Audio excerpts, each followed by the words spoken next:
Speed, John Glenn.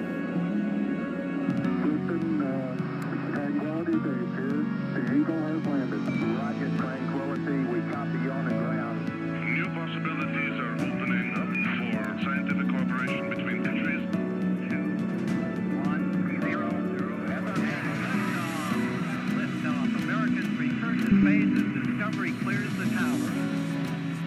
Discovery, go and throttle up. Discovery, roger. Go for deploy. Thanks, Karen, and to everybody in the shuttle program. The crew is go for launch. Roger. Nice to be in orbit. We have followed in their footsteps to get us where we are today.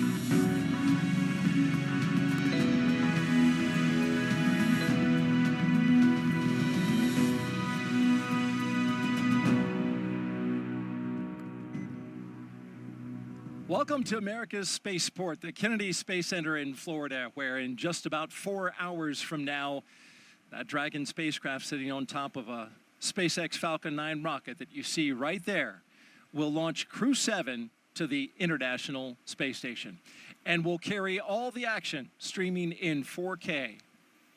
Welcome, everyone, to our launch broadcast. I'm NASA's Daryl Nail, and with me is NASA astronaut Jessica Meir. We are so happy to have you here for this countdown this evening. Thank you very much, Daryl. It is wonderful to be here tonight at the Kennedy Space Center. Now, for those who don't know, Jessica Meir, she is a veteran of the spaceflight program, and I want to show some video right now. This is 2019. This was the 221st spacewalk for Space Station Assembly, but it was the first to be conducted entirely by women. And Jessica Meir is one of those women that you see there in space. She partnered with fellow astronaut Christina Cook.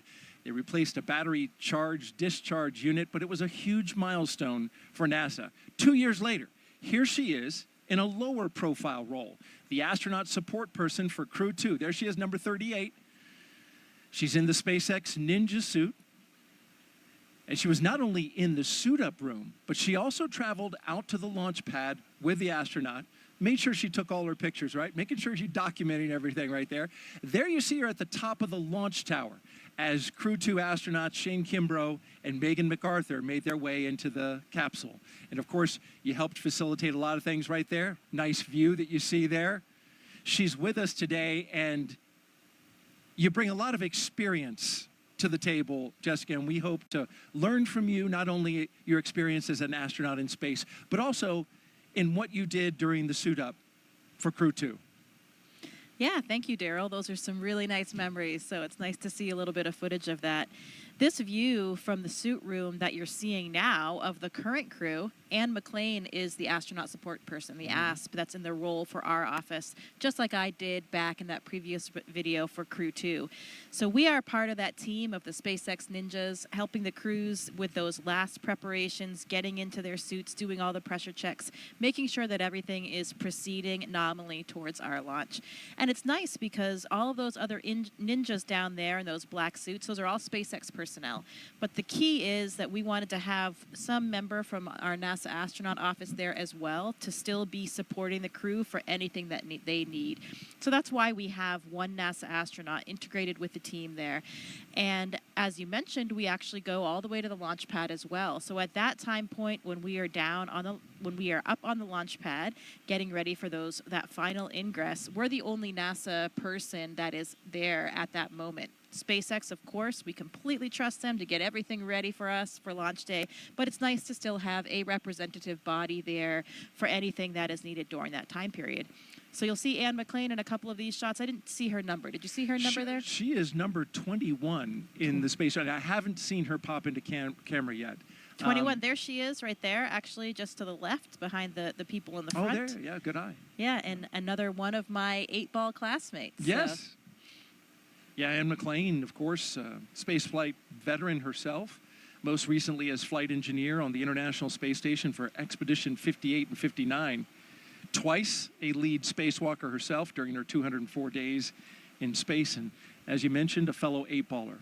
So we've got Crew-7, and those 4 crew members are currently in the 4 seats, which are, as I'm told by SpaceX, these are just like the seats inside Dragon. They are molded exactly the same, and they are doing their suit checkouts.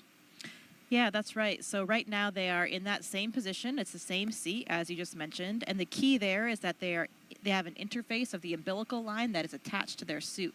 So that is what they need to do to perform the pressure checks. So all of the gas, the air for the suit will come in through that line. They have their communications port through that line as well. So they're seated comfortably, getting ready, making sure that the integrity of their suits is all in check. You can see Jasmine Mogbelli there with her visor down. And the suit inflated, right? 'Cause, Exactly, yeah. So she is in the midst of her pressure check and looks to me like everything is going well. But of course, we want to make sure that those suits have good integrity in the event that we would ever have to use them on board the vehicle. There's Andy Mogensen sitting to her right. His visor's still up, so it looks like perhaps his test has not been initiated yet. And I believe they do perform these one at a time. So Andy has a few minutes there just to kind of relax. You can see the Danish flag on the left of Andy's suit because he is a European Space Agency astronaut, and he is from Denmark. Yeah, one of the, I believe, the first astronaut from his country to go to space. Of course, he was on the ESA Iris mission. And we'd like to tell you more about these astronauts. But first, of course, we want to tell you that a lot of preparations have brought us to this point, including a dry dress rehearsal and a static fire of the rocket earlier this week, for those of you who are following along. You also know we stood down from yesterday's launch attempt for additional data reviews. But for now, all systems are looking good for launch. So we mentioned Andy, the Danish astronaut. He did have a flight previously. I think you just mentioned that, the Iris mission. It was a 10-day mission on board the ISS. So this is really exciting for him because this will be his first long-duration mission. And let's roll through the astronauts right now and our one cosmonaut and introduce you to the crew. We'll start off with Lieutenant Colonel Jasmine Mogbelli. There she is. She hails from Long Island, New York, and earned a bachelor's degree in aerospace engineering from the Massachusetts Institute of Technology. She also has a master's degree in aerospace engineering from the Naval Postgraduate School. Graduated with honors from the U.S. Naval Test Pilot School, and as an AH-1W Super Cobra pilot and Marine Corps test pilot, she's flown more than 150 combat missions. In all, she accrued 2,000 hours of flight time in more than 25 different aircraft. At the time of her selection as an astronaut, Mogbelli was testing H-1 helicopters and serving as the quality assurance and avionics officer for VMX-1. She is also the proud mom of twin girls. And she goes by the call sign Jaws, right? Yes, she does. Most people in her office do refer to her as Jaws, and those girls are extremely adorable. So I'm sure that they are getting very excited to see their mother lift off to space. In fact, she's taking 2 stuffed dragons with her up into space as part of her personal flight kit. We'll talk a little bit more about that in a bit, but each dragon for each twin girl. And now you're looking at Andreas Mogensen. This is pilot Andreas Mogensen's second trip to the space station. His first was as the flight engineer for the ESA Iris mission in 2015. Mogensen has logged 9 days, 20 hours, and 9 minutes in space. As Jessica mentioned, he was born in Copenhagen, Denmark, and graduated with an international baccalaureate from the Copenhagen International School, a master's degree as well in aeronautical engineering from Imperial College London, and a doctorate in aerospace engineering from the University of Texas at Austin. In 2015, Mogensen became the first Danish person, as we mentioned, to go to space and is currently serving as the European Astronaut Liaison Officer to NASA's Johnson Space Center in Houston. So Andy actually goes by the nickname Hollish sometimes. Hollish. Yeah, he played rugby. He's a big rugby fan. He played rugby at UT Austin, and his crewmates gave him this nickname because of all the confusion among Americans between Denmark and Holland. So Hollish was the name there. You know, you have the Danish and the Dutch, so that's confusing for a lot of people. So they birthed that name, Hollish. They gave him one word, yeah. And now you're looking at Mission Specialist Satoshi Furukawa giving us a big wave and a big smile and the thumbs up. His interest in space began when he was just 5 years old and saw the Apollo 11 moon landing on TV. He was also a fan of the Japanese TV space hero Ultra 7. His professional career, though, began as a medical doctor. It's always good to have a medical doctor on board. Absolutely. But after seeing a news report about Japan auditioning for new astronauts to do science experiments on the ISS, he decided that he would apply. And he was selected by the National Space Development Agency of Japan to be an astronaut candidate in Core on countdown 1999. at T-minus 3 hours and 46 minutes. Suit donning and checkouts are complete on schedule. All right, so they got the suits and they're all checked out.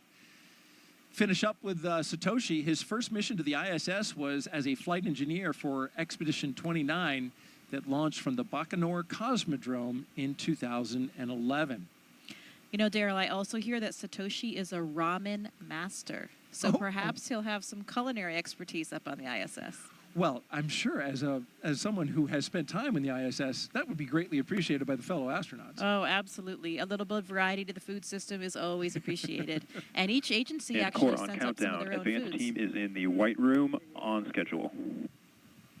So they may have some Japanese treats. I'm sure they have some Japanese treats packed away for this mission.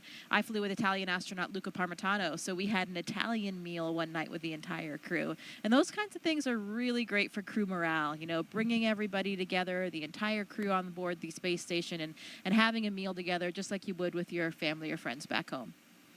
I hear so much about the time spent around the meals where you're not working and you get to just debrief and share your experiences of the day with your fellow crew members.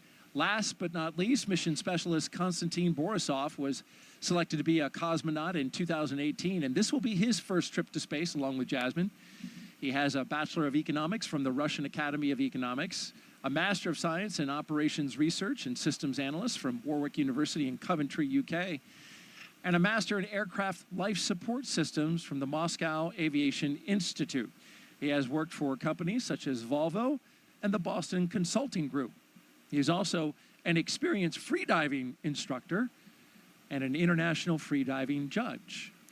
You know, he even had a training session with Jaz and also her classmate Laurel Hera, who will be launching on the Soyuz in September and joining them all up there. He gave them a training session, and apparently they were pretty good breath hold students. So Really? Who knows what they'll be up to up there. That's not easy to hold your breath for, 2 minutes. It is not, but, humans are trainable, and I would say astronauts are particularly trainable. So give us a mission like that and a few techniques, and I guess they're well on their way. As you're listening to all this great information and insight from Jessica, we want to invite you, the audience out there, to participate. If you'd like to ask Jessica a question over the next 3 hours, jump on X, Facebook, YouTube, or Twitch, and send your question with the hashtag AskNASA. We look forward to hearing your questions, and Jessica looks forward to answering them tonight. She is a wealth of information. You know, Daryl, we talked tonight about how this is probably the first time that we've had 4 crew members from 4 different countries, at least on a Dragon capsule. And another interesting Core on fact countdown. is that Advanced team is proceeding to open the side hatch on schedule. none of the 4 crew members were even born in the U.S. So even Jasmine was born in West Germany before she came to the U.S. So pretty interesting, a truly international crew that we have here. And I know that that's something that they really take a lot of pride in. That's a great point about this multinational crew, and each of them, because they come from a different country. Great point about the multinational crew, and because each one of them comes from a country, each one of them has a large support crew, right? Including a flight surgeon from that country. So for the launch and recovery director, that's this is the largest total number of crew, not just for the actual Crew Dragon, but we're talking about for the support systems, both on the boat that goes out to recover them, as well as the emergency operations that are standing by to support in case anything happened. Yeah, that's a great point. Of course, we rely heavily on all the people on the ground. We're the faces that you see up there and the ones that get to wear the suits and go to space, but it truly takes a huge team of all the individuals that support every aspect of our space flight. And as astronauts, we never forget that. And this crew probably has an incredibly extensive network all over the world as well. We talked about how international they are. And Kostya, Konstantin, he's lived in 4 different countries. Andy's lived in at least 8 countries. Wow. So a lot of people that they've touched, I'm sure, along the way. I love the story. Andy actually worked in the oil industry in Congo and Angola after he studied aerospace engineering. And it was about the same time that the movie Armageddon was coming out. So at least for him, he was doing this kind of obscure job. But finally, he had this movie where he could help explain to people that there truly was a connection between his current job and his dream to be an astronaut one day.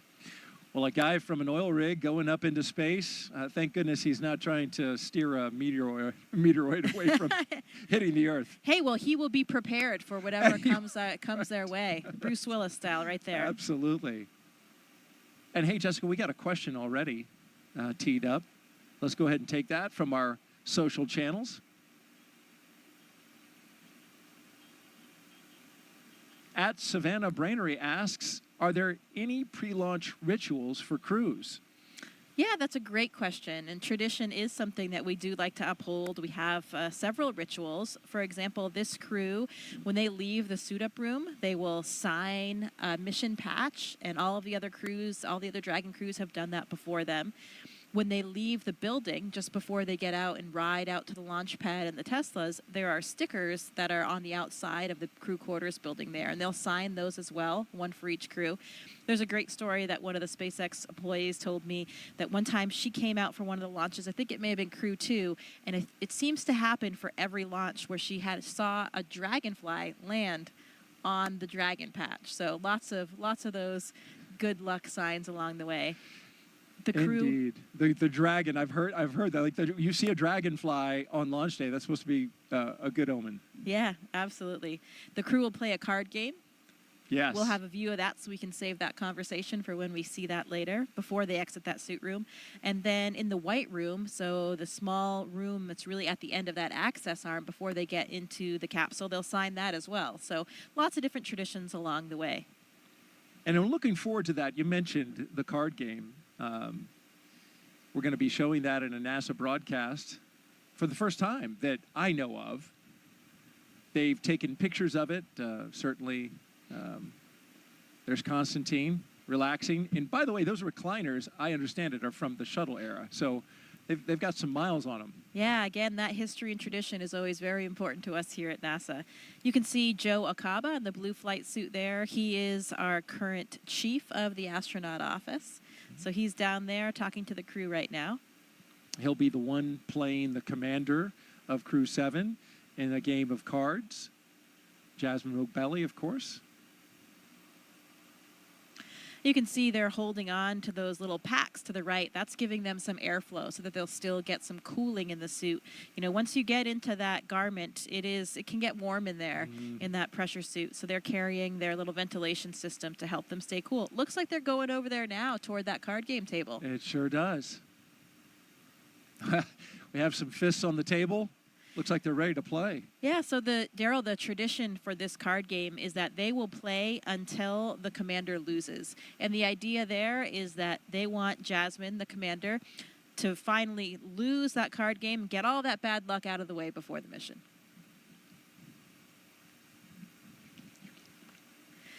So here they are. I see Joe's shuffling the cards now. Shuffling the deck up. So Joe Acaba on the left, as she mentioned, chief of the astronaut office. On the right, Jasmine O'Belly, the commander of the Crew-7 mission. So interestingly, some of the crews have actually changed what games they play over the last several crews. So I'm not even sure what game they're playing right now, but the key is to make sure that Jasmine loses. And by losing, they all win. Exactly. Get that bad luck out of the way now, and then, this is just really gives us a nice moment of levity, a little bit of a laid-back atmosphere before they're really getting going and getting out to the launch pad. So like the social media question that came in, it's nice to have these traditions that are all part of the process that mean a little bit of something to us. Okay, well, Jasmine cut the deck, and now Joe is dealing. Very dramatically, I might add. I think this might be a game that involves one card.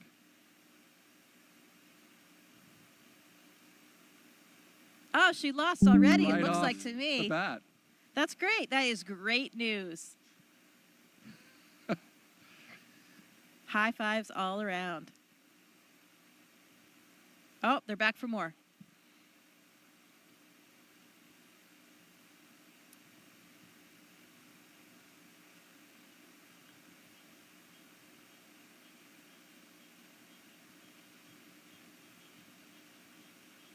Looks like these guys are ready to launch today. I love the smiles on their faces. A lot of enthusiasm, like you said. It gives that, moment of levity. Space flight is serious business. So it's good when you can join around the table with your crew and those who are supporting you and share a moment like this. Yeah, I can tell you the camaraderie in that room right now is really palpable. That SpaceX team that they have been training with and working with for so long now, preparing them for the flight. All of the different managers like Joe, Norm Knight we saw there in the previous frame. Lots of people that are there for them, supporting them and really enabling this space flight. All the people down to the ones that provide us with all of the things that we're going to fly up there to the space station. So a really great feeling, and I can see those genuine smiles all around tonight. And it looks like a member of the team received the official playing deck for Crew-7, which is a nice notion on their part. Yeah, great memento to have. So from here, folks, the astronauts will get some final photos. That number 34, I think, is that Sarah Gillis? It might be from SpaceX. I think that was Haley Esparza. Okay. That just walked this way. Yeah, that came towards camera. Yeah. Okay. Also, My correction. Yep, she's really the liaison between all of astronaut operations and SpaceX. So a lot of us know Haley really well. She is always a central part of all of our training and prepping for flight. She's wonderful. Number 34? Yep, that's number 34. That's Haley. Okay, very good. Giving Andy some water. Oh, yeah. I hear it is warm, right? So that you want to hydrate, but you don't want to hydrate too much. Yeah, absolutely. There's a good balance. It's a full-service operation down there, providing drinks along the way and everything. There's Satoshi's chatting with Anne McLean.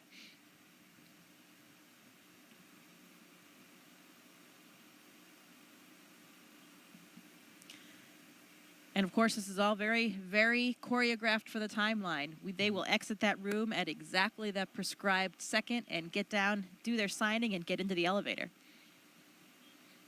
Right, and they are not scheduled to depart the suit-up room until T-minus 3 hours and 24 minutes, so they have a fair amount of time in here.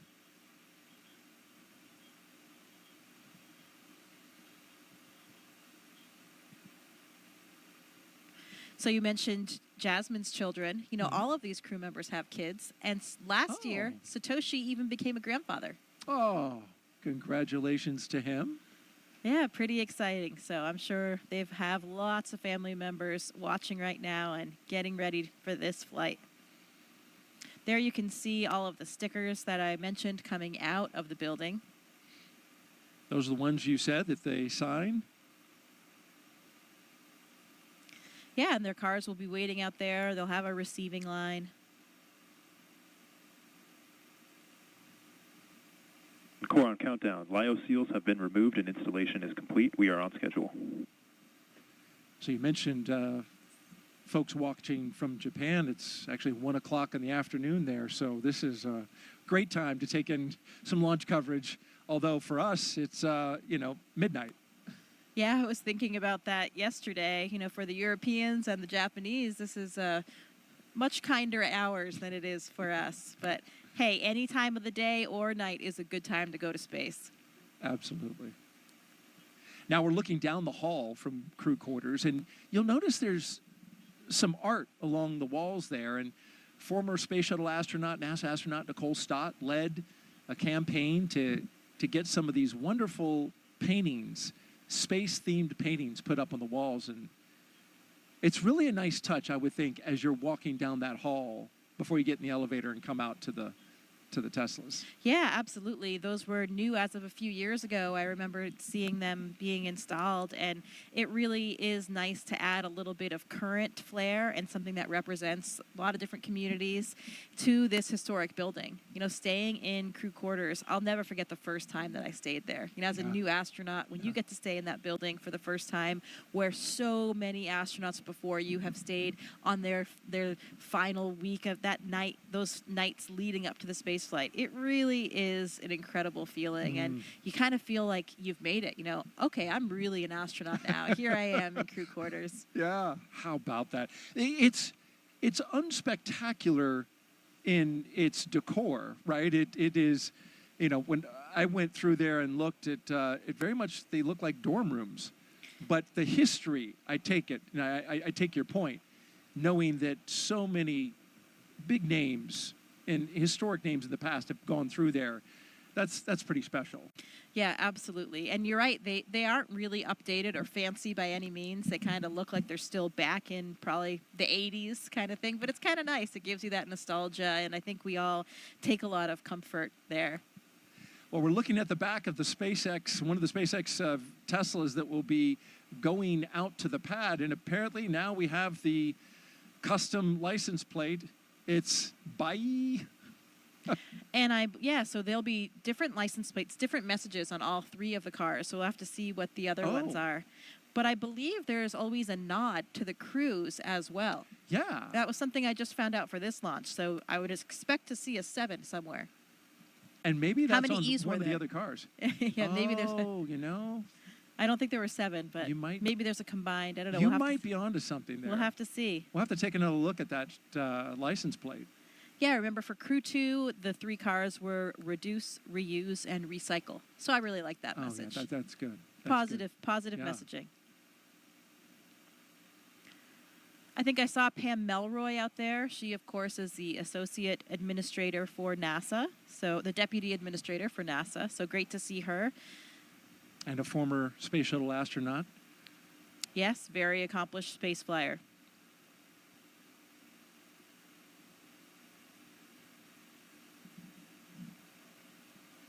You mentioned crew quarters. It's a facility that is 26,000 square feet. So it's a big space. Yeah, we've got a full kitchen in there. They make us some delicious meals. You know, that's one of the things that happens with the crew on the lead up. I think we talked a little bit about their schedule the day of. You know, they have various meetings and a weather meeting and that kind of thing. But that day before, they also have what we call the ultimate meal. So you get to make a request of whatever it is that you want to eat for that meal the day before you launch. And I'm actually not sure. We should have found out what it was that they each requested. So each astronaut can actually request a different meal as well. Yes, and I have a little thing about their food. What we do know is that Andy and Satoshi are bringing food from their home countries along with them, which is nice. Jasmine says she's bringing some Persian food that she's going to share with the crew once she gets up there. And Yeah, like we talked about, those meal times are incredibly meaningful for us. So it's a great opportunity for everybody to come together. Like you just said, each of those countries, I'm sure there'll be a little bit of ethnic flair to each of those meals. We also share food with the Roscosmos cosmonauts. They have a different food supply as well, so we can kind of trade back and forth when you get a little bit tired or something. But we get that question all the time about the food in space, and I think people think that it's pretty terrible. But I can tell you it's actually really delicious. speaking of which, Jessica, we have a question about food. All right. So let's pop that up. That came in on social. Perfect timing. At Tina says, will the crew have dinner during their cruise to the space station? Yeah, so the number of meals or snacks that they eat kind of depends on the duration of their phasing to get to the space station. So they have various food items with them, and they have certain ones that are more accessible than others, so they can kind of reach in and grab whatever it is that they have. I'm not certain exactly what they did pack, but I think they can make some requests as well. They don't have a food warmer on the Dragon vehicle, so it's usually something that doesn't really need to be reheated that still tastes okay.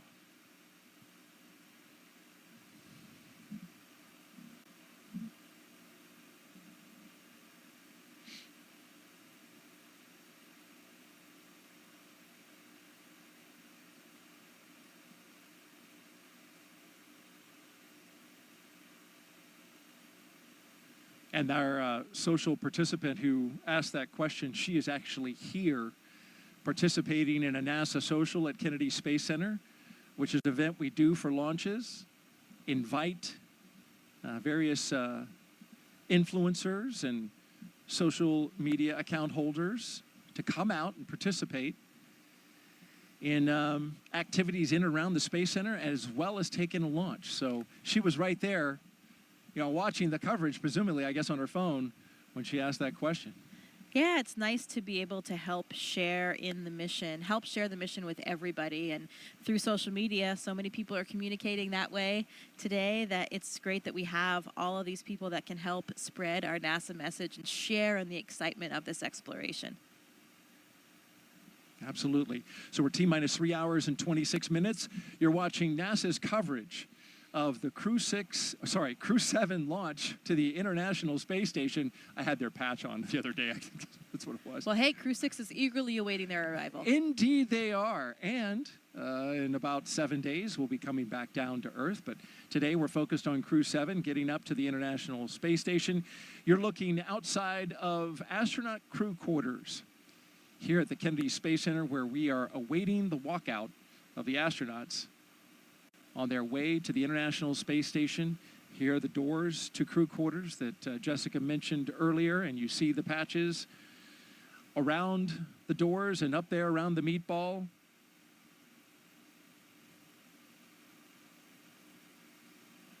They're scheduled to walk out at exactly 3 hours and 20 minutes. So we've got about 5 minutes until they walk out of there.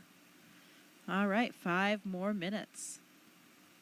You were talking about, of course, a lot has been made about the multi-international crew here, which is impressive. This is the first time in a Crew Dragon has had one person from a separate country. But I did some research, got a hold of the historian at Johnson Space Center, and she was telling me that if you go back to the space shuttle program, there was actually a space shuttle launch that was more diverse for nationalities, and it was STS-84. The reason is that flight included C. Michael Foale, a British American, Alina Kondakova, a Russian, Jean-Francois Clairvoy, French, and the remainder of the crew were Americans. However, Carlos Noriega was born in Peru. So you've got 5 nationalities on STS-84. Yeah, that is a central element toward everything that we do. Of course, it is called the International Space Station, but it is something that is so important to all of us.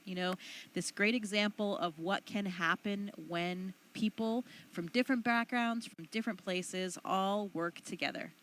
And here they come, the astronauts walking down the hallway at astronaut crew quarters.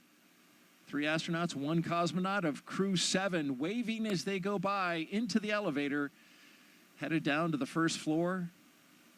Behind them, Joe Acaba, I believe that's Norm Knight with the Flight Operations Directorate. It is. Core on countdown. Crew walkout and suit-up room departure is in progress on schedule. It's impossible to not smile when you're watching them walk out with those smiles on their faces, isn't it? It's contagious.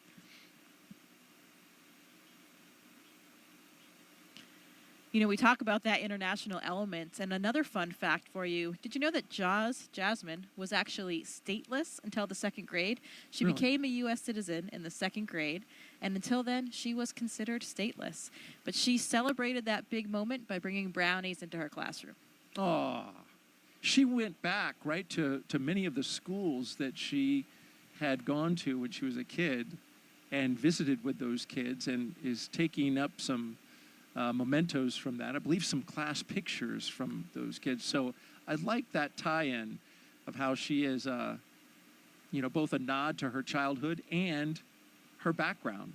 Yeah, absolutely. It's something that many of us try to do, to really make that connection to all the people that you've known all along the way and have helped you get there. You mentioned the traditions, Jessica. Let's take a look at one of them. Here's the crew signing that mission patch inside crew quarters at the Neil Armstrong Operations and Checkout Building there, putting it on the wall, and Jasmine putting her John Hancock on there, and Each crew member signing away.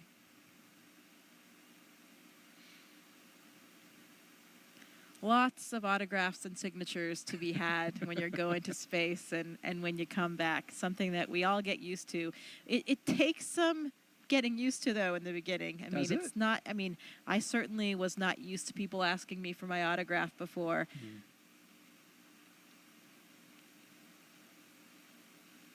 Getting closer to walkout. Now just about 90 seconds away from them walking out of astronaut crew quarters. The Teslas are queued up. The security escort is ready.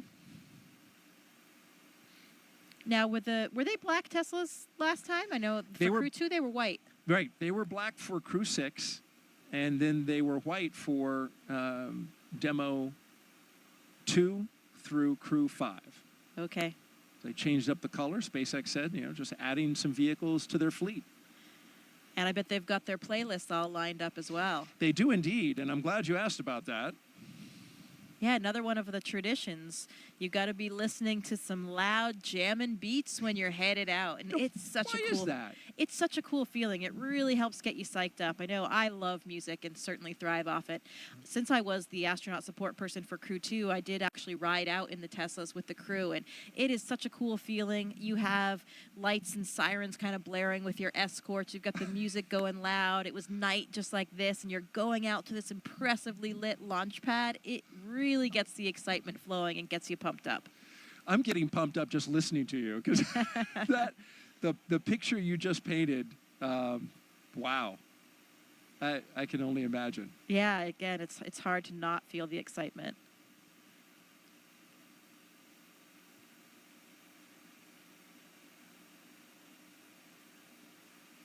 We're just seconds away from them walking out the doors. You can see them behind the windows.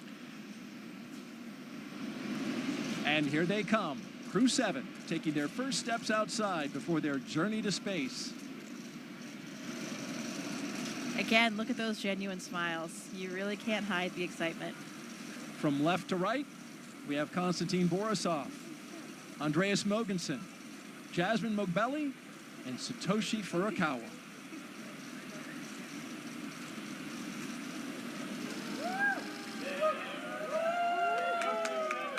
Here we go. You can see some of the NASA administrator there, Bill Nelson, Bob Cabana's there, the associate administrator. We mentioned Pam Melroy already. Everybody's there to cheer them on, send them on their way. Let's listen in a little bit. We've got a microphone down there.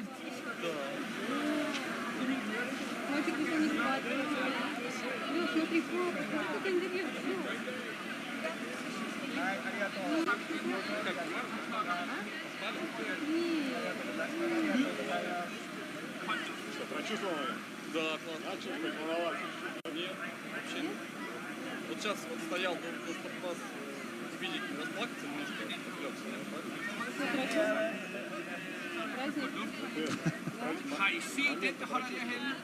Сейчас подожди, мы еще. Of course, the astronauts have been in quarantine for the past 2 weeks, so that's why they're standing a set distance away from their family and loved ones. Yeah, that's right. We want to make sure that, of course, we don't carry any viruses or anything like that with us to the space station. So everybody has been in this strict kind of quarantine protocol leading up to the space flight, and they're continuing to keep their distance now. Я почти выиграл, у меня был король. You guys see Alex Gerst, German astronaut from the European Space Agency there, and Takuya Onishi, a Japanese astronaut. You can see those blue suits toward the front, helping out, escort the families and with the guests. Both are space veterans, of course. Mm-hmm.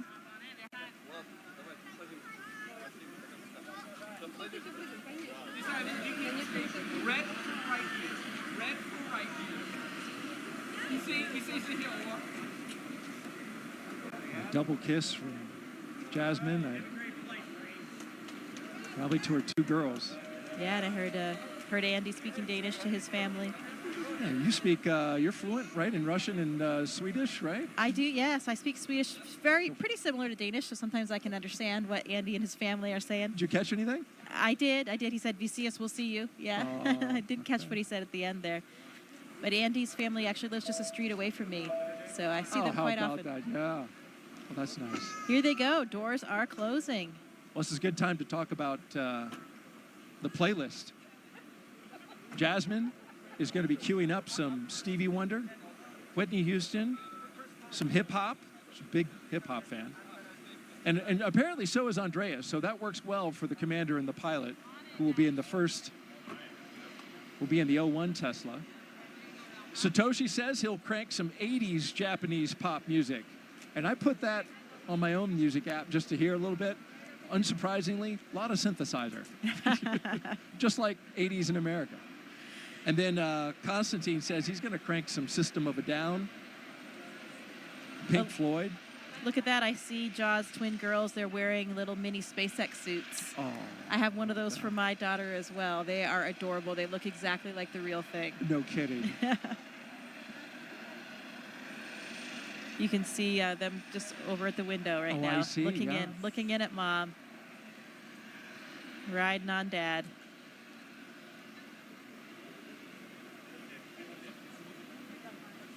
Yeah, those playlists they have for the Teslas and perhaps, we on the Soyuz, we create a playlist for inside the vehicles. We're in the vehicle for so long before things get busy in there that we have some music, and it's so nice to hear a couple of the favorite songs from each of your different crewmates, lots of different styles of music, and those songs that are really important to you.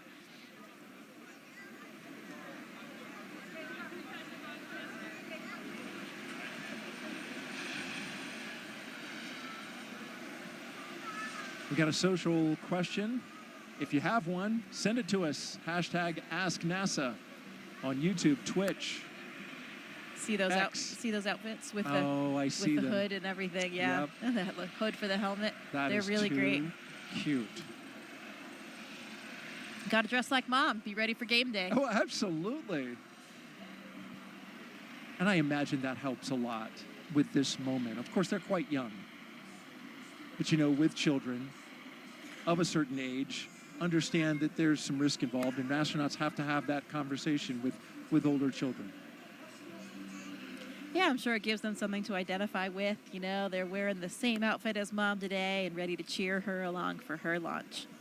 So in the first Tesla, we've got the closeout lead and 2 suit technicians. In the second, the commander and pilot. And the third, the mission specialist, 1 and 2. And bye. They go. Bye, bye. I think you need a longer bye. You nailed it. Thank you. There they go. And so as the crew departs the Neil Armstrong Operations and Checkout Building, this begins the 20-minute drive with a full security escort across NASA's Kennedy Space Center to Launch Pad 39A. So let's learn more about the crew. In their own words. This may be Jasmine Mobelli's first space flight, but the Crew-7 commander's resume is more than... Space in this international way is because it's a human thing to explore. Humans have always wanted to push the boundaries. We're curious beings. We want to know what is out there. My name is Jasmine Mobelli. I'm the commander of NASA's SpaceX Crew-7 mission to the International Space Station.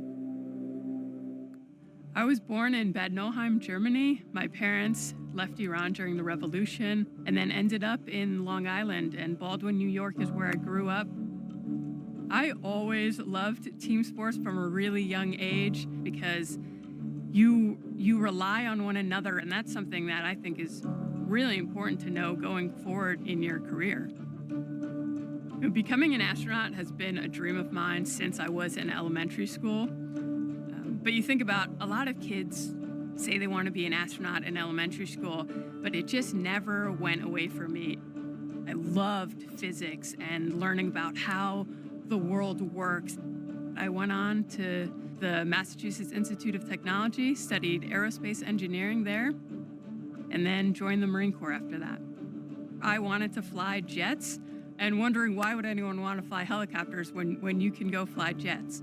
I thought you had to be a jet pilot to become an astronaut, and I wanted to still keep that door open. I actually went to watch STS-116 launch while I was waiting to start flight school, and Sunny Williams happened to be on that flight. And as I was reading the bios of the different crew members, I realized she was a Navy helicopter pilot. And from that point on, I went full steam ahead. NASA announced they were going to be selecting a new class of astronauts. It seems like such a long shot, but I figured I had just as much chance as anyone else. The hardest part of going through selection is the waiting between rounds to hear back. Each time my phone would ring with a Houston number, I'd have to kind of take a second to compose myself. They asked, would you like to come join the 22nd group of astronaut candidates? And I don't think I've ever had such a strong physiological reaction to something. Of course I said yes. Ladies and gentlemen, your newest astronaut, Jasmine Mobili. I joke sometimes with the members of Crew-7 that we get along so well that we've never had a disagreement about anything. All four of us are so proud to represent what is possible when we come together. Ultimately, everything we do is to benefit the Earth. And this is the second launch to space for the pilot of Crew-7, Andreas Mogensen. He previously flew on the ESA Iris mission in 2015. Here's more on the Copenhagen, Denmark native.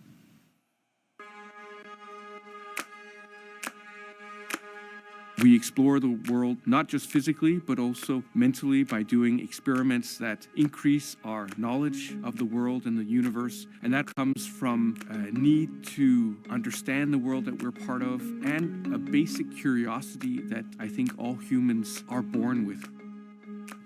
My name's Andreas Mogensen, and I'm the pilot of NASA's SpaceX Crew-7 mission to the International Space Station. I was born in Copenhagen, Denmark, but I spent 3 years in Thailand, 2 years in Singapore, 5 years in California. When I moved to California as a kid, I started learning about NASA and the space shuttle program and of course the Apollo missions to the moon. And I was fascinated and hooked immediately. I knew that that was my dream, to become an astronaut. After too many years in one place, I can feel this itch and this need to travel again. And so I ended up working in the Congo and in Angola, where I worked on an offshore oil rig for a couple of years. Exploring space is not just about understanding the solar system and the universe and preparing the way for our return to the moon and our future missions to Mars, but it's also about understanding who we are and understanding our home world, the Earth. It's difficult to describe Crew-7 in a few words, I think, because we gel so well together. We seem to have very similar personalities, very easygoing, very laid back. It's almost as if we've known each other for years and years and years and have lots of experience flying in space together. I did have moments to myself during my 10-day mission in 2015 where I spent time in the cupola looking down at our beautiful Earth, but also out at the night sky. When you look out at the night sky from this space station, you see billions and billions of stars, and it's very, very impressive. And it also gives you a sense of how large the universe is, how infinitely large it is. And it very quickly puts things in perspective. You very quickly realize how small and almost insignificant the Earth is, and how small and insignificant we all are in relation to what's out there, simply because the universe is so large. And I think that is exciting, because when something is as large as the universe, it must also mean that there are so many exciting opportunities and exciting discoveries waiting for us in the future.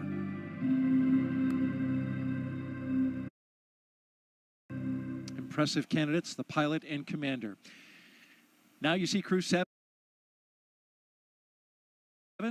on the move, passing in front of one of the most iconic buildings we have here at the Kennedy Space Center. That's the Vehicle Assembly Building. And coming over here on site, it always just, you know where you are. Here I am at the Kennedy Space Center. There's going to be something good going on tonight.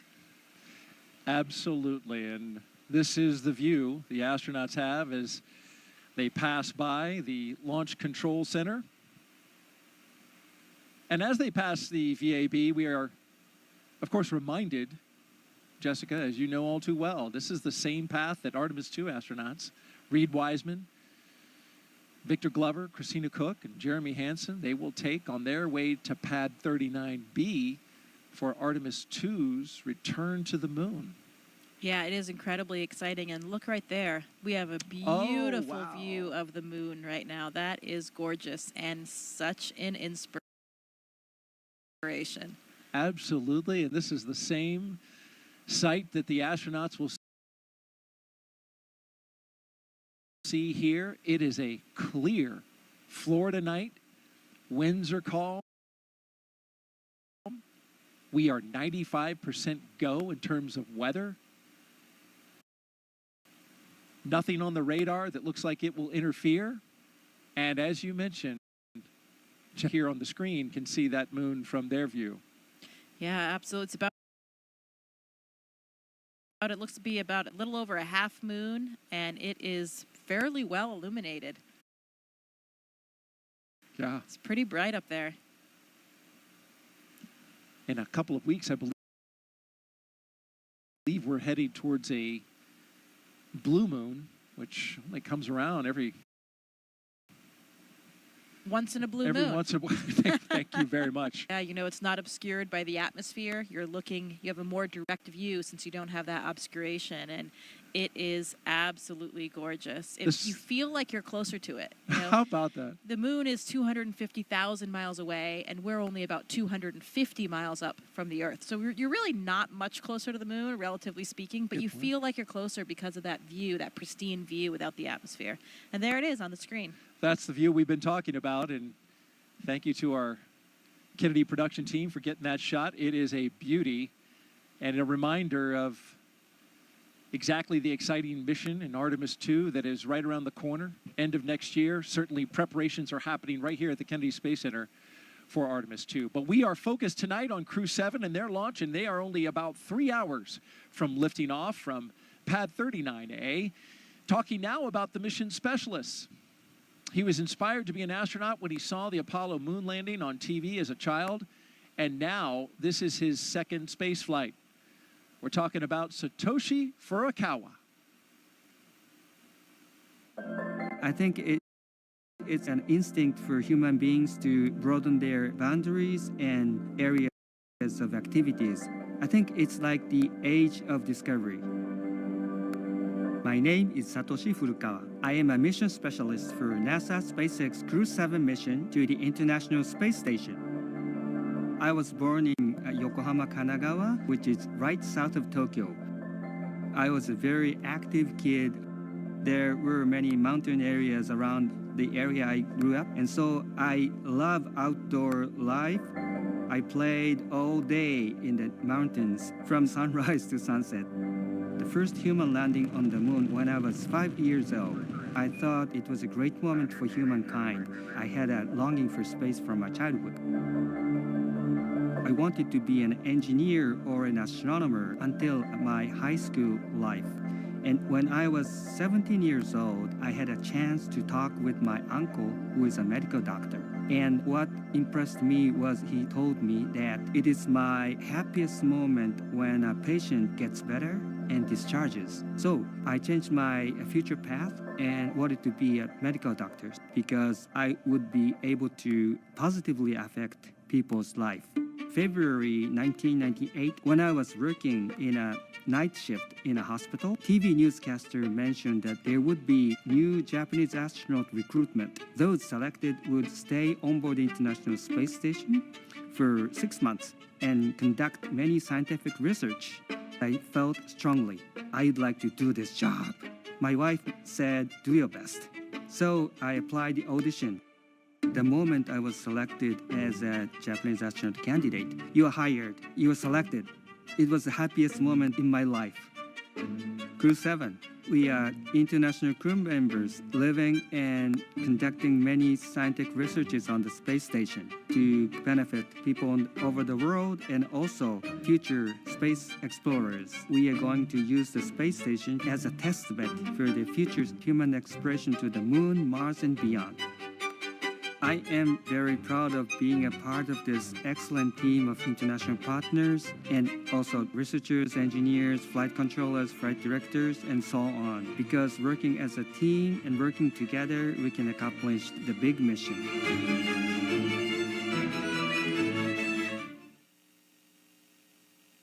And here's a great shot, Jessica, rolling up to the rocket where you can see it right out your window. Yeah, that's a great moment. They're arriving there on the pad, and once they get out of the cars and come around, they'll get that first unobscured view outside of the vehicles of their rocket. What a sight to behold, just kind of realizing that you are about to get up in that elevator and get on board, and then you will be literally leaving the planet.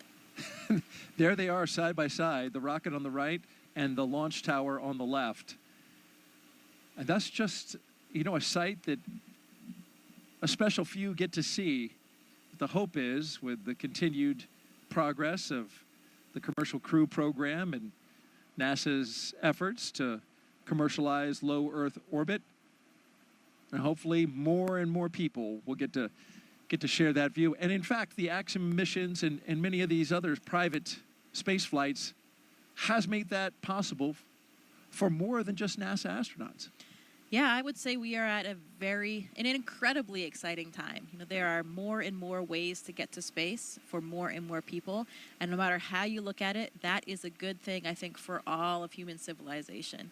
It's really exciting. Core on countdown. The crew have arrived at the pad on schedule.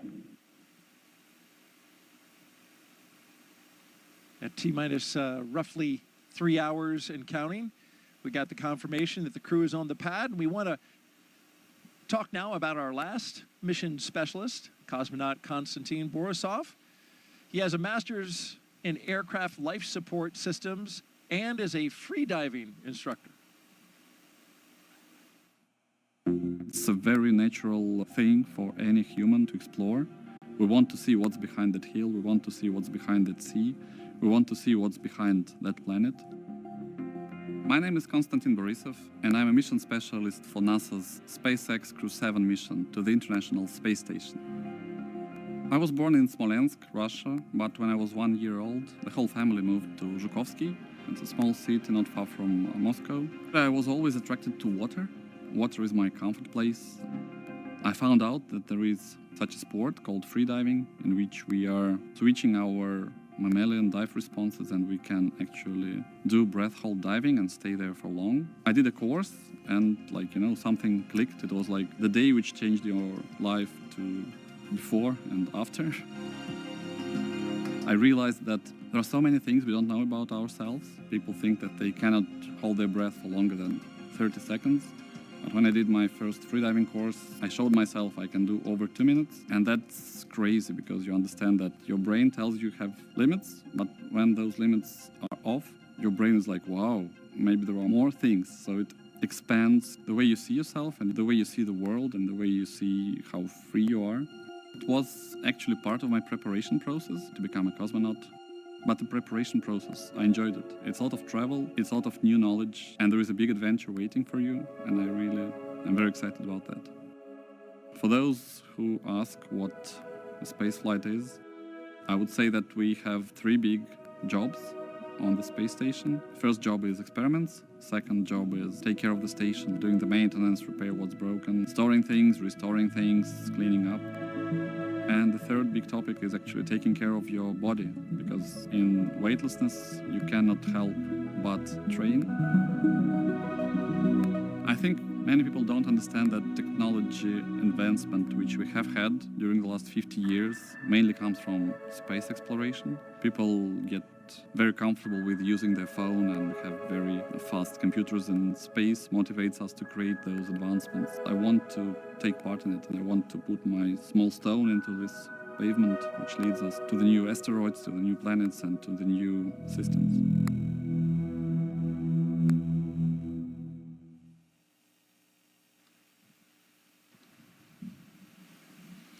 If you just joined us, we are T-minus 2 hours and 56 minutes until liftoff of NASA and SpaceX's Crew-7, a journey to the International Space Station for our 7th rotational flight. 4 new crew members coming aboard, and then about a week afterwards, Crew-6 and their 4 crew members will come back. You're looking at the top of the Falcon 9 rocket. You see the Dragon at the very top. And in just a little bit, we'll see the astronauts walk across that crew access arm and into the Dragon.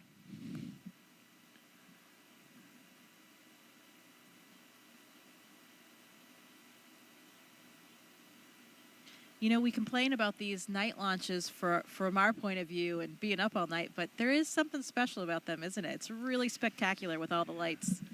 It is. It is special, and especially when the rocket goes off and just lights up the sky, turns night into like dawn. I always enjoy that. Yeah, I think the night launches are more impressive. Just the contrast in the sky, you know. Absolutely, and you can see how still the winds were from that previous shot. The flags are not moving at all. Of course, we know it because the bugs are buzzing all around. Here we go with our commander and pilot, Jasmine and Andreas, making their way out for a view of the rocket. And there it is, that traditional lean back. You got to try to take it all in, and it's a tall rocket. And they've got as I understand it, a very rigid back to the spacesuit, which prevents them from actually turning their heads up. So you've got to turn your entire upper torso. Right, and that with the helmet being integrated onto the suit, it adds that stiffness as well. You know, I remember these moments getting ready for my launch, and it's interesting because people ask all the time, you know, how do you feel? Are you scared? But the thing is, we are so well trained. We've gone through all of these motions so many times that even for me, when I was well into sitting in the vehicle, looking at my displays, monitoring things, hitting buttons, you know, you're going through all of these training protocols, and it just feels like another simulation. I actually had to remind myself that this one was going to be real, that it was going to end a little bit differently.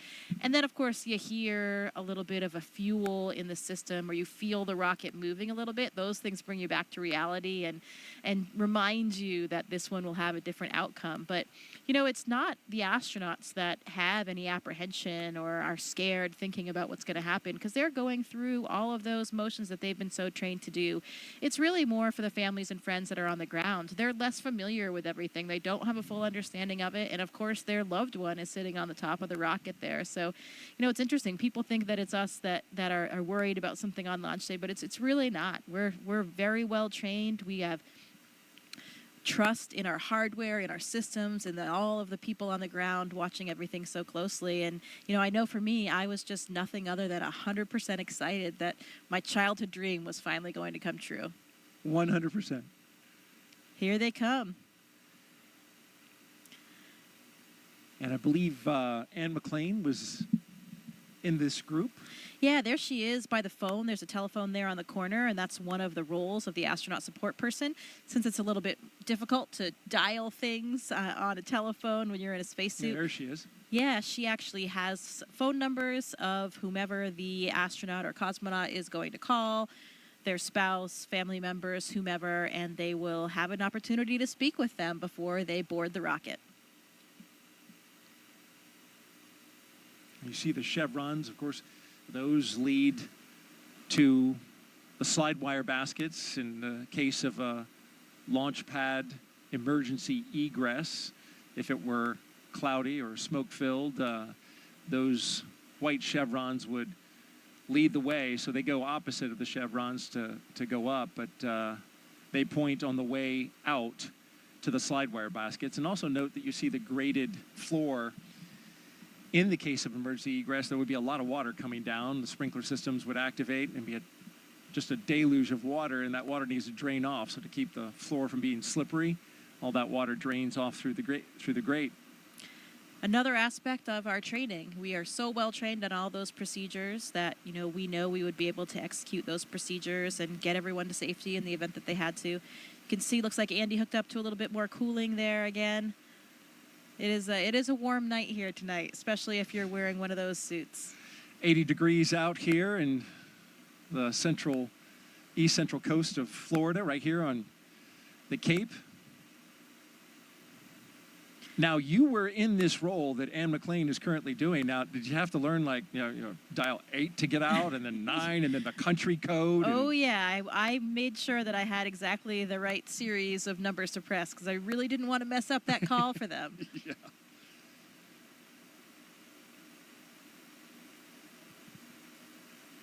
Is it, you must hear the phone call, right? You're standing right there. No, they will be talking. It's a little bit difficult for them because they have the helmet in and they're trying to get the phone handle in there. It's not a small cell phone. This is an old school real landline, kind of like a payphone. Looks like if you remember those, Daryl. Oh, we remember those, but some people watching might not remember those. I do remember. Oh, look, he's waving. He's waving on the cameras as well. I'm sure he's waving to his wife and 3 children. This is first time for an ESA astronaut to be in the pilot position in a Dragon. So Andreas making a little bit of history here on tonight's flight. Jasmine taking a look over the rail. That must be a sight out there. It is. It's beautiful. So as the astronaut support person, once they finish with the phone calls and they get everybody in the vehicles, you're kind of just standing there. So you have a great view. All right, there are 2 mission specialists, Konstantin Borisov and Satoshi Furukawa. Taking it in. They're getting a lot of looks. Yeah. Big wave, thumbs up. It's interesting about that elevator when they go in. If they were to ask, which floor would you like? There's actually a button that says space. Yeah. They changed the 255-foot level to space. Which floor? Space, please. Oh, yep, right away. Let me punch that up for you. Always the best button that you want to press. But only the 4 of them will be making that final step to space. Everybody else has to come back down the elevator. That's right. And there's Jasmine Mobelli, the commander, and Andreas Mogensen, our pilot, making their way across the crew access arm into the White Room. They'll get into the spacecraft, but first, Core on countdown. Crew have arrived at the White Room and are preparing for ingress. We are on schedule. Yeah, that other tradition that we talked about. There's the last signature that they'll have to dole out before they get all strapped in. It's interesting when we talk about all these training protocols that we have and the amount of time that we spend training, particularly for contingency scenarios. That's where we really want to make sure that our skills are sharp and we are ready for that in the event of any kind of emergency. We're ready to execute and get the job done. And most of our training for our ISS missions ends up being for launches and landing. And if you think about that, we're talking now about a 6-month mission on the space station, and that ride to space is only a few minutes and a number of hours before they get to space station, and coming down is usually even quicker depending on the profile. So it's really only a minuscule fraction of our entire mission, but because it is such a dynamic phase of getting to space and coming back, that's where a lot of our training is really focused. And as it should be, as you mentioned, the most dynamic part. There's a lot of energy that is required to get into space. Core on countdown. Crew ingress has started. And you got to get rid of a lot of energy when you come back. There go our pilot and commander carefully getting in. They don't want to mess up that seal, so you'll see him take a lot of time to crawl over that entryway, the side hatch.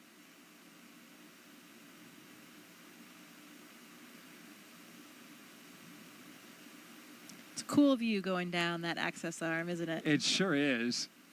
Again, I think that night sky helps with the dramatic scene we're creating here tonight. For sure, as we wait our 2 mission specialists to wrap up their phone calls, and then they'll be coming right down that crew access arm.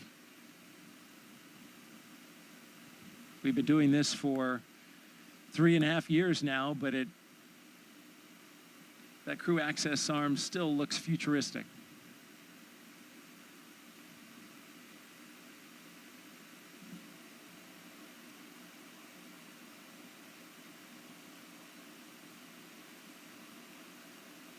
I'm sure quite a contrast, too, for the previous space flyers. You know, this is a whole new vehicle for them. So for both Andy and Satoshi, comparing the rides that they had before their first ride on the Dragon. Every vehicle is a little bit different in terms of the launch profile, the Gs that you experience, how it feels going up and coming down as well. Andy talked a little bit about that in a press conference, comparing Soyuz with Dragon. And you, of course, flew Soyuz up to the International Space Station. And I thought it was interesting. He mentioned that his flight time to space was something on the order of 56 hours, which is almost double what the Dragon takes to get there. A lot of that is orbital mechanics, obviously where you're launching from on the Earth to get up to the ISS. But you had a long ride up. Well, it depends on the profile that you fly. So a lot of times it is about 48 hours, a 2-day profile. That was more common in the past. Now, actually, it's more common to do either a 4-orbit or a 2-orbit profile, which means it's only about 6 hours. That's what I had, 6 hours to get to space, so much faster. Oh, wow. And that is more common now. And now we even have the 2-orbit. So Laurel O'Hara, her Soyuz will be flying the 2-orbit rendezvous. So that is only about 3 hours, and that happens very quickly. That was being tested about when I was up there. It was still being tested only on Progress vehicles. Now we're doing it with crew vehicles too. So that's the way to travel. Two orbits, 3 hours to get to space. Not bad. Can't complain about that. Not bad at all. I did not know that. That's interesting. You know, one of the big differences for them, you can see the windows in the vehicle right there on the sides of the vehicle. For the Soyuz, though, everything, we also have windows on the sides. I was in the left seat, so I had a window right next to me to my left. But during launch, those are covered by a fairing. So you can't actually see anything when you're taking off here on the launch pad. From what I hear from other Dragon flyers, the view is spectacular of the launch pad area when they're lifting off. So those windows really, really come in handy.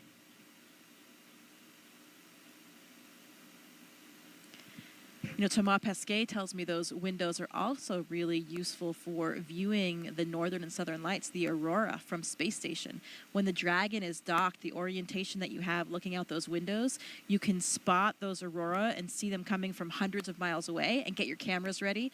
And that's opposed to when you're just looking out of the cupola, sometimes you don't see them till they're already there. And then you're frantically getting your camera ready and trying to capture it. And sometimes it's too late. So those Dragon windows can give you a little bit of a heads up to get configured for the aurora. How about that? I mean, it's on my bucket list just to see an aurora from Earth.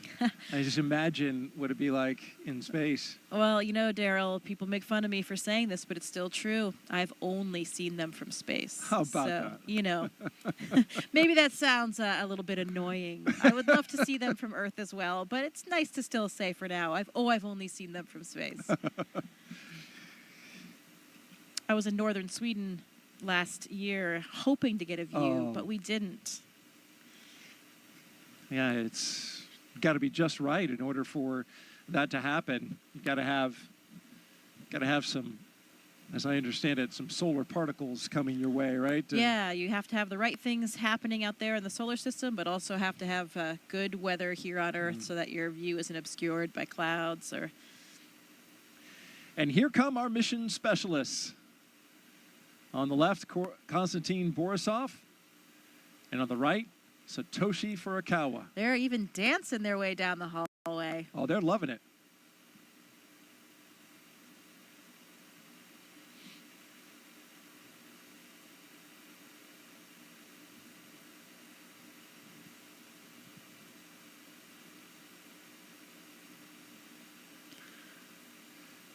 Oh, another tradition.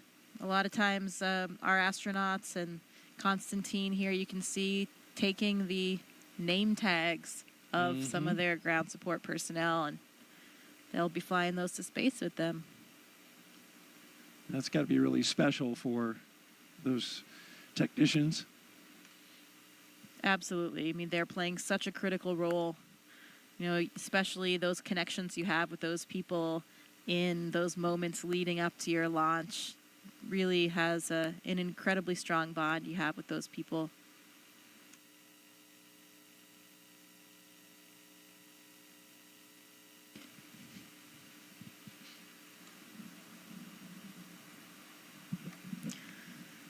Any good astronaut or cosmonaut always has a Sharpie with them. I don't think there's a Sharpie pocket on this suit, but the technicians are handing them Sharpies to get this job done. Yes, in fact, it's on the to-do list. Make sure that the Sharpie is in the weight room. And you saw briefly Satoshi holding his arm up, and those zippers. They have zippers on each arm, zippers on the leg. Those got to be zipped up, nice and secure, so that that pressure suit functions exactly as needed. Yeah, there's actually 2 layers of zippers. That was probably just the external one, so there's a redundancy there. The main pressure is held by the lower set, the more internal set of zippers.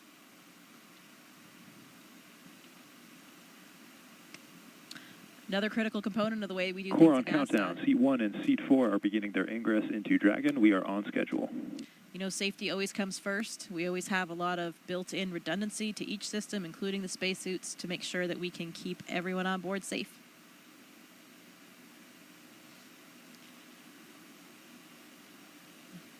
Another big difference that I'm sure Andy and Satoshi are feeling right now is the difference of the seats between Dragon and the Soyuz spacecraft. You know, you have a much more natural kind of sitting position in Dragon, a lot roomier for you to stretch your legs a little bit. You know, their heels will actually be kind of clipped in. Not clipped, but there's a little runner there that you slide your heel in. It's a little notch in the boot. You slide that onto the boot plate to help secure your feet for the launch and landing process. But while they're sitting there on the launch pad, they can take a foot out if they want, stretch a little bit, and move around. Kind of like a ski boot and a ski, or a, you know, cycling shoes that have those. Yeah, kind of like that cycling shoe, but a little bit of a different mechanism. It's just kind of a front to back slide. You can see Andy looking up at the displays there. Looks like he's configuring something or checking something on the monitors. And Satoshi and Constantine getting strapped in. They have their little satchels, that's what they call them, on their knee there. They have a tablet, so they have procedures on the tablet. If they have a few small items that they might need during the ascent, they can have them in that little satchel as well.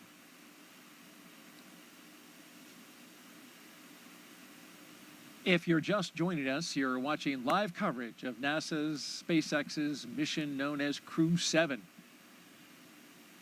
Good morning to you. It's 12:48 Eastern Time here in Florida. And we're showing you live coverage here at the Kennedy Space Center. I'm NASA's Daryl Nail, joined by NASA astronaut Jessica Meir, giving us some great insight tonight. If you'd like to ask a question of Jessica, just jump on our social media channels, Facebook, X, and YouTube. Put in the hashtag AskNASA that you can see at the bottom of your screen, and we'll get that question on the air.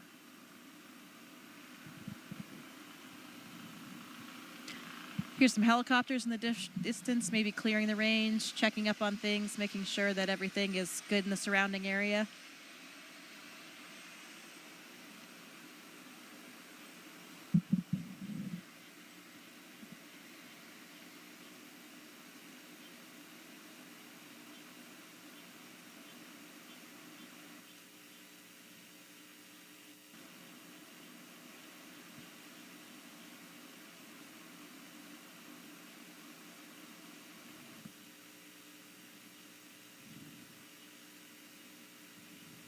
The Ninja in there making those final configuration checks, making sure the crew is strapped in correctly to be safe and comfortable.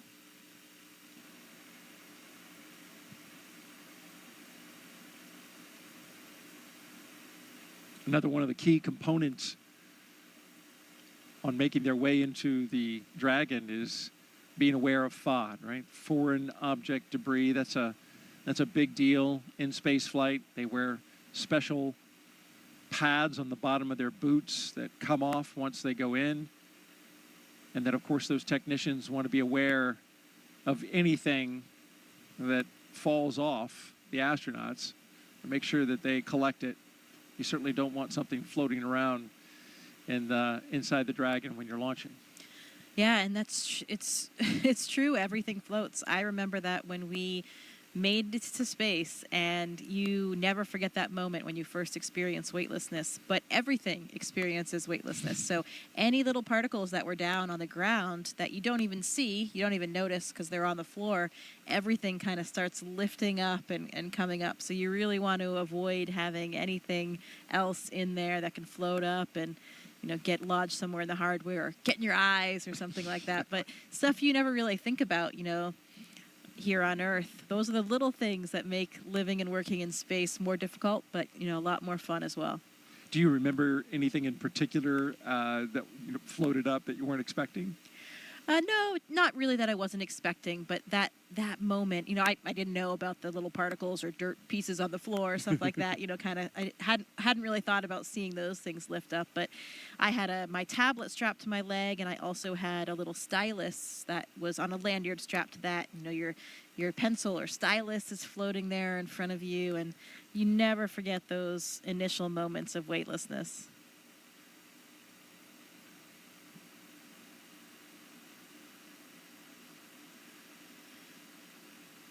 Pretty dramatic when you have that last engine cut off and suddenly you're in weightlessness and it's prolonged.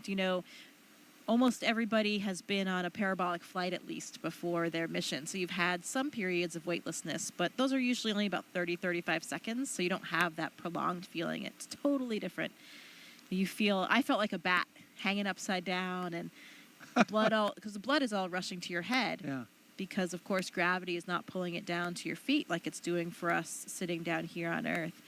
Like you're hanging off the monkey bars, that kind of feeling of all the blood rushing to your head, and then it just doesn't go away. You kind of get used to it, and your body adapts a bit and becomes accustomed to the feelings, and you have a little bit of a redistribution of your body fluids, so things change over time. But, yeah, I just felt like I was hanging upside down, and here you are. You notice that. I've noticed that when I'm watching interviews on the International Space Station, some astronauts will look fuller in the face, and that's got to be exactly what you're talking now.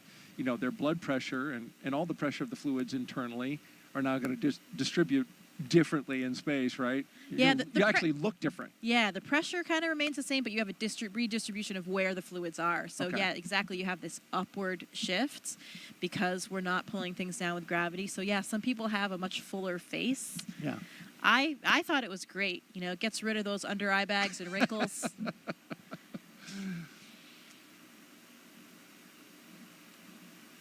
Very flattering, microgravity. Okay. I remember what you did on International Women's Day. You wore a dress. I did. Pretty sure that was the first dress in space. I think it was. And that clip really stands out online. Well, I think it's important, to represent everybody. Yeah. And I think that's what's so nice about the makeup of our office and of the partner agencies now is that you do have so much diversity in the office. Astronauts don't just look like one thing anymore. They don't come from one mold. We have people in our office that are, still the traditional military test pilots like the first astronauts, but we have scientists of all types. We have medical doctors. We have engineers. We have men. We have women. We have people from all different ethnicities and backgrounds. And, that makes it just a much more interesting place to work. There are so many studies on the ground, right, that show that we have more successful, more productive teams, and we have that kind of diversity and actually much more job satisfaction as well. Mm. I believe we have a social question as the astronauts are getting comfortable in their seats, got their harnesses on. Coming up in a little bit, we'll be articulating their seats up to launch position. And here's our question from Savannah again, who is here taking everything in with the NASA social group. How is it decided, Jessica, who gets to go up on each designated mission? Well, it's certainly not decided by us, I can tell you that. And we have a chief astronaut for each space agency, and for us that's Joe Acaba. We talked about him. We saw him in the suit room, and basically that chief gets to decide who is the right person to fly for each mission, and we get approval from people above him, his bosses as well. But he's really responsible for forming those crews and getting everybody assigned on their missions and making sure that he has a nice crew complement. And there's certain skill sets. All astronauts, as you mentioned, are not the same, but then there are skill sets that once combined with a crew Dragon, ready for comm check. are complementary. Copy, Dragon. Stand by for umbilical comm check. Yeah, absolutely. Now for the space station, we all have the same training. So everybody is trained on everything from science to spacewalks to flying the arm. CDR, PLT, MS1, MS2, comm check. Loud and clear, how many? Core, loud and clear. Has you loud and clear. How many? Core's got you loud and clear. This one has you loud and clear. How many? Core's got you loud and clear. So I have you loud and clear. How many? Core's got you loud and clear. Umbilical comm checks are complete. Report when ready for seat rotation. SpaceX Dragon, roll.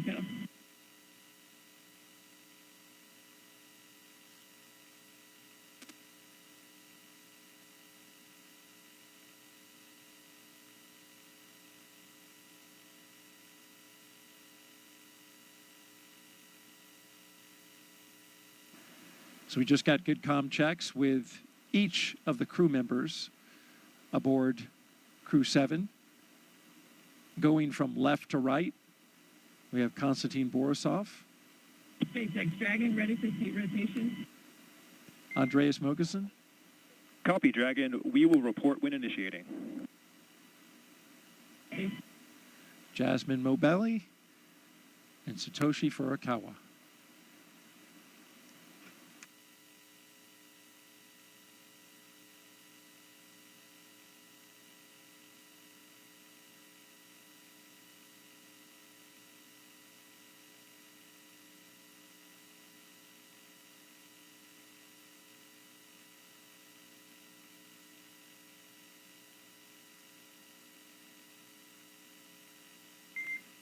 And Dragon SpaceX initiating seat rotation.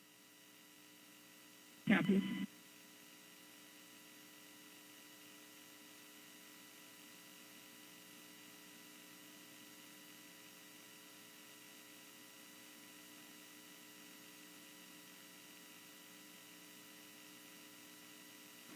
So there they go. With a big wave as they rotate the seats upwards so they can be better configured for launch, of course, and also they'll be able to see their display panels directly in front of them. Yeah, and the main reason why we want to launch and land in that position is for the G forces, the gravitational forces that we experience. Get up to 3 or 4 Gs on launch and landing, on a nominal launch and landing. And when you take those G forces through your chest, so when you're on your back, those forces are coming straight down, so they're hitting through your chest. That's much easier to deal with than if you were sitting straight up, then they were hitting your head. That would really drive the blood out of your head, and that's why, if you're flying a jet, that kind of Dragon thing. SpaceX, seats are in the launch position. You are go for Section 2, suit leak check preparation. SpaceX Dragon copies, proceeding to Section 2, suit leak check preparation. So yeah, if you're a pilot and you have those G-forces that you're experiencing while sitting up, you can the blood can drain from your head, and that's why you can get dizzy or lose consciousness, and you have a G suit on, or maybe you do different maneuvers to help counter that. So it's much easier on the human body to take those G forces through your chest. And we train in centrifuges as well, so that we become accustomed to what those G forces are, how they feel, and make sure that you can still feel comfortable, function with what you have to do. For me, for the Soyuz training, we did a lot of that in Star City with the centrifuge. We went up to 8 Gs, and we also did some landing profiles under the G. So you're in the centrifuge and you're controlling where your descent is to make sure, to see what that would really feel like for the real day. And actually, I was pretty surprised. Taking those Gs, as we said, through the chest is a lot easier to deal with. 8 Gs is a lot, though. 8 Gs is a lot, and that's a lot more than you would experience on a normal launch and landing, but that would be for the Soyuz for a ballistic entry. If you had something a little bit off nominal with your re-entry and you went into that different type of profile, you could experience around 8 Gs. So that's why we train for that. The SpaceX crews do centrifuge training as well here in the U.S., and I'm not sure what the maximum of that profile is. They probably fly similar. I think they actually fly the real Dragon profile for launch and landing, which would be up to around 4 Gs.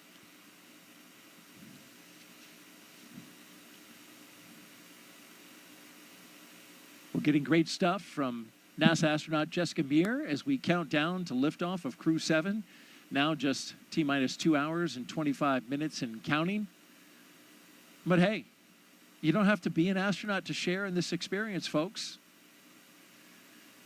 Take a look now as our Crew-5 astronauts explain how you can get your virtual guest passport and be part of the excitement. Did you know there's been over 1 million registrations in NASA's virtual guest program since May 2020? From your neighbor to the Crew-5 astronauts, you might be surprised who is a NASA virtual guest. Do you have Mars 2020? I do. Do you have James Webb? Sure do. Do you have Crew-5? Well, I've got it here, and you guys have it here, but I missed it here. We conducted over 200 science experiments and technology demonstrations on our mission. We loved being part of Expedition 68. We even remembered a virtual guest passport for Einstein, our freefall indicator, but we forgot to register. I missed the stamp. Even if you're doing existing research, never miss a stamp from NASA's virtual guest program. Whether you're en route to the International Space Station or located anywhere around the globe, register at nasa.gov/virtual guests to receive updates on missions and milestones. As a virtual guest, you will receive curated resources and a stamp for your passport following a successful launch. Remember, you only get the updates and stamp if you register. I joined. I won't miss it next time.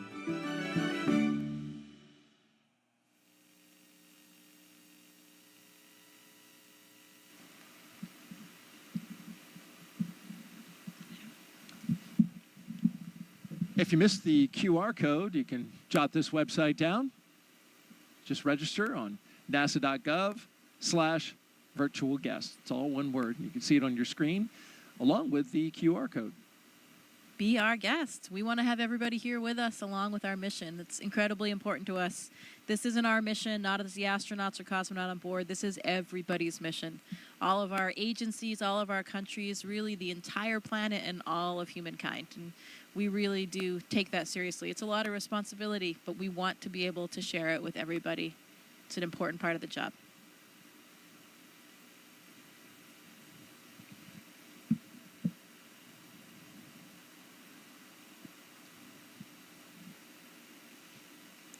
Good view of their boots there. It's the second iteration of the boots, I believe, or maybe even third. The early Demo 2 and earlier missions had a different style boot. Yes, Andreas Mogenson's knees and boots are prominent in this particular shot. And once they test again, the pressure suits, we'll see those inflate, and the crew members will kind of get a little bit of a zombie look to them. Arms will come up a little bit because, yeah, when your suit's pressurized, it's going to make you look a little inflated. Yeah, and working against that pressure, it's kind of like squeezing an exercise ball. All of your motions are a little bit more difficult to accomplish in that pressurized state. But of course, that pressurized state is really only there to protect us if for some reason we had a depressurization in the capsule at any time during the space flight. Those suits would inflate and they would protect us, still provide us with the air that we need to breathe and protect all of the systems of our body. So that's why we wear them. Nominally, during the mission, you would never have it inflated at all, just during these pressure checks to make sure that it works. You would never wear this suit outside of the Dragon. This is just in case, something breaks the hull or somehow you lose your atmosphere inside the Dragon. Right, absolutely, that's correct. So the spacesuit that we wear to do spacewalks on the space station, the extravehicular mobility unit or the EMU, much different than these suits. Dragon, we copy and concur 4 good suit leak checks. Closeout team will be performing its final closeout steps. You are go to proceed to section 4 and report when ready to close the side hatch. Dragon, also proceeding with section 4 side hatch closure. Good news, 4 good checks. You can hear Jasmine speaking to the ground and getting ready for those next steps.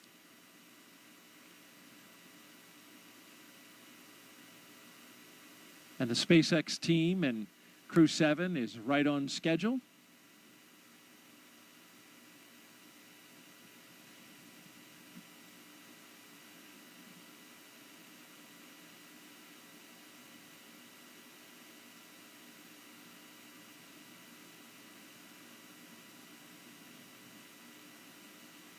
We got a split view now.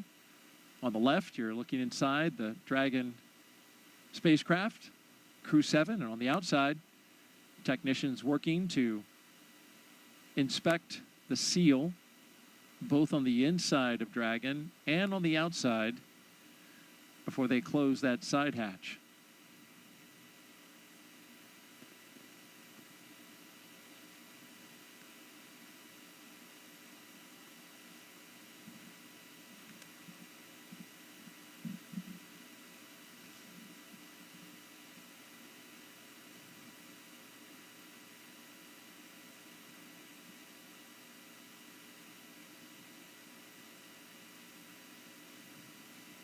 Dragon crew is ready for side hatch closure. Yeah, like you mentioned before, really important. Copy, Dragon. Crew is ready for side hatch closure. At this time, we are also going to proceed into our pre-launch comm checks. Want to make sure nothing is along that hatch seal. Even a hair, something as small as a hair, can disrupt the seal. Another reason why those ninjas are all really covered up so that they don't, have anything fall in when they're going in and out of the hatch. In fact, we did have a hair breach the seal and had to reopen it up on a previous mission and get it cleaned out. Exactly. Another reason why we do these checks, to make sure everything is in the proper configuration before we go. Dragon, SpaceX, comm check.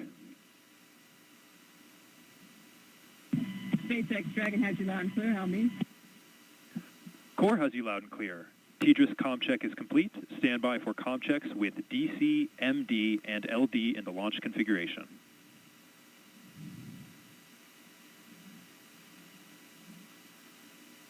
Dragon, DC, on countdown 1, comm check. DC Dragon has you loud and clear. How me? DC, loud and clear. Stand by for comm checks with MD. Dragon, MD on countdown 1, comm check. MD Dragon has you loud and clear. How me? MD, loud and clear. Stand by for comm check over Dragon to ground. Dragon, MD on Dragon to ground, comm check. MD Dragon has you loud and clear. How me? MD, loud and clear. Stand by for comm checks with LD.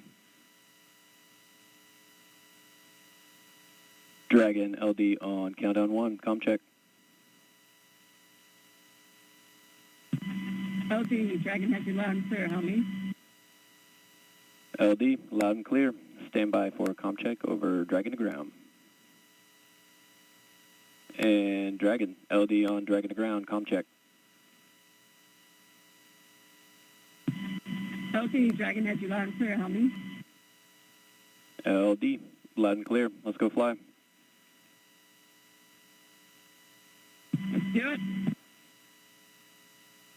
And Dragon SpaceX launch configuration comm checks are complete. Dragon copies.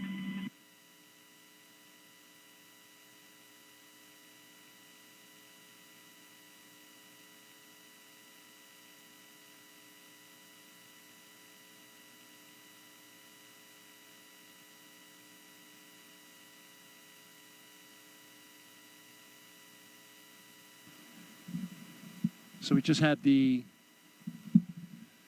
communication checks across the ground stations and the TDRS satellite network. You need a lot of ways to be able to communicate with a spacecraft when it's accelerating at a high rate of speed going up to space, and then of course once it's in orbit.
You're watching live coverage of NASA and SpaceX's Crew-7 mission to the International Space Station from Kennedy Space Center in Florida. NASA's Daryl Nail, joined by NASA astronaut Jessica Meir, as we count down to liftoff. Crew-7 got up early this morning, T-minus 7 hours. Had their medical checks, their pre-launch meal. Got suited up at roughly around T-minus 4 hours. Drove out to the pad. Arrived at the pad at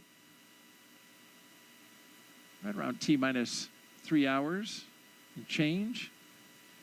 And since then, they've gone up the launch tower and into the Dragon, where they are strapped in, secured, had their suit leak checks, individual comm checks, and spacecraft communication checks. And now we are awaiting the closure of the side hatch. And we've got a range of time in which this can happen. Yeah, we're looking pretty smooth so far. Those good leak checks, good comm checks. Crew is all situated and ready. I think those feelings of anticipation are building up now as they start thinking about what's going to happen in 2 hours and 13 minutes from now.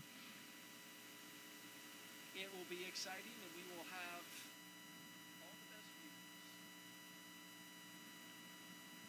views. It certainly will be exciting, and we'll have all the best views as they go into space.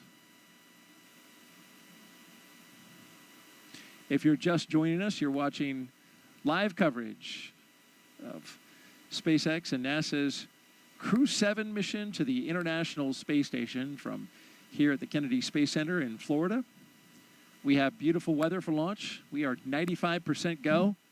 It doesn't get any better than that, Jessica. Wow, I don't think I've heard a number that high for a while. Yeah, sounds great. The 45th Space Wing started going to increments of 5 percentage points. They used to do just 10, but then they changed it to 5. Now the best you can get, it used to be 90%. Now it's 95%. All right. Can't ever get 100, though. It just has to be, 95. Well, we've got a lot of overachievers on board. That's probably difficult for a lot of people in our office not to get that 100%.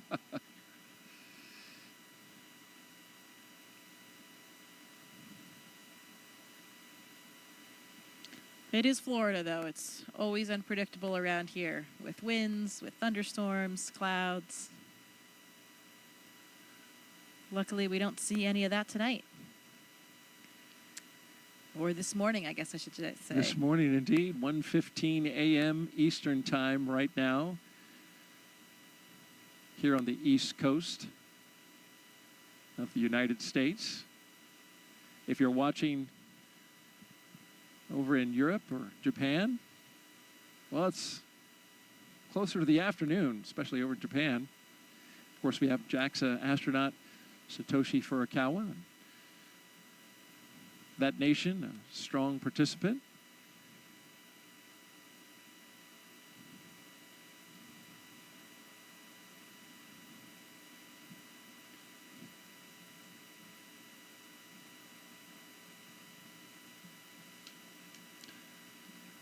"7:16 a.m. in Copenhagen," so Andy's fans are probably waking up. What a great way to start their day over there in Denmark. Great start to a weekend on a Saturday morning. Absolutely. Wake up, have a cup of coffee, and watch your countrymen go to space. And once Andy, speaking of Andy, once he arrives at Space Station, he'll be able to take over as commander of the International Space Station. That's quite a responsibility. Yeah, it absolutely is. And it's a nice experience to be able to have some different representation in those roles. He's not the commander of this vehicle, but he'll be the commander on board the ISS, and each of those carries a lot of different responsibilities. And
so our next step will be closing that side hatch. Is that right? Waiting for that move? Yeah, that's right. We expected that at T-minus 2 hours and 13 minutes, but they have a window of time in which they can close that side hatch. And then they'll pressure test it, do the leak check on the side hatch. There's a lot of margin built in to the timeline.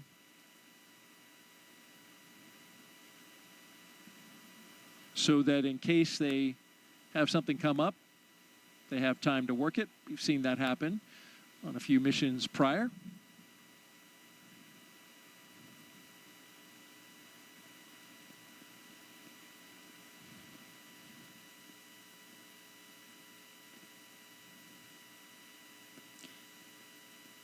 Getting some more thumbs up from the crew.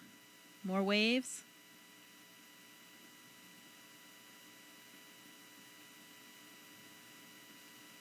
And Dragon SpaceX, the closeout team is taking its final steps in preparation for side hatch closure.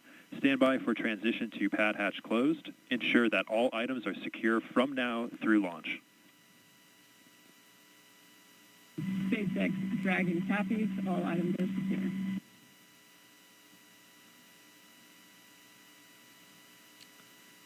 Just like we mentioned, want to make sure that things aren't going to be floating away from them in the launch environment. straps and Velcro are your best friend when you're in space. I've always likened that call to the stow your tray table and put your seat upright, you know.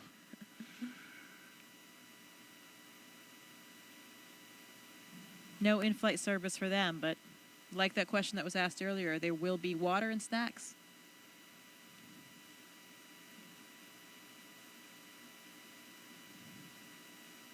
And as we await side hatch closure, if you've got a question for our own Jessica Meir, NASA astronaut, just punch up hashtag #AskNASA on the social sites, Facebook, X, and YouTube.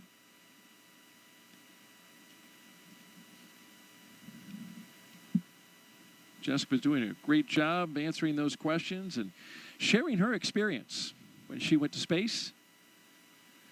Here's a question.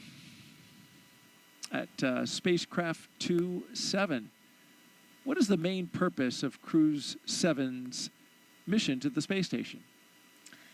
The main purpose of Crew-7's mission is to support the International Space Station in all of its science and operations during their stay there.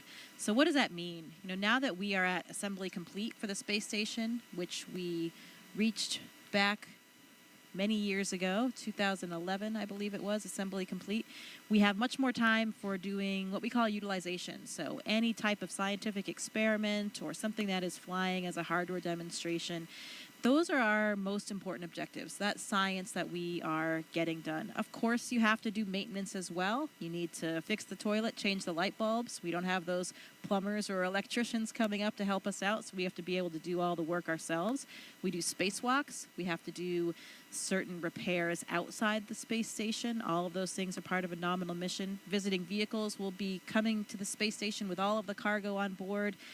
We'll have to fly the robotic arm, capture those, and unload them. And we could talk a little bit about the science as well. You know, there are some interesting experiments that are on board with this crew. One of them is the crew themselves. We have a big physiology study called CIPHER. I think we're going to hear more about that later in the broadcast from some of the scientists involved. But that's a comprehensive physiological suite. It's about 14 different studies that are really targeted at comparing and contrasting different mission durations. So, you know, we have had short shuttle missions in the past. We have typically 6-month missions on the space station, and we have a few that were more around the year mark. We want to see if there are differences in different lengths so that we can try to forecast ahead toward our really long duration mission, which will be to Mars. You know, that mission right now with current methods and of Dragon technology SpaceX, will be about 3 years. We are commencing a health check for the launch escape system. Expect a momentary flight computer state change followed by a transition back to pad hatch closed. SpaceX Dragon copies. So when you go to Mars, it takes about 6 to 9 months to get there, 6 to 9 months to get back. You want to spend a good amount of time there on the surface as well to make it worthwhile. So that's why we call it about a 3-year mission. And we want to understand the physiology involved in that kind of length of a mission. So that's really what this CIPHER study is designed to get at. Try to understand the differences between these short and longer. You know, what happens between 6 months and a year? Is there just a plateau that is reached? Do things stop changing? Or do we have a linear increase in certain parameters or that kind of thing? We want to understand more about those experiments. There's a sleep in orbit experiment that sounds pretty interesting. I think Andy will be a subject for that one. I'm not sure, maybe someone else as well. That uses an earbud EEG, an electroencephalogram, to measure brain waves, look at brain activity during sleep. So pretty cool EEG on board. You know, I speculated that it would be so cool to have an EEG on board crew members to see what's happening to the brain when you first go up in microgravity for the first time, because you are navigating in this 3-dimensional environment for the first time. You know, sitting here, of course, we're in 3D, but we're not really using things above our head, in the ceiling, on a ceiling, and that kind of thing. On the space station, we use all of the planes. We use the floor, the ceiling, all of the walls, all equally. And so you're navigating in this different way, and these different pathways are really forming in your brain in order to accommodate for that. It was a really interesting feeling I felt during the first few weeks I was in space, where I felt like my brain would actually do these flip-flops. If I went from the floor up to the ceiling and I was working there, you know, here on Earth, when we think about how we navigate and move around, it's all in relation to down, because we have this gravitational vector pointing down toward the Earth. When you don't have that in space, you know, suddenly there's no right or left. And if I'm up on the ceiling working, my brain would kind of reinterpret that as being the floor, or the deck, as we call it on the space station. So then when I, you know, lifted my head up, I didn't know which way to turn, because, you know, I was on the ceiling, but my body felt like it was on the floor. And that takes a couple of weeks for your body to get used to. And I think these new neural pathways are forming. And such an interesting thing for me as a physiologist, because I felt like I could really feel that happening. And Dragon SpaceX for post-ingress briefing.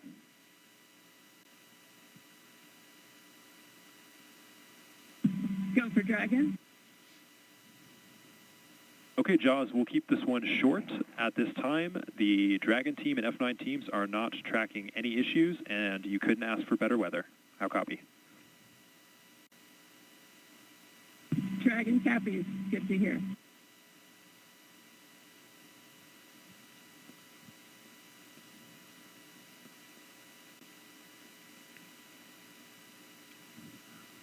So you feel that up in space. You feel the difference of how your brain has this remarkable plasticity. Your brain can adapt in this new way. And after a couple weeks, I didn't feel that anymore. You're saying you actually felt? Yeah, you could sort of feel this flip-flop. It's a strange thing to kind of describe, but you could sense it almost. And then a few weeks later, that feeling was gone, and I was, you know, more effortless in terms of navigating around the space station. You become really graceful in your movements. You know, just the tip of a finger can push you off toward one direction. So it's really interesting to see how the brain and the body are so moldable and adaptable and ready to just, you know, take on whatever new environment it comes across. Wow. And that Cypher study that you mentioned, that in dual components there, right? Not only physical, but also psychological. Yes. That's exactly what you're talking about. Yeah, absolutely. And both of those factors are involved in that study. So should be pretty comprehensive and give us a lot of data that will be really critical toward those future missions. We'll learn more about that study coming up in our show inside of T-minus 1 hour. So stay tuned for that. In the meantime, we are 2 hours out. You're watching coverage of NASA and SpaceX's Crew-7 mission to the International Space Station from the Kennedy Space Center in Florida. We're looking down at the Dragon and the Falcon 9 rocket out at pad 39A.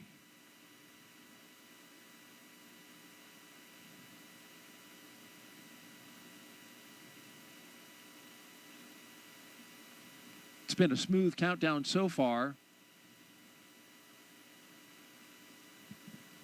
Countdown proceeding nominally. Onboard Dragon spacecraft endurance. We've heard the communication checks between the Dragon team and the crew. We saw the astronaut seats. They were also rotated into flight position. We got the suit leak checks successfully completed. The closeout lead verified the cabin environments were good. We got the side hatch closed.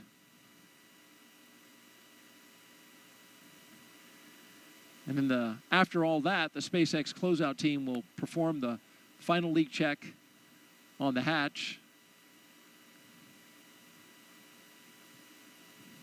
Closeout team will actually depart the pad at T-minus 1 hour. And you are the ASP, the astronaut support person for Crew 2. You're still there, right? Yeah. Is the ASP still there, or have they departed? You leave with the closeout team. Okay. Yeah, nobody remains on the pad for the launch. That would be bad. Well, absolutely. I was wondering if they had already left, but No. Right all now leave they're together. still there. Yeah, that's right. So Anne is still there, probably hanging out somewhere around that phone area, and then she will leave with the closeout team. Anne McLean, she's talking about, spaceflight veteran, NASA astronaut. And there she is. There she is, yeah.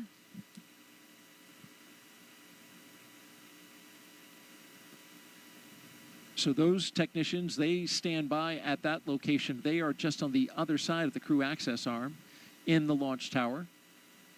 And then you have a designated SpaceX team that is inside that white room.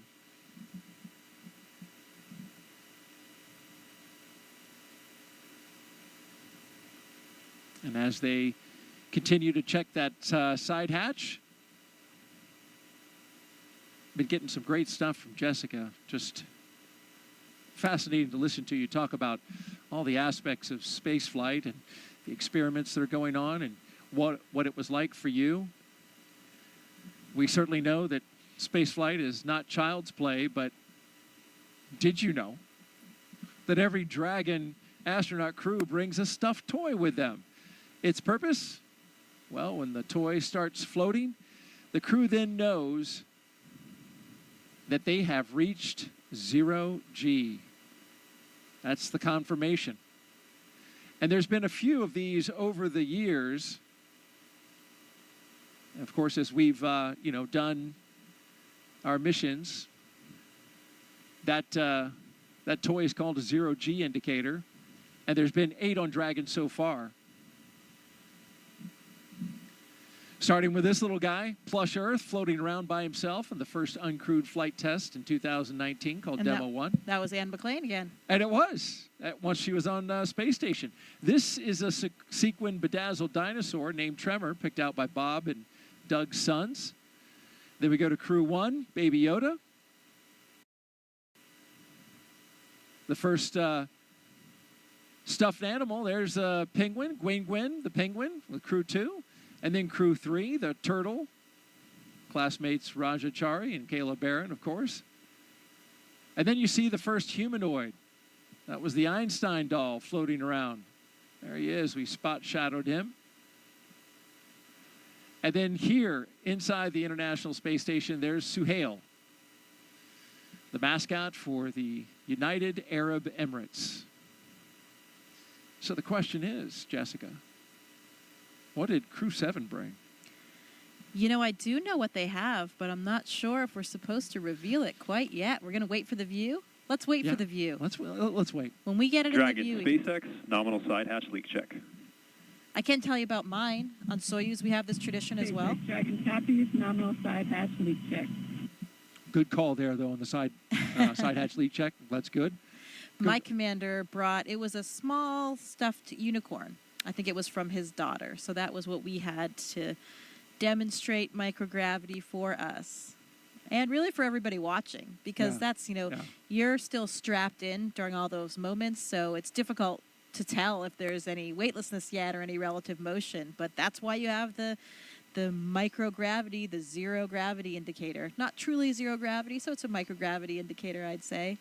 Or even sometimes called a 1G indicator, because you can see when you're back in 1G when you're landing as well. So you use it on the way down? I think so. I'm not sure if the Dragon they still have in the capsule on the way down, if it's secured or not.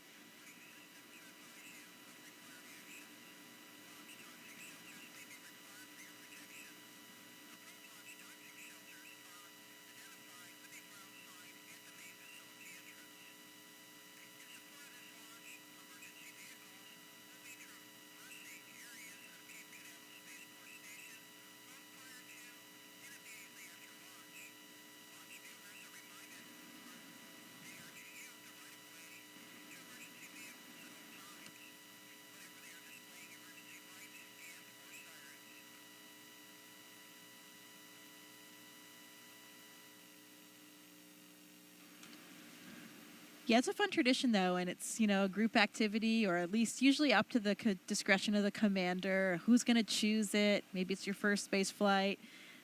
Children are often involved, so everybody gets to play along and have a role and see that microgravity indicator launching.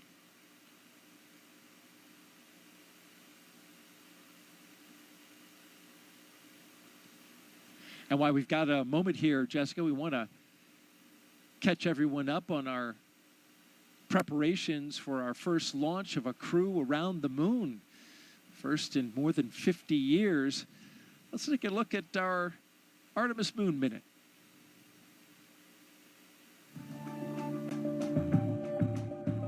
For the first time, Artemis II astronauts got an up-close look at the Orion spacecraft that will fly them around the moon. Astronauts Reed Wiseman, Victor Glover, Christina Cook, and Jeremy Hansen visited Orion at the Kennedy Space Center in Florida. And it looks amazing. Their handiwork is gorgeous. I'm ready to take it for a spin.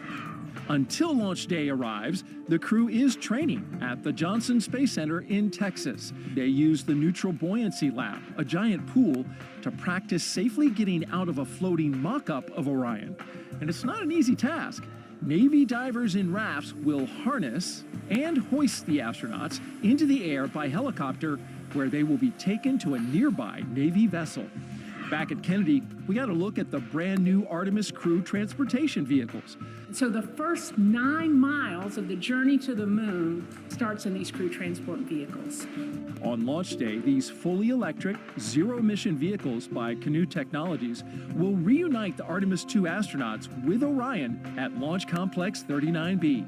NASA's powerful moon rocket, the Space Launch System, and Orion will carry them on the rest of the 250,000-mile journey to the moon. And that's your Artemis Moon Minute.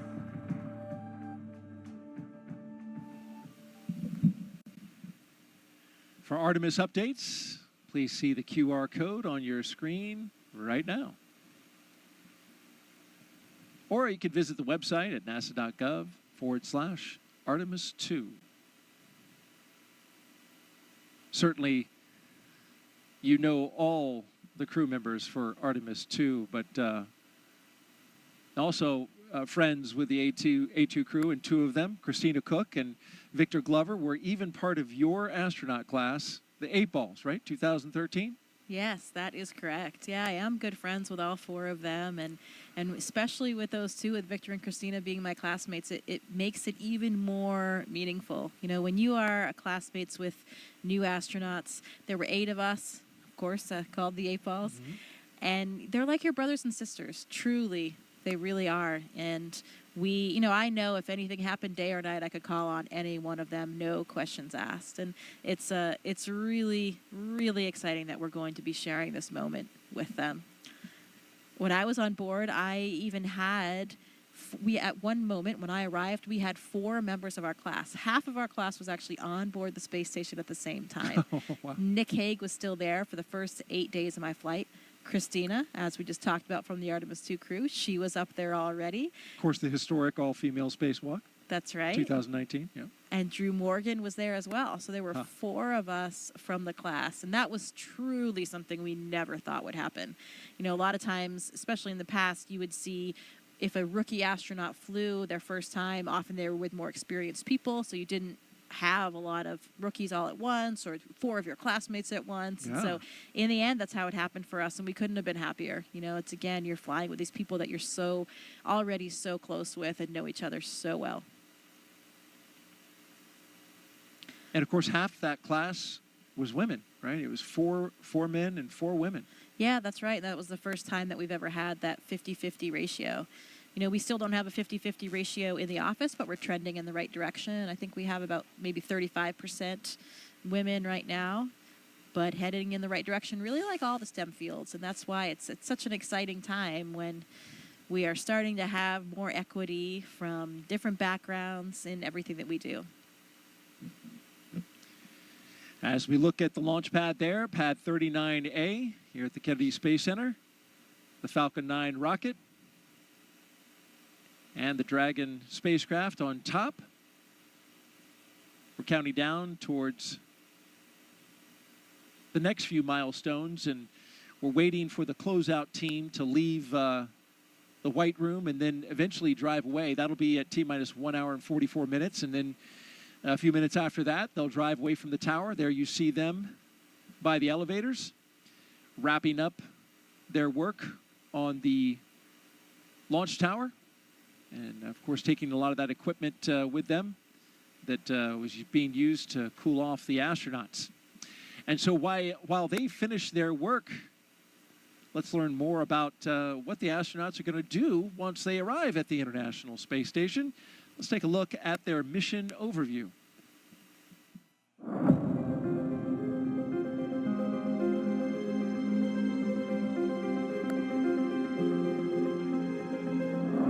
Our Crew-7 mission will take our 4 crew members to the International Space Station, which is, think of it as an orbiting laboratory around the Earth. In the broadest sense, Crew-7 and Expedition 70 is about the exploration of space, because a lot of the science and technology development that we do on board the space station not only benefits future missions to the moon and Mars, but it also benefits humanity and it benefits the Earth. The main topic of our work is always science, so we have numerous scientific projects and scientific experiments which we are part of. We're doing science and research on ourselves, our human bodies, and how we react in space so that we can eventually go further in the solar system. Using the long-lasting microgravity environment on board the International Space Station, which we cannot obtain on the ground, we can perform many scientific research that makes our life on Earth better. Well, with my international upbringing, I'm especially proud of the fact that our Crew-7 mission has 4 different astronauts from 4 different countries. And it's just something really special when you think about we've all come from very different backgrounds. We have different cultures and different traditions, but we share those with each other. Working as a team, we can back up each other and accomplish the mission easily. And I hope that this is something which can show the world how we can achieve big things when we cooperate and we work together. It's a human being's instinct to broaden our boundaries. Humans have always wanted to push the boundaries. We're curious beings. We want to know what is out there. We want to see what's behind that hill. We want to see what's behind that sea. We want to see what's behind that planet. Every time we've explored in the past, it has been beneficial to humans and to humankind. We always learn and develop technologies that help us. We learn more about our home planet. We travel out into space to gather knowledge, to expand our understanding of our world and the universe, and return that knowledge to the Earth, to humanity, for the benefit of us all.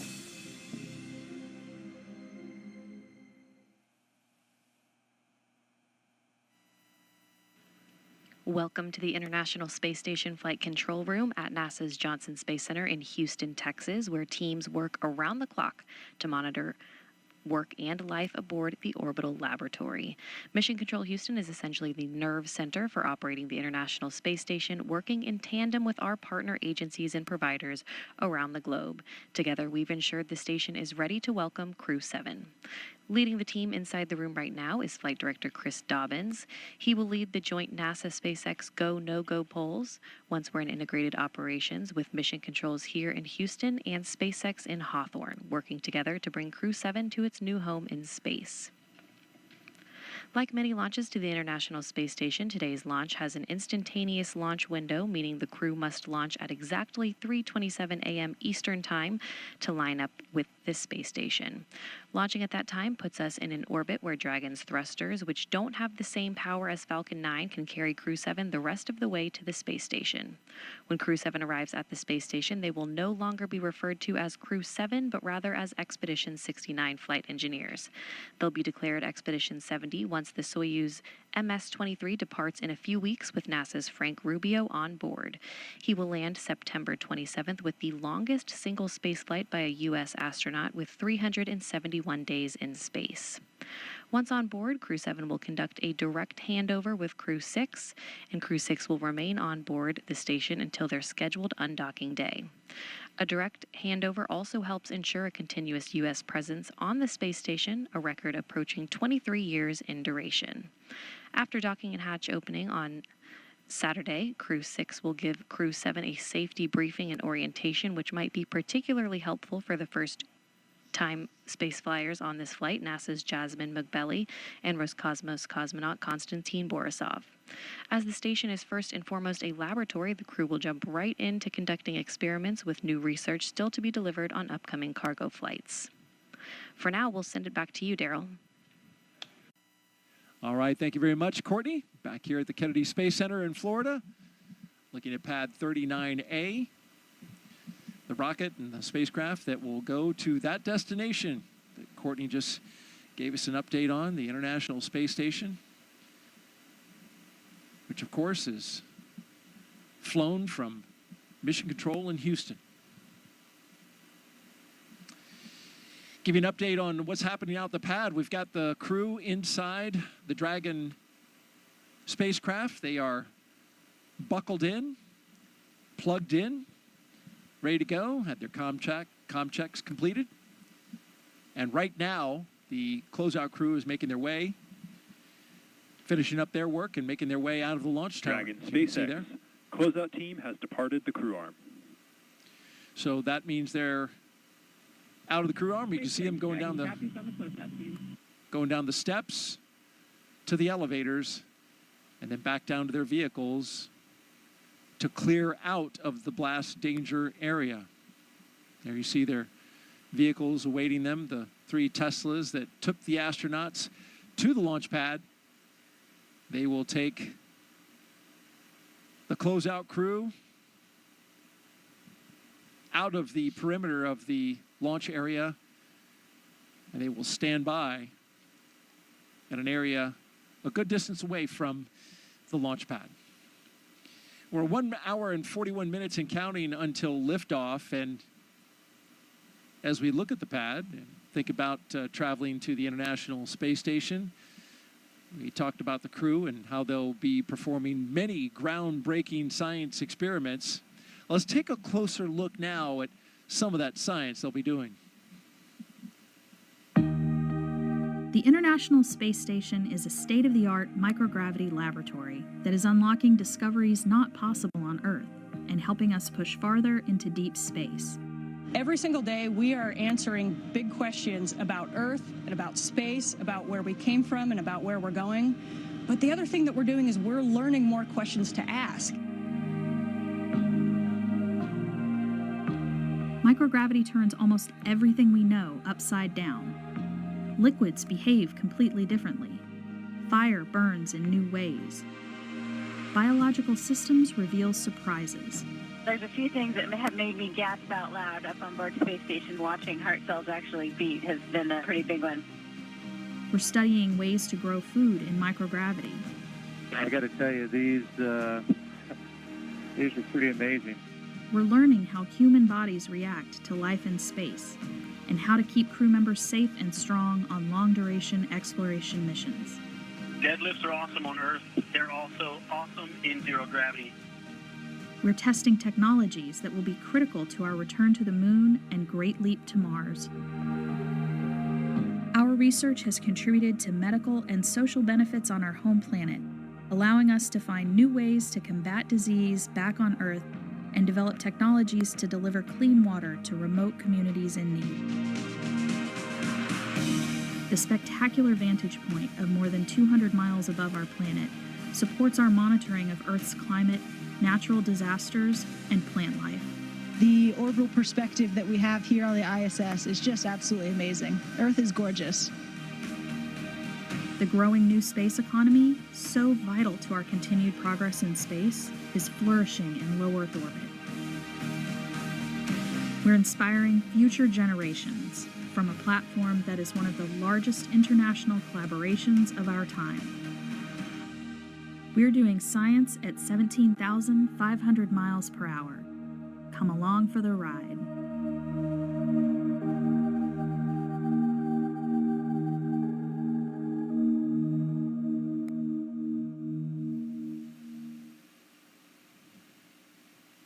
A great overview of some of the science being done on board. And Jessica, you've looked into this mission, of course, as an astronaut with the astronaut corps and a scientist yourself.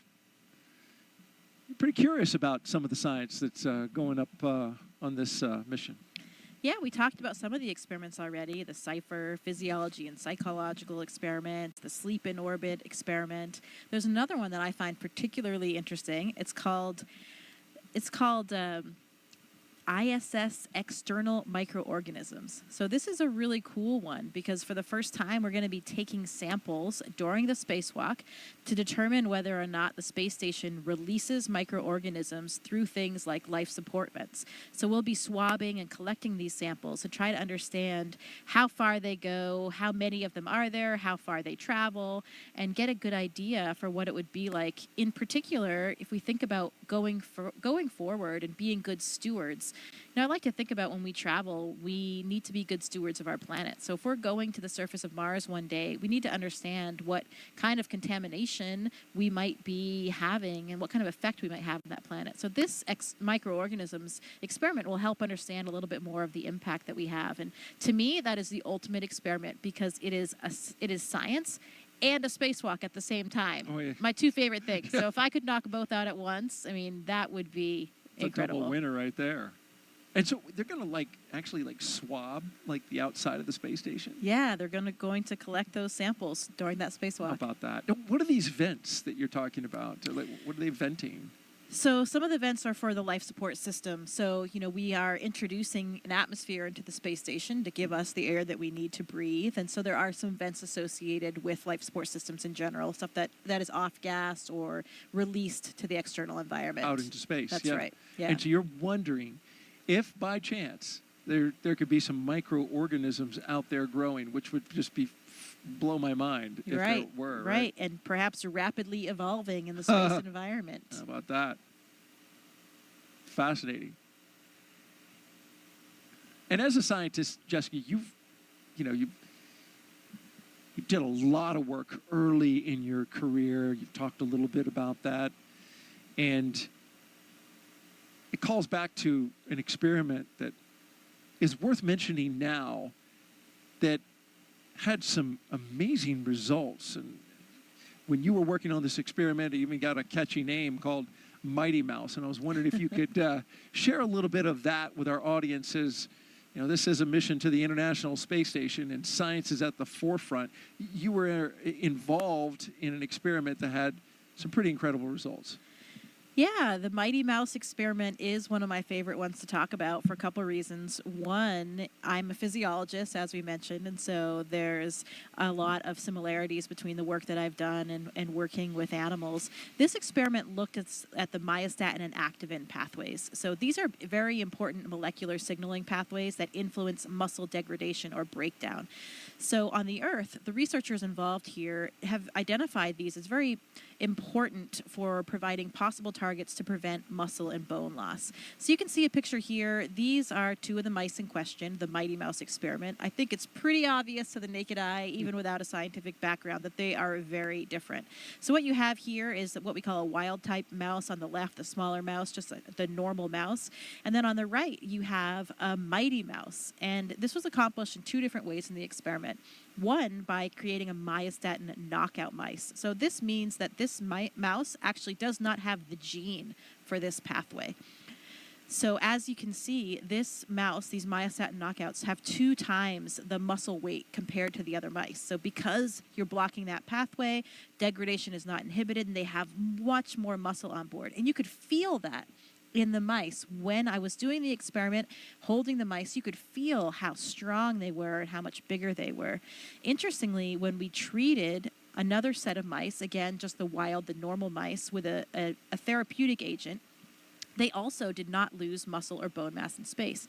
What I'm pointing to right there in this picture, this is a bone densitometer. So we were actually putting the mice into this bone densitometer and imaging their bone density while they were on board the International Space Station to get these images, because we're looking at not only muscle, but also bone. These pathways are important for both muscle and bone. And why is this important?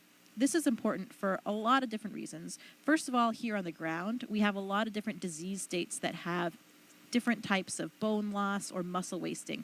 Muscular dystrophy, osteoporosis, heart disease, any kind of disuse wasting of the muscle for like elderly people or bedridden people. And if we can understand more about the mechanisms involved in these pathways, we can help those patients. And the other interesting thing about this experiment in general is that it also has applications to space. You know, you saw a video earlier of us exercising in space, incredibly important part of our day. We have 2-hour blocks on our schedule because if we don't exercise every day, we will have significant muscle loss and bone density loss. We have these really large systems on the space station, these pieces of exercise equipment to keep our bones and muscles healthy. But when we talk about going back to the moon, going to Mars for long periods of stay, we'll have smaller capsules. We won't have these big pieces of equipment. And so we might need to employ some of these strategies that we're learning about on the International Space Station. So that's why this experiment is such a favorite of mine. It really touches life back here on Earth, helping patients with various disease states. Also is applicable to the future of space travel as well. And even I'll cap it off with a really interesting story of the investigators. Se-Jin Lee and Emily Germain Lee, they met back in college.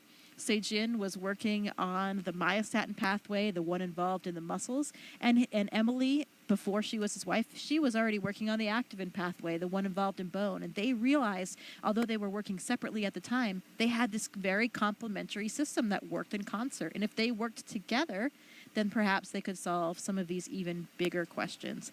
They were incredibly excited. They had always dreamed of having an experiment of theirs fly in space, and they had demonstrated these concepts on the ground. So it was really cool to be part of this team and watch that experiment come to fruition and to have such dramatic results. Again, those mice that were treated with this therapeutic agent did not lose muscle and bone density in space, while the ones that were not, just like us, had dramatic losses in both of these. So really interesting to see that these agents were successful in space and the applications it might have for the future.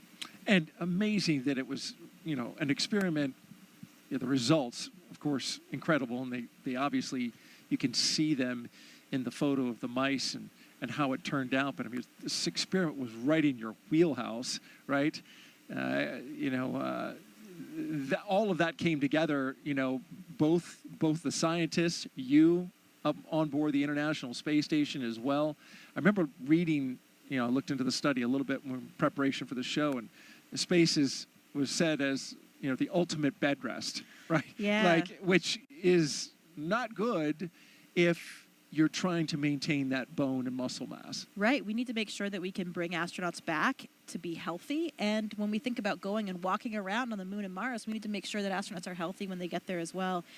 My colleague Drew Morgan and I were super excited to be performing this experiment in space. He's a medical doctor by background, and me as a physiologist. We were utilizing our own backgrounds, and that was another one of the big contributions that we felt we made. And we even ended up on their scientific publication as well. How about that? Well, thank you very much, Jessica, for sharing that outstanding science.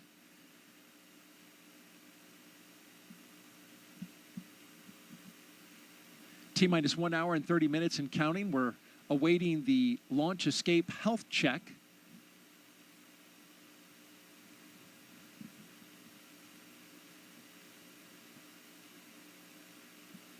And then in a few more minutes, we'll get to our chief engineer technical poll. We won't hear that over the loops, but marching slowly to the T-minus 1 hour mark, and activity will really start picking up. Until then, let's take a social question. I've been getting them all night. Keep them coming in. Hashtag Ask NASA.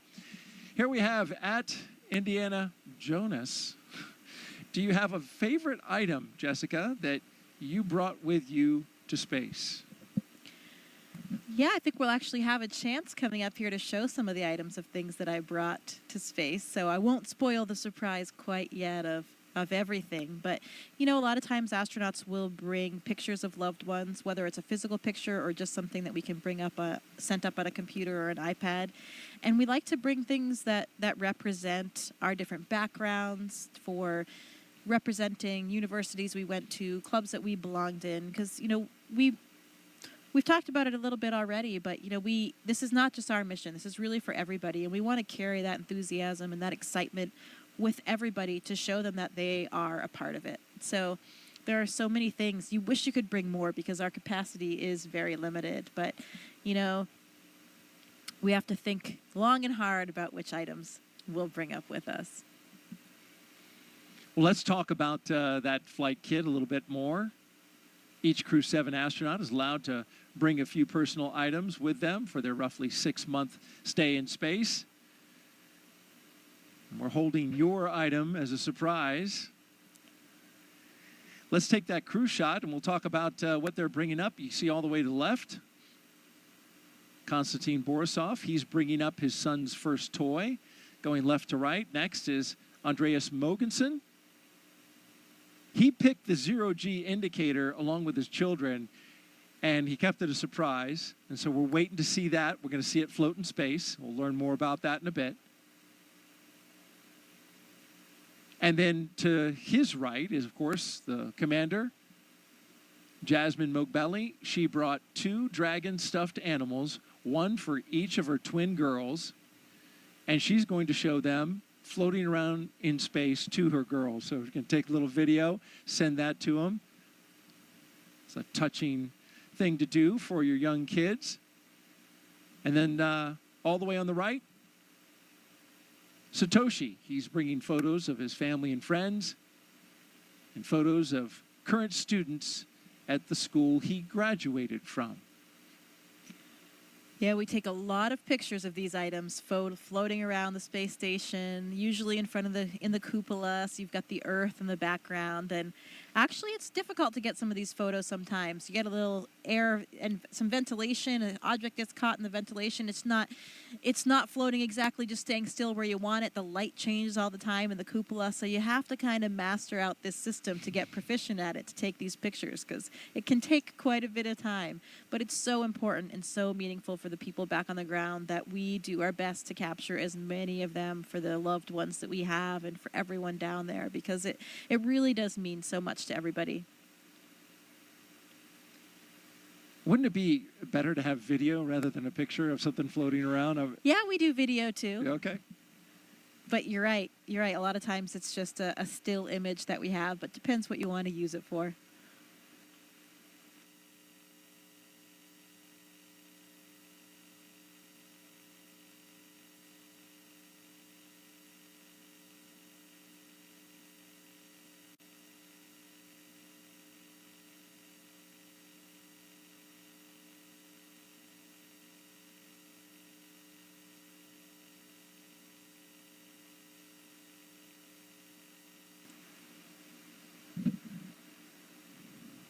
Great stuff there by Jessica Meir, NASA astronaut, with us on the broadcast. Thank you very much, Jessica. And continuing to count down, 1 hour and 25 minutes and counting until liftoff of Crew-7. You're watching NASA's coverage.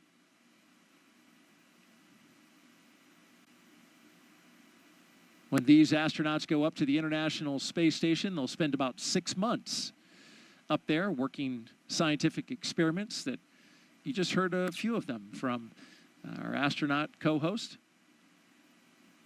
And then they'll come back down, and one of the traditions we've just started to see now is the astronauts coming back to the Kennedy Space Center to talk to the folks that help support the mission. And there's a lot of people here at the Kennedy Space Center working behind the scenes to make those launches a success. And recently it was the Crew-4 astronauts that took time out of their busy schedules to say thank you to the Kennedy team, and we've got to look at that. It is very surreal to drive around the grounds. The last time we were here, we were in quarantine, and so we were very isolated. We got to have our families around us, but we didn't really get to interact with a lot of people. But we could see all the hustle and bustle that goes on in order to make it possible for us to launch. It is hard to imagine looking over at the gantry from here, thinking back to when we were sitting on top of a rocket. It is a pretty amazing place to be able to come back to. Kennedy really has a special place in my heart. I think it was really important to all of our crew to have this opportunity to come back here and just thank the workforce here, our team members that made this flight possible. You know, I think as we think about spaceflight, it is not anywhere near an individual type of accomplishment.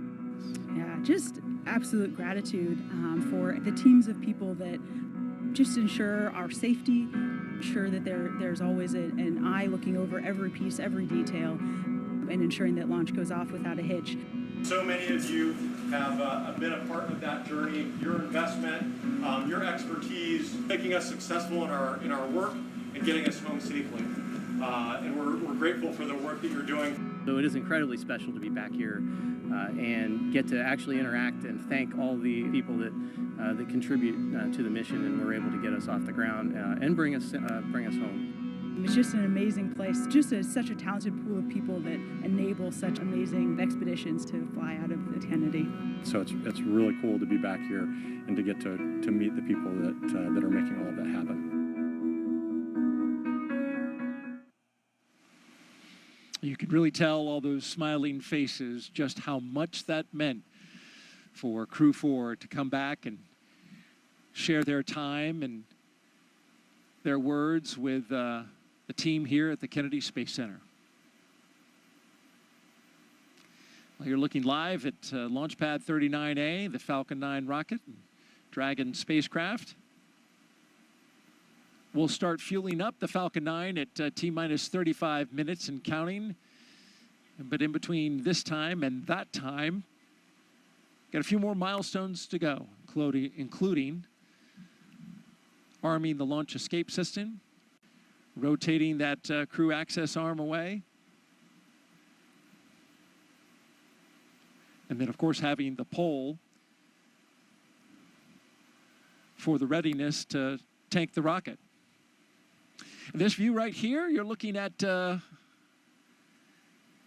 special guests that have gathered at the Banana Creek facility here on the Kennedy Space Center. Launch watchers.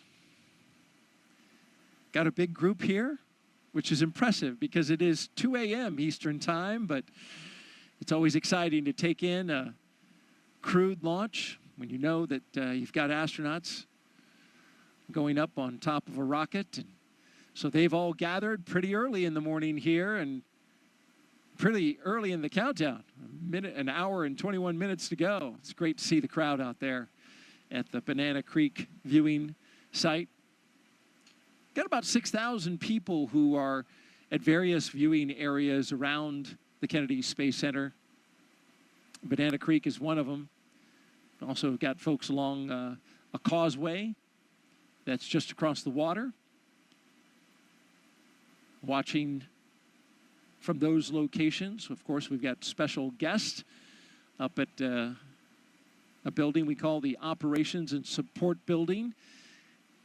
We've got our own Jasmine Hopkins up there who will be interviewing some special guests here in the final hour. And they're joined by several hundred VIPs who are taking in the site from the 5th floor up there on the balcony. It's a great view up there as well.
We've talked a lot about the different astronaut classes this evening. Of course, our astronaut co-host, Jessica Meir. She's from the 8-ball class of 2013. Our crew tonight, the commander, Lieutenant Colonel Jasmine Belli, is the only NASA astronaut going up on this flight. It's a multinational flight. But she is one in many and a highly accomplished group of astronauts selected in 2017 and nicknamed the Turtles. But I think for me what's really special is that we all just come from such a diverse set of backgrounds and experiences. We have scientists, engineers, people from all different walks of life. We're just really, really fortunate. The team that selected our class, I think, just did an amazing job at really looking at how personalities meld together. That's what I appreciate the most, is just the way that we were able to enable each other's strengths and lean on each other in ways that bring us together and bring us closer as a group. We all care so deeply about each other. We have such an amazing relationship across the entire class, and you know, just what an amazing group of people. We've been able to really lean on each other and our expertise in different moments where it's most applicable. Jasmine is an amazing person. Our class is incredibly close, and she is just an amazing leader, an incredible pilot, and a great choice to be the commander of Crew-7. And that's one of the biggest blessings of being up here for so long for me, is I'll have flown with pretty much half of my class. We now have a continuous turtle presence in space, which started with Crew-3 when Kayla and Raja launched, which we look forward to Jasmine carrying forward. So the Turtles class, an amazing class. They were the class that was selected just after my class of the 8 balls, and pretty cool that they have this kind of run of the space station right now. I remember when we were saying that about the 8 balls, but Jasmine will be joining her classmates Frank Rubio and Woody Hoberg on board. They are already up there awaiting for her. And then Laurel O'Hara will be joining from her Soyuz launch in the middle of September. So pretty exciting to have all of those turtles up there at once. And I know that's how it felt for me. Daryl and I were talking earlier about when I arrived on the space station and we had 4 members of our class all up there at the same time. And in thinking about it, I think I've talked about all 7 of my classmates during this broadcast. You've seen photos of most of them in the previous coverage. And it just shows how we really do become like a family here at NASA in the astronaut office, especially with those classmates. We talked about my classmate Ann McLean. You saw her as the astronaut support person on the pad, helping the crew with all of those final preparations. We saw Christina from the spacewalk footage from the spacewalks. Actually, we did 3 spacewalks together, Christina and myself, during our mission. And you saw Victor and Christina in those Artemis images as well, as they are now in training for the incredibly exciting Artemis 2 mission. You saw some footage of Nicole Mann and Josh Cassada from their recent mission on board the space station. They were on Crew-5, so again, carrying that legacy with them. We talked a little bit about Nick Hague earlier as well. Nick was there on the space station when I arrived. And I talked about Drew Morgan just recently with the Mighty Mouse experiment. Drew was the astronaut that I was up there. Actually, I didn't spend a day in space without Drew. He was there for the entire 7 months of my mission. I was up there for 205 days, so almost 7 months. He was there already when I arrived, so he was up there even longer. He had about a 9-month mission. So there you have it, all members of the class. We've been represented in this broadcast, but it's not about us today. It's about those turtles. So more about them. We are so excited to see Jaws on her way, headed to join her classmates, Frank and Woody, up there. You know, we have right now on the space station the 4 crew members that flew up on Crew-6, of course. That's Woody Hoberg, Steve Bowen, Sultan Al-Nayati, an astronaut from the United Arab Emirates, and also Andrei Fadayev. They arrived on the Crew-6 vehicle, so they'll be departing about 5, 6, 7 days after Crew-7 arrives. They'll have a handover period so they can really get accustomed to everything that's going on, hand over whatever information they need, and then they'll depart. And then we have Frank Rubio and cosmonauts Sergei Prokopiev and Dmitry Petelin. So this crew will be joining the 7 crew members that are already up there until that handover period ends, and then the 4 from Crew-6 will depart. The Soyuz crew is scheduled to land, I think, September 27th. So Frank will finally be returning home from space back here to the U.S., and his mission was extended, so he will have been up there for over a year when he lands. Finally, and he's going to break the record, right? Longest That's continuous stay in space. That's right. It has been an incredible mission for him, but of course everyone is very excited to have him back on the ground as well. And I'm sure he will be just as excited to be back on Earth and be able to visit his friends and family and take a hot shower. Showers are always very welcome when you come back. You know, you do get surprisingly, you feel very clean on board. I was surprised by it, but it's kind of like a sponge bath that we get up there, but you really do feel clean. And part of the reason why is you just don't feel as dirty as in space. You know, not even your clothes are really resting against you when you're in microgravity. Everything's kind of floating. You don't go outside and get sweaty in the hot Florida humidity like us sitting here in these chairs getting a bit hot. You just don't experience that because you're never sitting down. You know, you don't. But you are perspiring, right? You're losing water through the skin, Sure. but it's not sitting there, right? Absolutely. You still have all the same physiological mechanisms going on, but it's a temperature control environment, so you're not really sweating throughout the day aside from when you exercise, and then you do sweat quite a bit. Okay. And it's really cool to see because the water, it doesn't just fall down, doesn't fall off of you like it does here on Earth. It'll kind of accumulate until a force acts upon it. So you might have a ball of sweat kind of growing on your head, for example, if you're Victor Glover and you don't have any hair up there, or Luca Parmitano on my mission. And yeah, it behaves differently until it'll come off in a with a Just once you dispersing. have motion imparted onto it. About that. Great stuff from NASA astronaut Jessica Meir as we count down 1 hour and 11 minutes until liftoff of Crew-7 from the Kennedy Space Center in Florida.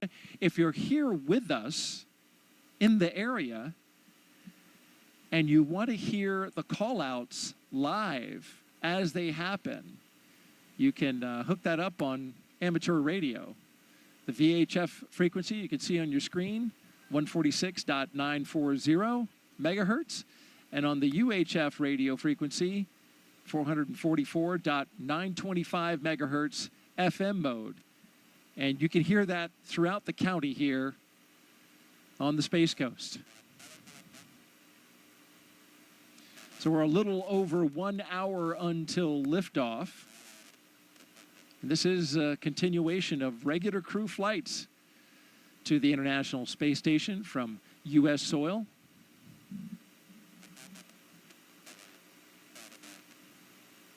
SpaceX's Crew-7 mission will be the company's 8th crewed spaceflight for NASA, following the crewed test flight Demo 2.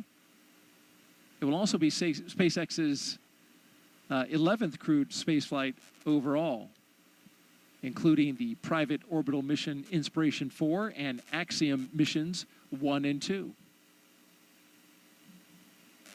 Our crew at the very top in the spacecraft Endurance. It will be the third flight for that Dragon that you see right there on top of the rocket. The Falcon 9 booster, well, that's a brand new one. Booster 1081 on its first flight. Impact fuel bleed has started.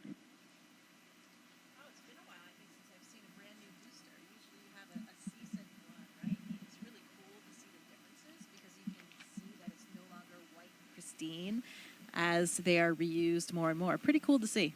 Yeah, you were talking about the booster, how, in the reuse booster, you've got that sooty exterior on it, and this is a brand new one.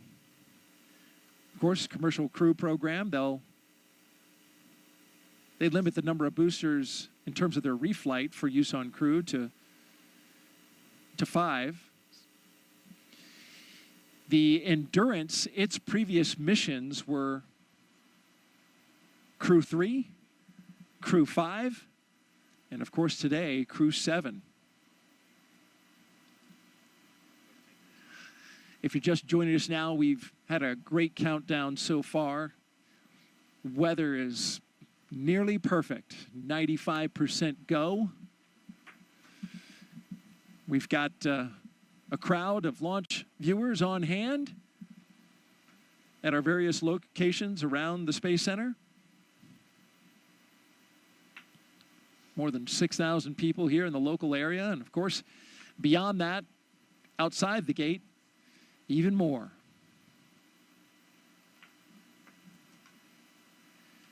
Now, we mentioned this, once we get to an hour to go until liftoff, things will start really picking up. We get close to that go, no-go pole that will arm the launch escape system. And then once that's armed and we rotate the crew access arm away, we'll get the propellant loaded into the rocket at T-minus 35 minutes. That crew pole for readiness happens at T-minus 1 hour. And of course, the pole to load the prop is at T-minus 55 minutes. At T-minus 45 minutes, there'll be an internal mission control Hawthorne pole, and then the launch director's pole for propellant load.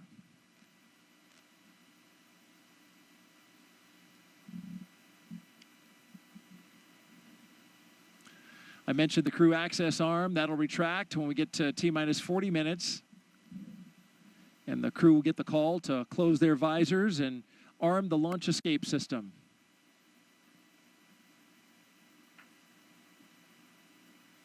Of course, once you have the Falcon 9 being loaded with propellant, you want a safety system that will allow the astronauts to get off the top of the rocket in case anything happens, and that automated safety system is in place. What makes it work are 8 Super Draco thrusters that are on Dragon. They would fire and quickly separate the crew from the rocket. And they can do that either on the pad or during flight on the ride uphill.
And thanks for tuning in. You're watching live launch coverage of NASA and SpaceX's 7th rotational flight of astronauts and 1 cosmonaut to the International Space Station from the Kennedy Space Center in Florida. NASA astronaut Jessica Meir has been with us over the past 3 hours, talking about Crew-7 as they have prepared for launch. Also talked a lot about science and a phenomenal number of other fascinating topics. We really appreciate you being here. We're now closing in on T-minus 1 hour until liftoff. And your thoughts on how we've done so far? Things have been proceeding nominally, as we say in the space business. Things are looking good. The leak checks were good. Comm checks were good. The hatches closed. I think we're in good shape. And the weather, what did we say? A 95% favorable odds for weather. So looking good, and I'm feeling good about it tonight. What about you, Daryl? Oh, I am feeling fantastic, and it's good. We both got the positive vibes going. You mentioned the weather. It's nearly perfect. Liftoff time still holding for 3:27 a.m. Eastern time and 27 seconds if you're right down to the second. We're tracking no issues with the Falcon 9 or Dragon, as Jessica mentioned. The range is green. Weather, good to go. Over the past 3 hours, we want to review now what our crew's been doing, and there you see them. Jasmine Mobelli, Andreas Mogensen, Satoshi Furukawa, and Konstantin Borisov. They have been getting ready to launch into space. Let's take a moment now to recap the overnight launch preparations. After waking up and having a meal, SpaceX helped the astronauts into their suits, as you can see right here at the historic quarters suit-up room. Then the crew, well, once they got their suits pressure tested, they walked right out of the same path that every NASA astronaut has done since Apollo 7, waving to family and loved ones after getting inside their Teslas with the gull-wing doors coming down. They joined a caravan led by Center Security on a 20-minute ride to Launch Complex 39A.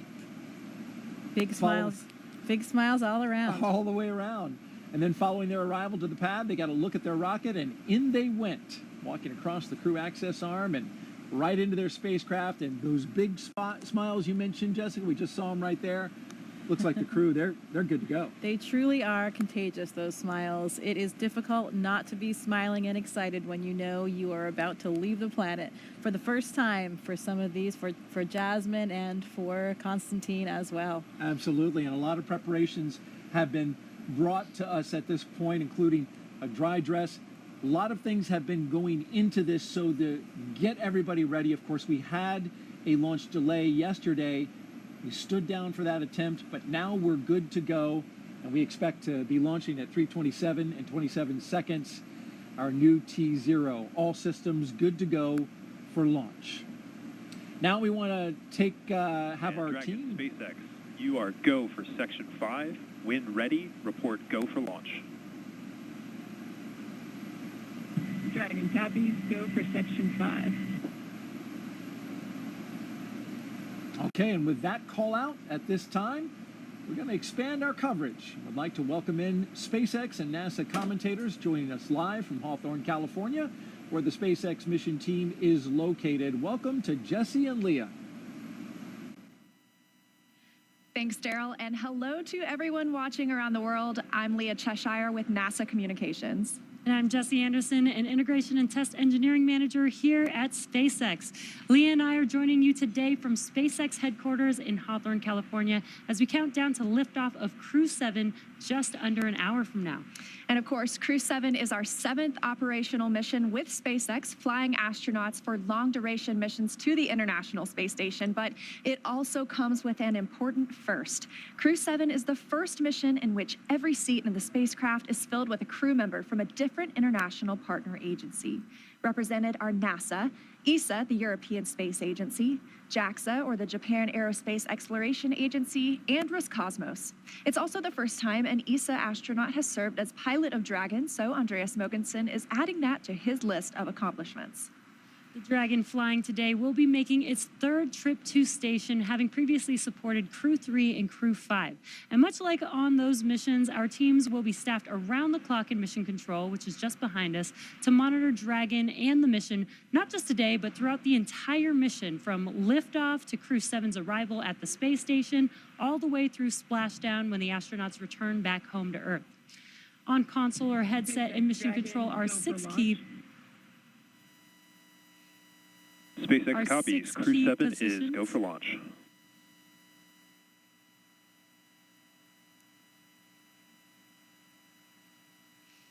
The mission director is in charge of the room and tasked with making real-time decisions to ensure mission success. The person that you may hear talking to the astronauts, which we just heard a few seconds ago, is the Crew Operations and Resources Engineer, who you'll hear us refer to as the core throughout the broadcast. And the 4 additional team members are focused on vehicle systems, including avionics, navigation and control, software, propulsion, life support, and communication with ground support teams. Apart from Mission Control, our Falcon 9 team is currently located in the Launch and Landing Control Center at Hangar X. With less than an hour until launch, they are settling in for final checkouts, propellant loading, and for launch. And of course, NASA has its own team members at NASA's Mission Control Center in Houston, Texas, who have been preparing the International Space Station for Dragon's arrival. They recently gave their go for launch and confirmed the station is ready to receive Dragon and the new crew.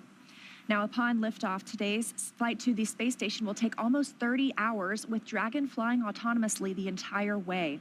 And just like autopilot on a commercial aircraft, the crew always has the ability to take manual control of the spacecraft if needed. It continues to be a smooth countdown, and we're looking good for an on-time liftoff. Coming up at T-minus 45 minutes, the team will report their readiness for propellant load with a final go-no-go poll. In the meantime, NASA's Courtney Beasley is going to help us take a closer look at propellant load and launch go-no poll. Go-no-go polls open at 55.80, procedure 1.160. Thanks, Jesse. I'm here in the International Space Station Flight Control Room in Mission Control, Houston. What we have our sights set on today is low Earth orbit, which you'll sometimes hear us refer to as LEO. This is classified as orbits around Earth that are 1,200 miles or lower. There are a lot of satellites in this orbit, including the Hubble telescope, and of course, today's destination, the International Space Station.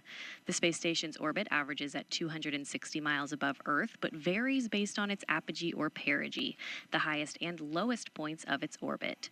Being that the space station is 260 miles above Earth, crew members are too far away to make things out like cars, people, or buildings. But they can see other landmarks around the world, and the long camera lenses they use help them zoom in on familiar sights of our home planet. NASA astronaut Steve Bowen captured Cape Canaveral on Florida's Atlantic coast earlier this month, near Cape Canaveral Space Force Station and NASA's Kennedy Space Center, where Crew-7 is launching from today. The contrast of the colors between the Indian River and Atlantic Ocean become much more pronounced from space. And here's a beautiful nighttime shot of the city lights of Mecca in the desert valley of western Saudi Arabia, captured by NASA astronaut Woody Hoberg on July 26th. Human presence on Earth becomes much easier to see at night. And this final image was captured by NASA astronaut Frank Rubio of Vedima Lake, one of the largest in Argentina, on May 7th. Each of these images are taken from the vantage point of the International Space Station that orbits roughly 260 miles above Earth. Satellites collect imagery of Earth too, of course, but the International Space Station is unique in seeing these viewing opportunities because astronauts and cosmonauts can tell scientists on the ground what they're observing and what stands out in real time. We can't wait to see what Crew-7 captures, but for now, we'll send it back to Hawthorne. Jesse and Leah. SpaceX's ultimate mission is to make life multiplanetary. To get us there, we've been developing a fully and rapidly reusable transportation system called Starship, the most powerful launch vehicle system ever developed and designed to carry passengers and cargo to Earth orbit, the moon, and planetary destinations like Mars. In fact, earlier today, the team completed a successful static fire of our Super Heavy Booster 9, an exciting step towards our next Starship flight test. But you have to learn to walk before you can run, or should I say fly. And our learning started with Dragon, designed from the beginning to transport both people and cargo to space. The Dragon hanging from the ceiling behind us was initially flown to certify SpaceX for cargo missions to the space station. Dragon launched to space in December 2010 and became the first private spacecraft to return from orbit. 2 years later, Dragon became the first commercial spacecraft to deliver cargo to and from the space station, and in 2020, as we remember well, became the first private crewed spacecraft to reach the International Space Station. Altogether, the reusable Dragon spacecraft has completed 9 human spaceflight missions and visited the International Space Station 38 times. Dragon is capable of carrying up to 7 passengers to and from Earth orbit and beyond. And these days, we are very much focused on the beyond. Now, of course, we already have explorers on the Red Planet, paving the way for humans who will arrive in the future. NASA's Perseverance rover landed on Mars in 2021 after an almost 7-month journey. Its mission addresses high-priority science goals and also provides opportunities to gather knowledge and demonstrate technologies that address the challenges of future human expeditions to Mars. These include testing a method for producing oxygen from the Martian atmosphere, identifying other resources such as subsurface water, improving landing techniques, and characterizing weather, dust, and other potential environmental conditions that could affect future astronauts living and working on Mars. Now, of course, Perseverance also brought along another passenger named Ingenuity. This is the first helicopter ever flown on Mars. There's Ingenuity being deployed from Perseverance and those historic flights that we've seen so far. When the time comes for human explorers, they'll have to take everything with them for a surface mission. Building bases or even cities on Mars will require huge amounts of cargo and eventually crew. So we're designing Starship from the beginning to carry hundreds of tons of cargo into space and be able to be refueled in orbit. Before Mars, Starship will play a key role in the exploration of the moon. SpaceX is providing the lunar lander, which will return astronauts to the lunar surface for the first time in 50 years under NASA's Artemis missions. With the ability to deliver cargo and people to the lunar surface, we'll be ready to help humanity build a sustainable presence on the moon and learn how to live off-world before the next step to Mars. Today, however, we are going a little closer to home, and the work we're doing on the space station also paves the way to Mars, but it takes place in low Earth orbit. As Courtney mentioned, the area includes any spacecraft that orbits at or less than 1,200 miles from our home planet. That's pretty close in comparison to our moon, which is almost 240,000 miles away and is referred to as deep space. Deep space missions like future missions to Mars will challenge us like no spaceflight journey has before when we start looking to send humans millions of miles away from home. Long-duration missions on the space station, just like Crew-7, directly inform how we'll plan to support the first humans bound for the Red Planet on missions that could last months or even years. So we really look forward to those human missions to Mars. And right now we're paving the way with today's exciting mission, plus through Artemis launches to the moon. For now, I'll send it back to Daryl and Jessica at KSC. Thank you very much, Leah and Jesse. And to keep our astronauts safe while on missions to the moon and Mars, NASA is working to understand the long-term effects of living in space. Earlier, NASA's Jasmine Hopkins caught up with NASA's Chief Deputy Science Officer for our Human Research Program. One of the investigations launching on Crew-7 is nicknamed CIPHER, and it will study the physiological and psychological changes in up to 30 astronauts. Joining us now to talk more about it is Kristen Faub from Johnson Space Center. So Kristen, tell me about your title and the 14 different investigations that make up CIPHER. Yes, I am the Deputy Chief Scientist at the Human Research Program, and 14 research studies, all wrapped into one research complement called CIPHER. What we want to do is study the impact of microgravity on bone, exercise, vision, behavioral health, and not only as individual elements, but how they all interconnect together. And not only do we want to study that, but we also want to understand the impact duration has on the human body and microgravity. This is going to be really important information for us for the Artemis missions and for Mars. Right, Kristen, and on that note, we have been studying in low Earth orbit for over 20 years now. So how is CIPHER adding into that? Yes, 20 years, and we've learned a lot about the changes that happens in the human body in space. Plus, we also have learned a lot about the twin study that happened a few years back. So CIPHER is just a build on top of all of that knowledge that we've gained so far, plus all of the technology that we have today, and data analysis. It's a great time to start CIPHER. It really is. And after the launch of Crew-7, how soon can we expect to get the data back from CIPHER? Well, once we start getting data, we'll start processing it, and then when we start to understand some of these observations and findings over hopefully these 30 crew, it's going to take time because 30 crew is going to be a lot of information. But once we start to find some interesting observations, we'll let you know. Absolutely. It will be well worth the wait. Thank you so much for being here tonight, Kristen. It's my pleasure. Back to you. All right, thank you, Jasmine and Kristen. We're going to turn it over now to Hawthorne, California, and check in with our team at SpaceX headquarters for an update on the launch progression. How are we doing? Thanks, Daryl. I'm Ronnie Foreman, a commercial sales manager here at SpaceX. We are coming up on just about 46 minutes until launch, and our teams are carefully moving through the process to lift off. A lot of preparations have brought us to this point today, including a dry dress rehearsal and static fire earlier this week. For those of you following along, you'll also know that we stood down from yesterday's launch attempt for additional data reviews. But for now, all systems are looking good for launch. So next up, our launch director will check in with the team for readiness, both for prop load and for launch. The 7 SpaceX responsible engineers, often called REs, indicate that they are go by voting electronically. The launch director will also check in with the Dragon mission director, or MD, on the nets, and NASA launch manager to make sure that they are ready to move forward as well. And as Jesse mentioned earlier, the Falcon and Dragon launch teams, as well as key NASA launch members, are in the Launch and Landing Control Center at Hangar X in Florida. On screen, you have that incredible view of the Dragon spacecraft with the crew access arm still in the service position. The crew right now is on board Dragon, waiting to get the green light to stow the crew arm for launch and arm the launch escape system. Great shot of our astronauts there. Once the launch director gives the go-ahead, we should get a good view of the access arm as it swings away from the capsule. The range continues to be go for launch, monitoring the clearance area surrounding our launch pad, as well as the air and sea space along the flight corridor. And at Kennedy Space Center, weather is looking good for launch. If you're joining us on the ground in Florida, you know it's just about 82 degrees outside with light ground winds. Overall, we are looking good for launch in just about 45 minutes with a 5% chance of weather violation.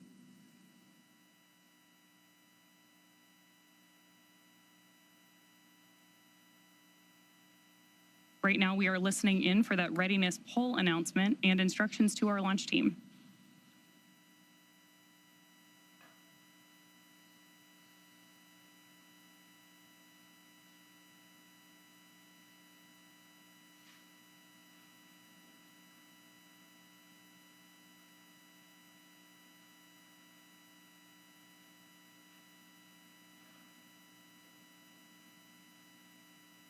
Again, this poll is going to be the go or no-go to move forward with propellant loading for today.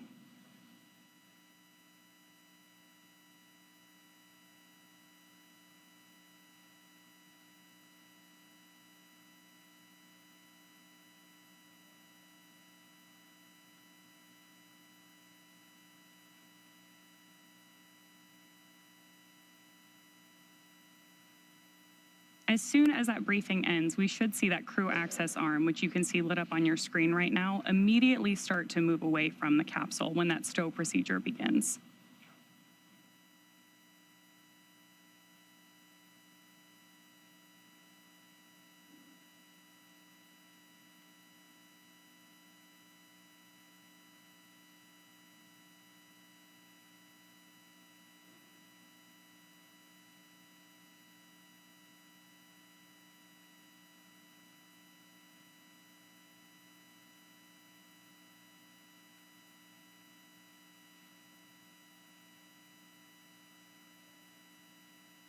Coming up on just 43 minutes to launch.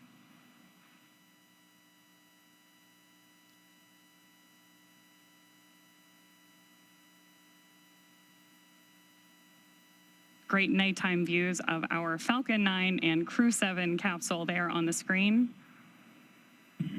SpaceX Dragon. Go ahead, Dragon. We didn't hear the poll for prop load and launch readiness. We're just giving a call.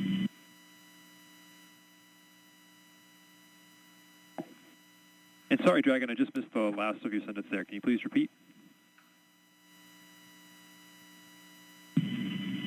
Yeah, from Dragon, we The just polling is didn't complete. hear the poll for The prop joint NASA and SpaceX teams have pulled go for LES arm, propellant load, and launch. For all operators in MCCX and Hangar X, both control rooms go into lockdown at T-minus 45 minutes and will remain in that state until the launch escape system is disarmed. All operators are to remain at their console, maintain a sterile cockpit until MD confirms successful disarming the launch escape system following orbit insertion or propellant offload in the event of a scrub. For non-urgent no-go conditions, brief the CE or LD and they will approve aborting the countdown. For urgent issues affecting the safety of the operation, operators shall call hold on the countdown net. Launch control will abort the launch audio sequence immediately and proceed into launch abort. At T-minus 10 seconds, launch control will be hands-off and relying on automated work criteria for the remainder of the count. Operators advise the launch director whether structural breakup or fires imminent or occurring per Dragon manual escape flight rules. Launch control at this time, you may proceed with arming the crew arm for movement. Copy, proceeding to arm crew arm for movement. And with that, we are moving forward toward launch. Propellant loading will begin in just over 5 minutes, but in the meantime, let's check back in with Daryl and Jessica. All right, thank you very much, Ronnie. Crew access arm retraction started. We now have crew access arm retraction. So if you look in your screen, you can see there the crew access arm moving away from the Dragon. Another great shot of it there, articulating away. It takes about 90 seconds to 2 minutes to move away, and this is a critical milestone, Jessica, as that arm moves away, because now that means if the astronauts needed to get off that rocket for whatever reason, they could either bring the arm back quickly, and it can move, as I understand it, a lot faster than it's moving now in the case of an emergency egress, or they would move forward and arm the launch escape system. That hasn't been armed yet. So this is the moving and stowing of the crew access arm so that we can clear that away from the rocket and get ready to lift off.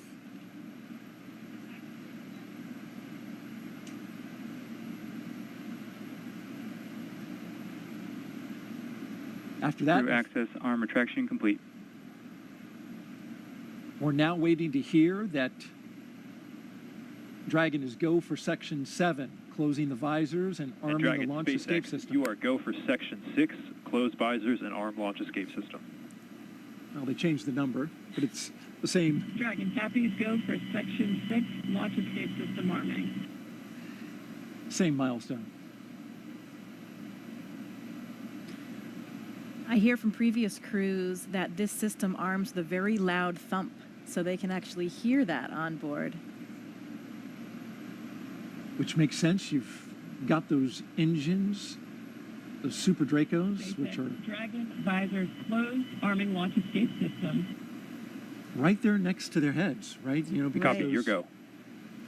Right, and sounds like that was Jasmine saying she was ready to arm, and that command can be sent from either the ground or the crew, and the crew is sending that command now to arm that system. And that launch escape system is, of course, the system that will propel us away from the rocket, the crew capsule itself with the crew inside, in the event of any type of emergency with the rocket. And that is, of course, a system that we hope to never use, but it consists of 8 Super Draco thrusters on this Dragon vehicle that are used only for this abort. And we say we hope to never use it. We hope to not be in the situation, but we have had situations where we've had incredible in-flight tests. Unintentional, for example, there was the launch abort for the Soyuz for Nick Hague's first launch in 2018. Pretty exciting event, dynamic time, but something that showed us how robust these systems are. It performed nominally and carried Nick Hague and Alexei Ovchinin back to safety. Verified armed.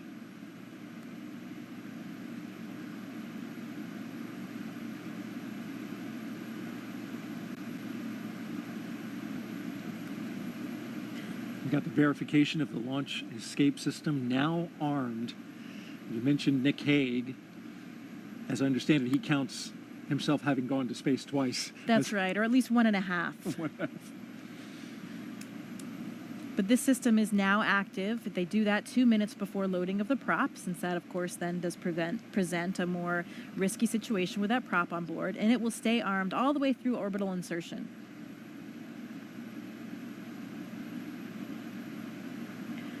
I've also been told by previous Dragon crews that you can hear the system of valves opening and actually even the flow of the fuel itself as it comes on board.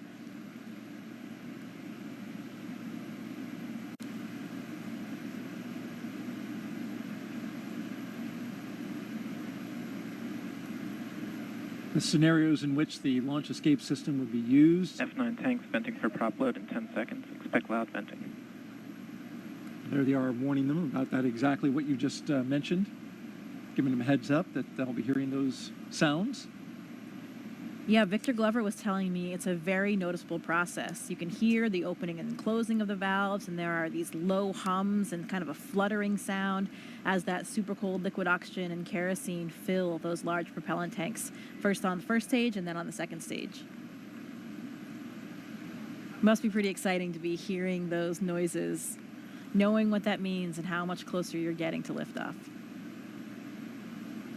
This is pretty unique in the launch industry, right? Where the astronauts are inside the Dragon, inside their spacecraft, as it's being loaded with propellants. That's correct.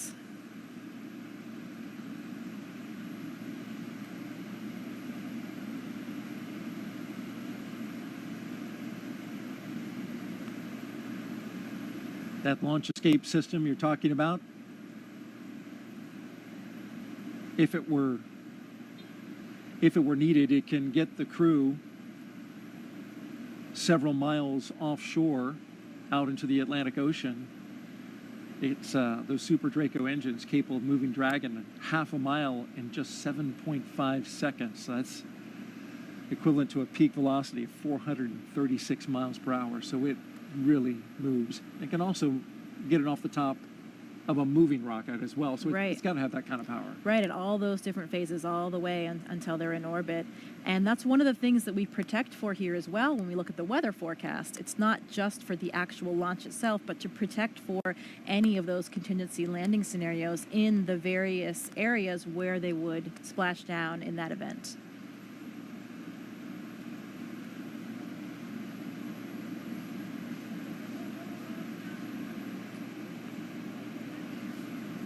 Propellant load has started.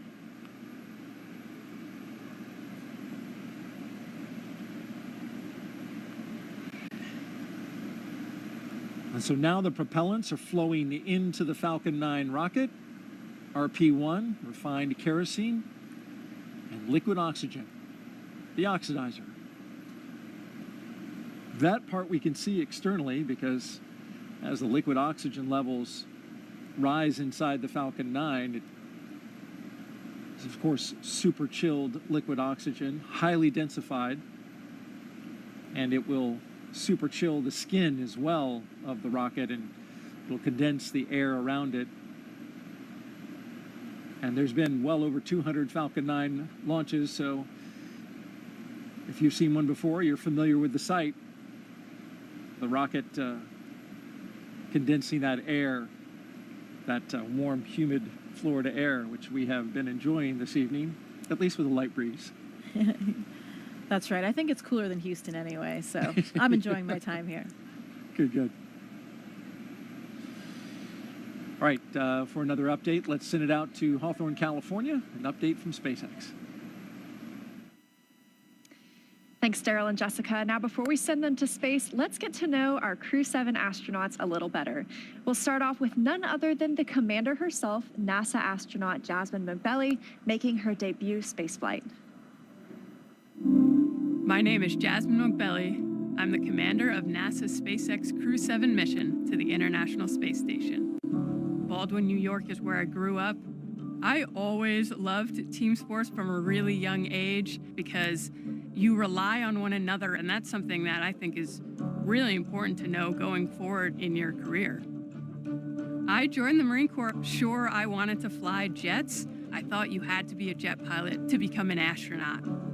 I actually went to watch STS-116 launch while I was waiting to start flight school, and Sunny Williams happened to be on that flight. I realized she was a Navy helicopter pilot, and from that point on, I went full steam ahead.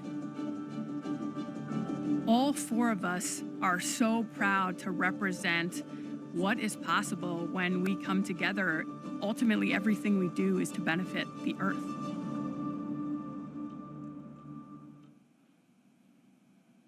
Right next to Jasmine in Dragon Endurance is Andreas Mogensen, today's pilot representing the European Space Agency and making his second trip to low Earth orbit.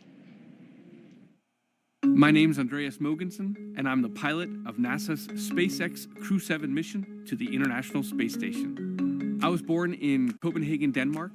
In 2008, ESA were looking to select a new class of astronauts, and I applied together with about 8,500 Europeans. So I thought, there's just no way that I'll get selected. The chances of being selected are too small. But that changed when we were down to about 20 candidates.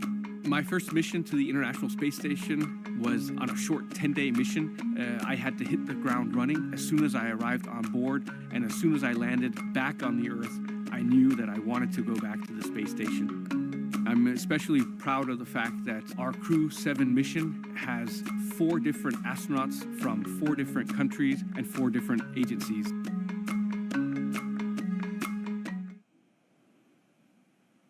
Next up, mission specialist Satoshi Furukawa.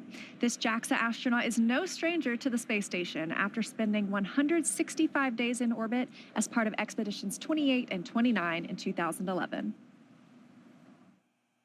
My name is Satoshi Furukawa. I am a mission specialist for NASA SpaceX Crew-7 mission to the International Space Station. I was born in Yokohama, Kanagawa, which is right south of Tokyo. The first human landing on the moon when I was 5 years old. I thought it was a great moment for humankind. I had a longing for space from my childhood. The moment I was selected as a Japanese astronaut candidate, you are hired, you are selected.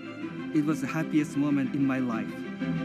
Crew-7, we are conducting many scientific researches on the space station to benefit future space explorers. I am very proud of being a part of this excellent team of international partners and also researchers, engineers, flight controllers, flight directors, and so on. Because working as a team and working together, we can accomplish the big mission.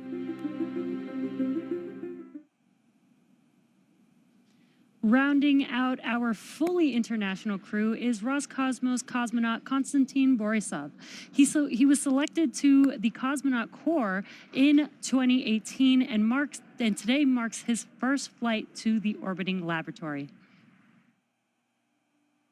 My name is Konstantin Borisov, and I'm a mission specialist for NASA's SpaceX Crew-7 mission to the International Space Station. For those who ask what a space flight is, I would say that we have 3 big jobs on the space station. First job is experiments. Second job is take care of the station, doing the maintenance, repair what's broken, storing things, restoring things, cleaning up. And the third big topic is actually taking care of your body, because in weightlessness you cannot help but train. I think many people don't understand that technology advancement which we have had during the last 50 years mainly comes from space exploration. People get very comfortable with using their phone and have very fast computers, and space motivates us to create those advancements. I want to take part in it, and I want to put my small stone into this pavement which leads us to the new asteroids, to the new planets, and to the new systems.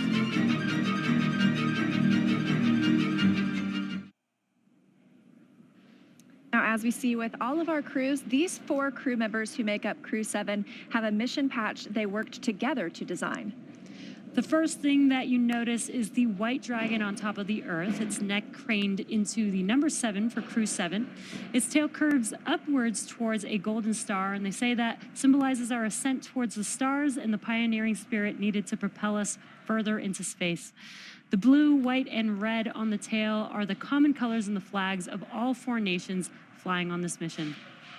Now we are less than 30 minutes to launch, so let's check back in with Daryl and Jessica at KSC, where the countdown continues. All right, thank you very much. Everything going well with the countdown so far. A little over a mile and a half from the launch pad we're going from today, this morning, 39A, is 39B, where the mobile launcher is back out on the pad right now, going through testing for the Artemis II crewed mission to the moon late next year. Here's more about Artemis in our Moon Minute.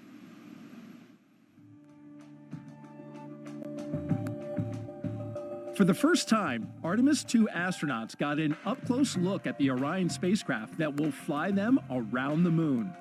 Astronauts Reed Wiseman, Victor Glover, Christina Cook, and Jeremy Hansen visited Orion at the Kennedy Space Center in Florida. and it looks amazing. Their handiwork is gorgeous. I'm ready to take it for a spin.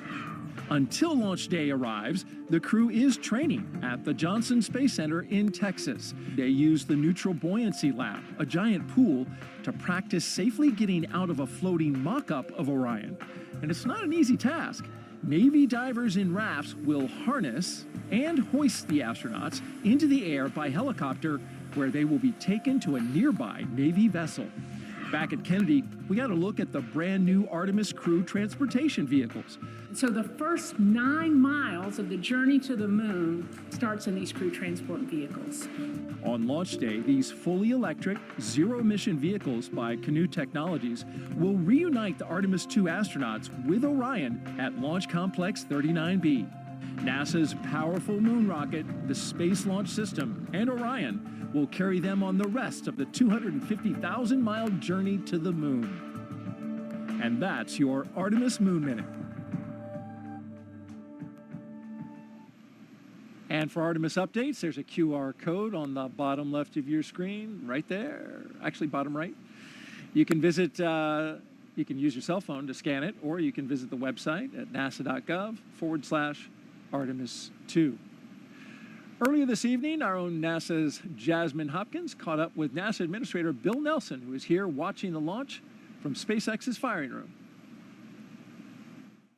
Administrator Nelson, today marks a first for NASA, the first time in a single launch that each astronaut represents a different space agency. So we have NASA, ESA, JAXA, and Roscosmos. What do you make of this diverse crew?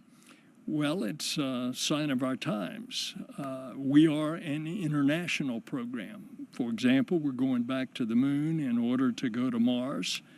It's going to be an international mission that will launch with an international crew. So too, tonight's launch is entirely an international crew, save for the commander, Jasmine, an American astronaut. And so here we go. Now, isn't it interesting that what space does in our NASA program, it unifies us. It brings people together. And this is so true with what we're seeing tonight. Right, and Administrator, you recently visited South America, and later on this year you're planning to visit India as well. Why is it so important for NASA to foster these international partnerships? They are delighted, indeed, eager to learn more about NASA and to partner with NASA. And so that's what we find when we go to another country. It's usually the president that wants to see us. And for example, in this South American trip, we talked to the president of Brazil and Colombia about what NASA can provide in the way of information from our satellites to help them protect the Amazon rainforest from being destroyed, which is a high agenda item for those countries. Indeed, it's a high agenda item for the entire world. I'm going to India. India is one that we want to have a close relationship with. We've already been doing things such as science experiments with India. We've got a major science program going that will be Earth observing with India next January. But now we're going to train and fly an Indian astronaut. So it is happening as we speak, and the United States has been the beneficiary of it. Absolutely. Administrator Nelson, thank you so much. Back to you. As we continue to count down, let's take a closer look at the vehicles that will be taking Crew-7 to the International Space Station today. Starting from the very top of the vehicle is the Dragon spacecraft. In total, there are 16 Draco thrusters Dragon can use in space to help navigate the spacecraft to its destination, each providing 90 pounds of force. That doesn't include the 8 Super Draco thrusters used for an abort, which are no longer active once the crew is in orbit. And just wanted to note, one thing that we did miss just a moment ago was a call to the crew. There was a sensor issue that they are tracking. However, They are just continuing with the count, continuing to monitor it. And so we are continuing to discuss what we have in front of us, which is Dragon. Together, the Dragon spacecraft and its trunk stand over 26 feet tall. There are 2 windows on the spacecraft, plus 1 under the nose cone. The nose cone opens shortly after launch to expose the forward bulkhead thrusters and docking mechanism that will connect with the space station. Dragon's trunk holds solar cells, which power Dragon while it's in free flight. The trunk can also carry unpressurized cargo, and on some cargo resupply missions, we use Dragon's trunk to deliver the new solar arrays that are being installed on the space station. As always, Dragon will be delivered to orbit today by SpaceX's Falcon 9 rocket, which provides 1.7 million pounds of thrust on its first stage, thanks to its 9 Merlin M1D engines. Once the first and second stages separate, these engines are also used to help land the first stage. The first stage will perform 3 burns today as it makes its way back down to Earth. First is the boost back burn, where 3 of the M1D engines will reignite to help flip the first stage around to head back to the launch site. The second burn is the entry burn. That's where a single engine will reignite and shut down to help slow Falcon 9 down as it prepares to re-enter the Earth's atmosphere. And then finally, the landing burn. That'll be where 3 engines will slow down the rocket enough to perform a precision landing back down on landing zone 1. Meanwhile, the second stage continues to orbit, powered by 1 single Merlin vacuum engine with over 220,000 pounds of thrust. The second stage will secure Dragon's entry into low Earth orbit before separating, leaving Dragon to continue its journey to the space station on its own thrusters.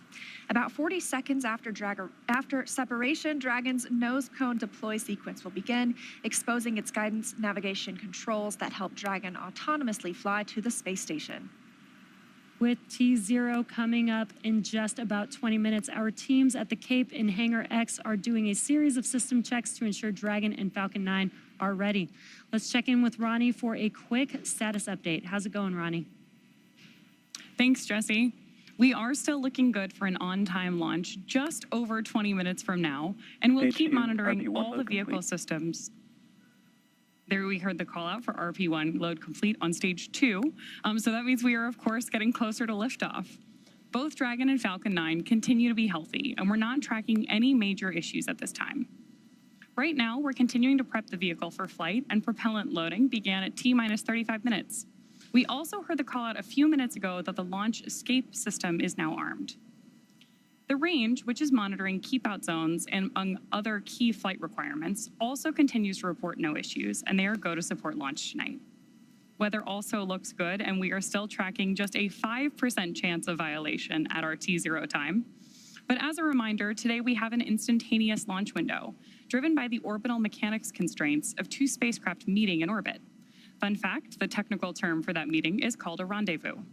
So at this point, if we hear a hold for any reason, we will have to stand down tonight because of that instantaneous launch window, and instead target our backup opportunity, which is tomorrow at 3:04 a.m. Eastern Time. But for now, with all systems go, let's turn it back over to Courtney for a status update from Houston.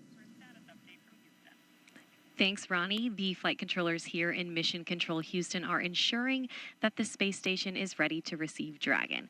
They're also checking all communication links between the station, Dragon, and the ground are working properly, and right now everything is proceeding as planned. Teams here in Mission Control Houston, the team in Hawthorne, and the astronauts aboard the station will monitor the autonomous docking of Dragon tomorrow when they enter joint operations, which happens when the spacecraft enters the approach ellipsoid, which is an invisible boundary that helps us monitor spacecraft arriving and departing.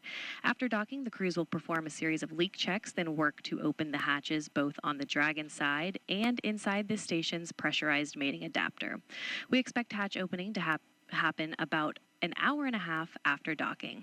Once on board, the astronauts will be greeted by the space station crew and will then join in for opening remarks for the new crew members. Here in Mission Control, Flight Director Chris Dobbins is on console overseeing the team for launch, and Flight Director Judd Freeling will be on console tomorrow for docking.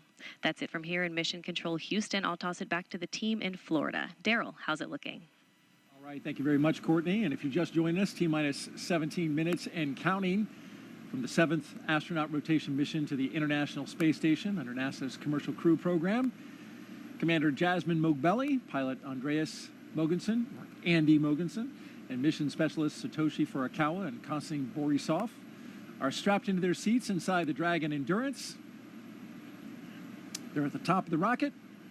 Falcon 9 rocket fueling. That operation is well underway. Launch escape system is armed. Of course, that means Dragon is prepared to launch itself. SpaceX, stand by for an update on the sensor. Teams are still discussing and looking for our path forward. As you just heard there, SpaceX is Dragon copy. looking at a sensor issue.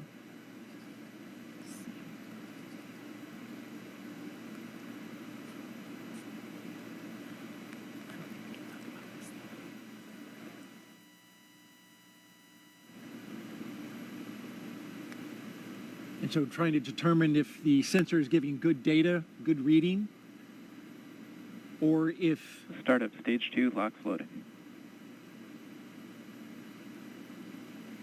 If they're looking at something else, of course, we'll keep close tabs on that. In the meantime, propellant load continues.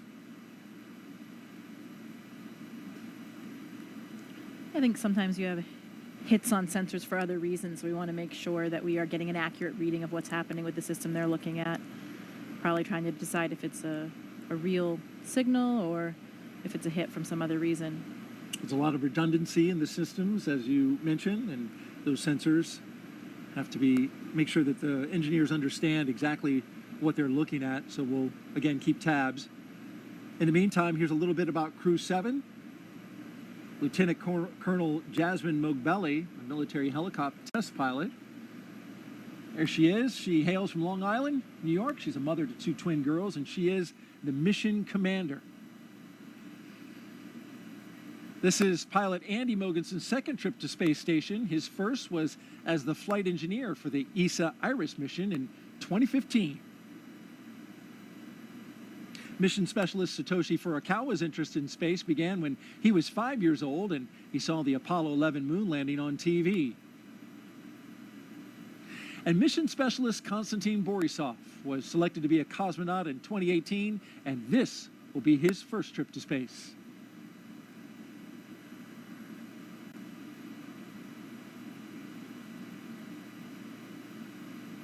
We've got more than 10,000 people all gathered, including these folks. Some special students. Those kids are, I should call them kids, they're students, right? College students. They're part of the First Nations launch, and they're giving us a big wave from the Banana Creek viewing location. They're from the University of Washington, University of Colorado, and Queen's University. They're visiting as part of NASA's First Nations launch, an Artemis Student Challenge, where they design, build, and launch their own high-powered rockets. And those students that you saw there in the stands, they were the grand prize winners. So welcome and enjoy the launch. T-minus 14 minutes and counting.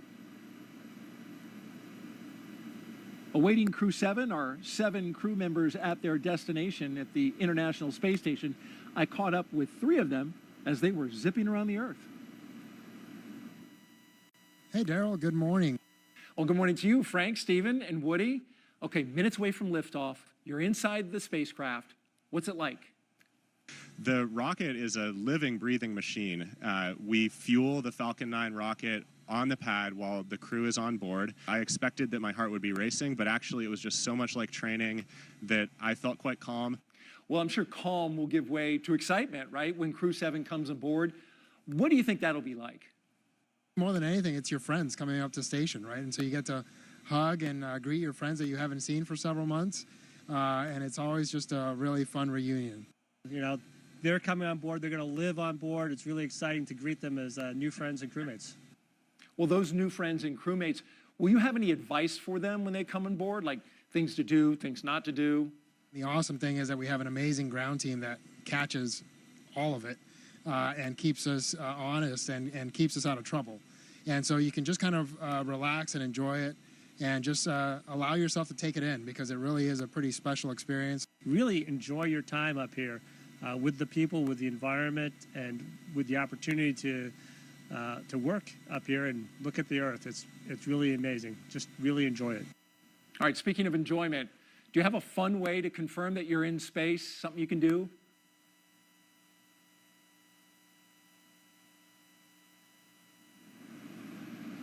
You want to give that move a score, Jessica?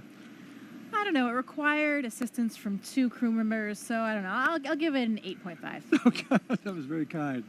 All right, well, before the Crew-7 got into their spacecraft, they got a picture with the Falcon 9 booster that will take them up into space. There they are on the business end of those 9 Merlin engines. Once we leave planet Earth, these fine folks at Johnson Space Center will take over. Dragon This is mission SpaceX, control. we are still continuing to assess that sensor and proceeding with the count.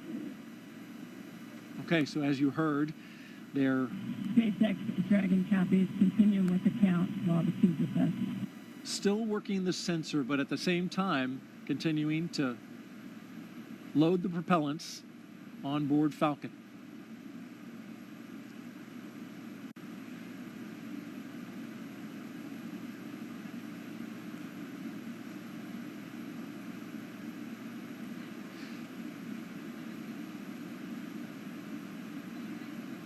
So Jessica, as we count down these last few minutes, you've got the launch team. They're taking a look at a sensor and some of the readings there. At the same time, we're proceeding forward, and they're communicating with the astronauts inside. And so as we get down to these final minutes, any thoughts? This is an exciting time for the crew. You know, they're probably running through some checklists of their own right now. They may be pretty busy in there, going through those same things that they've done in their simulations so many times before. But I bet it's getting pretty real right now, and hearing those calls about the sensor probably raises a few questions as well, but I know the ground will keep them informed as we go. 10 minutes, it's getting very close. Indeed it is. And tracking everything are Leah and Ronnie at SpaceX headquarters in Hawthorne, California. Will take us through the rest of the count. Thanks, Daryl. Our next major countdown event will be at the T-minus 10-minute mark, so coming up here, And when the Dragon Falcon 9 SpaceX, launch stand by for display configuration. There we go ahead and have the Dragon astronauts are standing by for display configuration, which will let them know that we are even closer to liftoff. The launch commit criteria that we're waiting to hear that call out for are specific thresholds and pieces of information about the entire Falcon 9 system needed to make sure that the rocket is healthy. Of course, we do have many systems in place to ensure that the rocket and crew are both safe leading up to liftoff and during flight.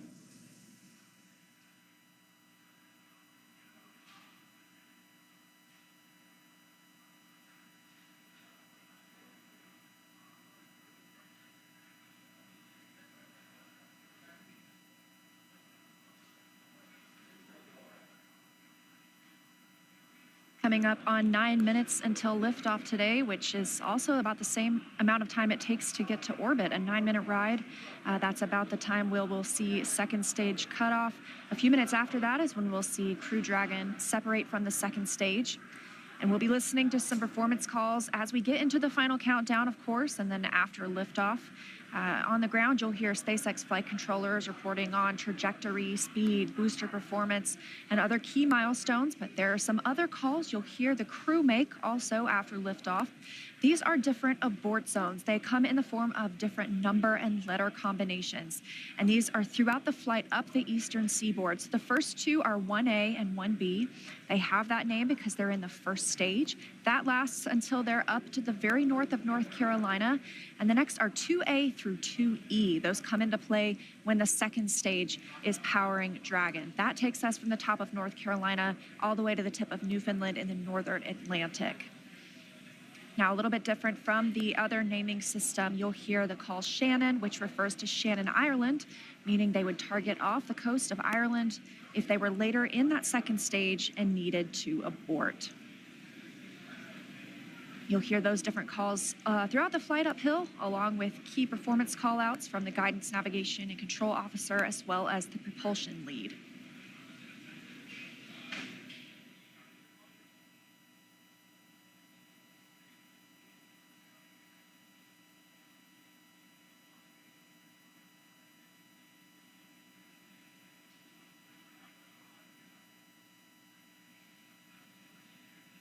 One of the next callouts that we're listening for is the announcement that Stage 1 engine chill has started.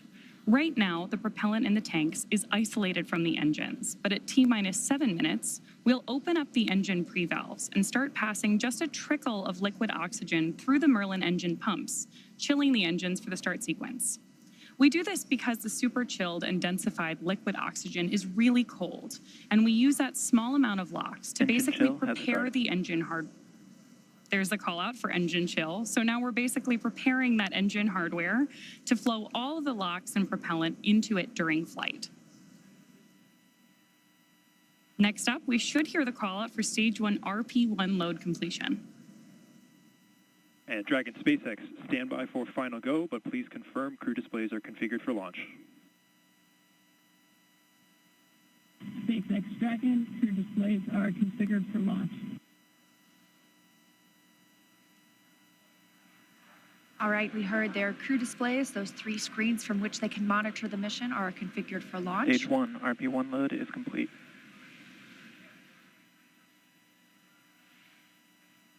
In confirmation that RP1, the densified kerosene or the rocket fuel that propels the crew into orbit, loading is complete on the first stage. We did hear the second stage was completed a short time ago as well. Now T-minus 6 minutes until launch. We are still loading liquid oxygen on the first and second stages. This is the oxidizer we need to combine with the densified kerosene that just finished loading.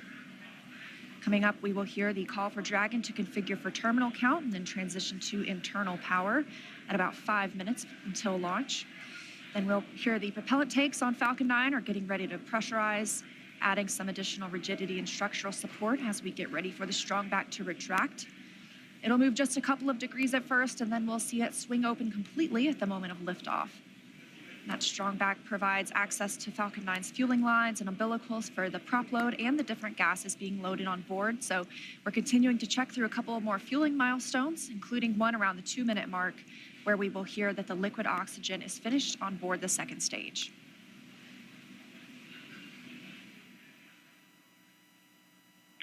Dragon is configured for terminal count, and Dragon's on internal power. Falcon tanks are pressurizing for strong back recheck.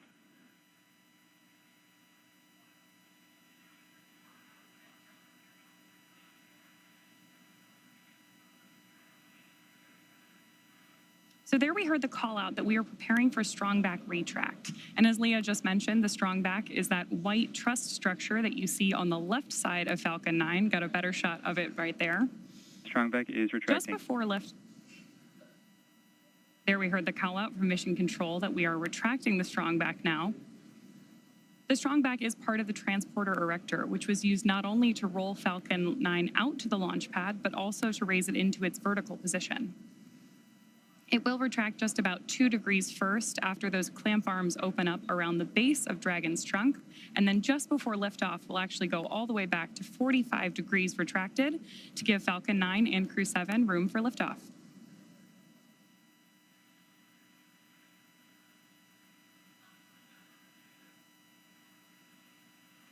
Now under 4 minutes until launch. Next up, we're looking for the first stage liquid oxygen loading to finish at T-minus 3 minutes. You're starting to see some white clouds on your screen. That is vapor, it's normal. We'll continue to see that build up as we get closer to launch.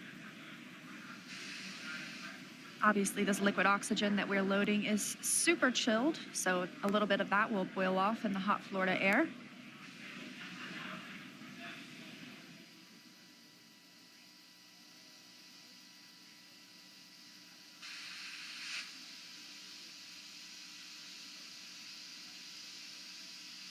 Stage 1 LOX loading is complete. Great view of Crew-7 there inside of the Dragon spacecraft, awaiting liftoff just under 3 minutes from now.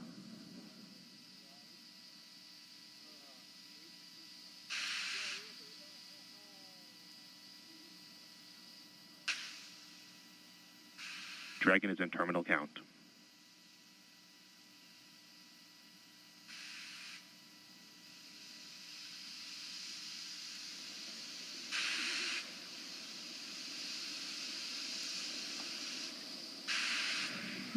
Now about 2 minutes and 30 seconds until launch.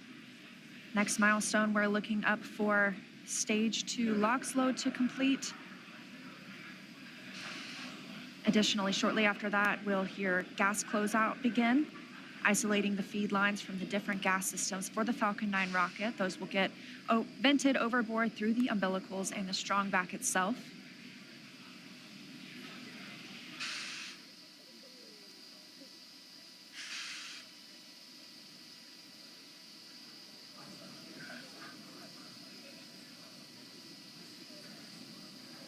Stage 2 lock floating is complete.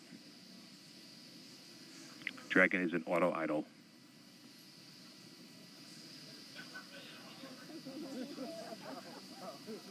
Confirmation that stage 2 LOX load is complete. Dragon and Falcon 9 fully fueled. Gas closeout has started. Expect loud venting. There's the gas closeout call that we expected. Additionally, we will be in auto idle. This puts the rocket in a state the flight computers understand before it takes over, making sure the transition to final countdown is smooth. Coming up at T-minus 1 minute, we'll hear that Dragon is in countdown. Its computer will switch to countdown mode. We'll also hear that the flight termination system on Falcon 9 is armed. Falcon 9 is in startup. Dragon's in terminal count.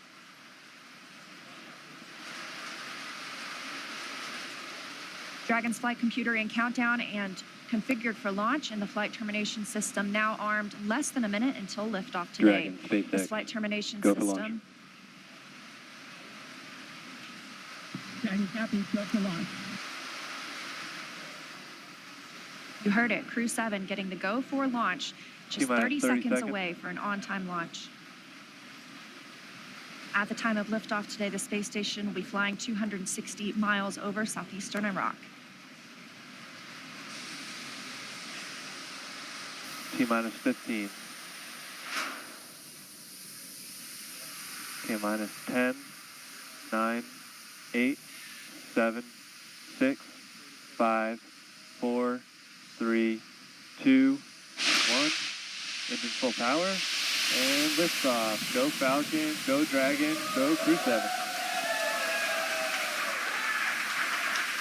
Endurance ascends, an international crew destined for the International Space Station.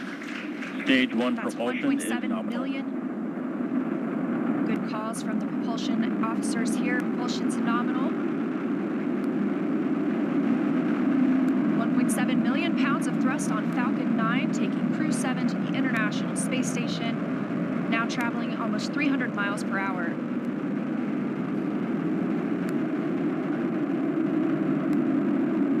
Nominal power and telemetry. We are just about T Stage plus 1 throttle 45 down. seconds into the 7th rotational crew mission on board Dragon and Falcon 9. And right now the vehicle is throttling down to help us pass through the period of maximum dynamic pressure.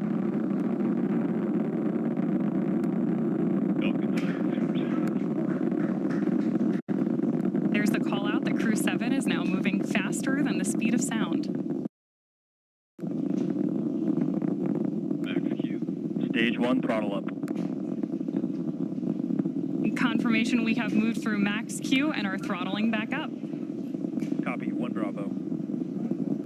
Heard that call from Jasmine on Crew-7, as well as confirmation from the ground. The call out for 1 Bravo means we are in the second and final abort mode for the first MVAC stage, chill is continuing to underway. get good performance.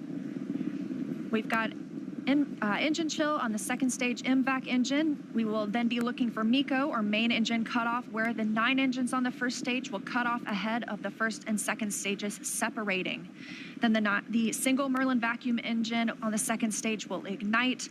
We are now coming up on 2 minutes into the flight, the spacecraft traveling over 2,000 miles per hour. Really incredible nighttime views of Falcon 9 and Crew-7 on your screen right now. So as Leah just mentioned, we are keeping an eye on a couple of critical flight milestones coming up back to back here. Stage 1 throttle Those are down. going to be MECO, so main engine cutoff now that we're throttling down stage 1, followed by stage separation and second stage ignition. Main engine cutoff. Stage separation confirmed. Copy, 2 Alpha. MVAC ignition.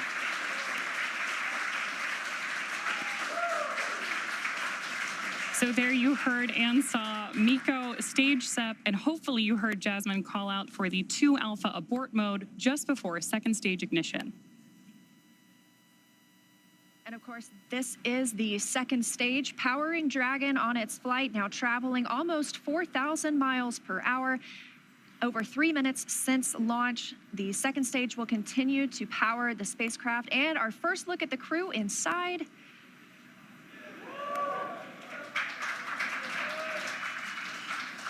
We'll be standing by for SECO. That's the next major milestone for this second stage engine. That comes shortly before 9 minutes into the flight, so we've still got some time on this engine. So right now, while Crew-7 makes its way to orbit, our first stage booster is making its way back to land. So you may hear the call-outs here on the net shortly that we are in the middle of our boost back burn.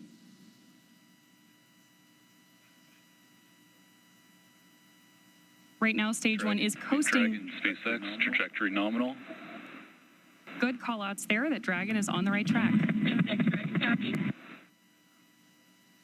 And confirmation from Commander Jasmine Mogbelli.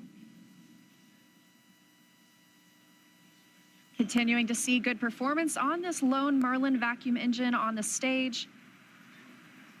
Also, as we've heard, nominal trajectory. That's the guidance, navigation, and control officer here at SpaceX stating that we are on the correct path. Dragon's pointed in the right direction.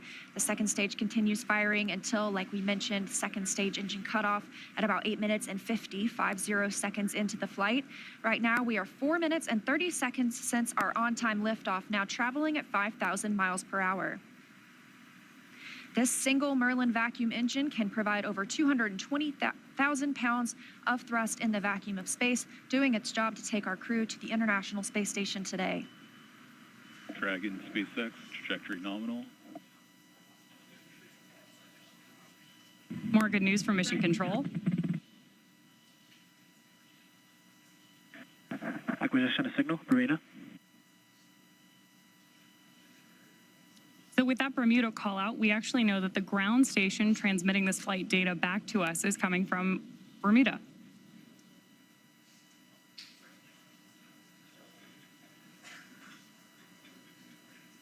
The crew is currently pulling a little more than 1 G as the second stage engine continues to propel their flight.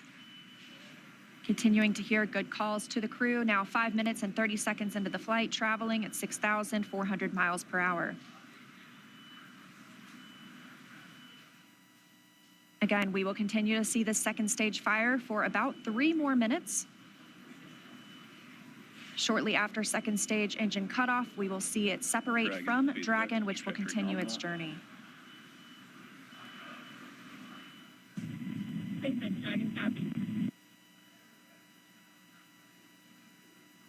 Now, at this point in the flight, we are just about 15 seconds away from stage 1 entry burn start. At this point, the center engine on Falcon 9 will be lit for just about 10 seconds to help us slow the vehicle down as it re-enters the Earth's atmosphere.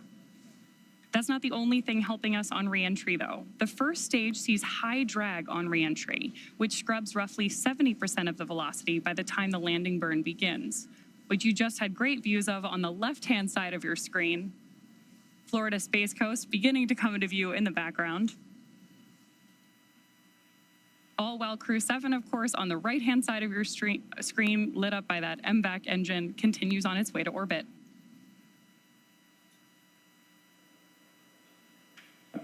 And we are now coming up on continuing to get good calls as we reach almost 7 minutes into the flight. Crew traveling at 9,400 miles per hour. Again, we still have about 1 minute, 45 seconds left with the second stage propelling the crew. And of course, we are also expecting that landing burn start from Falcon 9 any second now. Great views.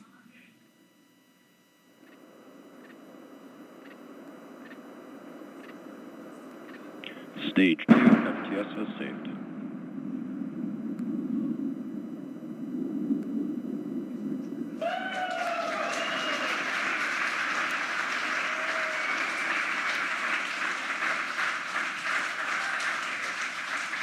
Great news there that Stage 1 has successfully landed back at Landing Zone 1 in Florida. And Stage 2 continues to propel Dragon and our Crew-7 crew members. We now are coming up on SECO, second stage engine cutoff. Again, looking at that about 8 minutes and 50 seconds into the flight. Everything continues as planned today, now traveling over 13,000 miles per hour. Again, we're looking for eventually a good orbital insertion at which we'll be traveling. Good calls here at Mission Control in Hawthorne.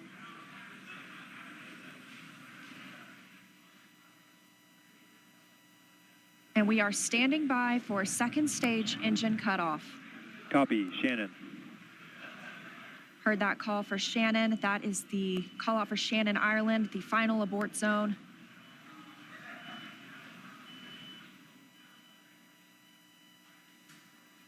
MVAC shutdown.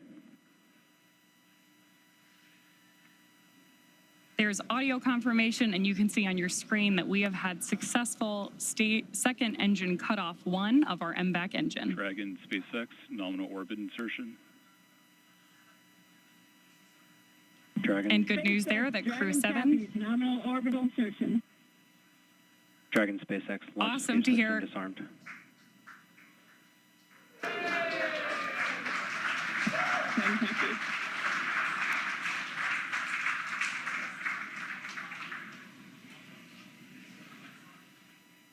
That's the first look at the crew, now in microgravity, confirmation of a good Earth orbit insertion.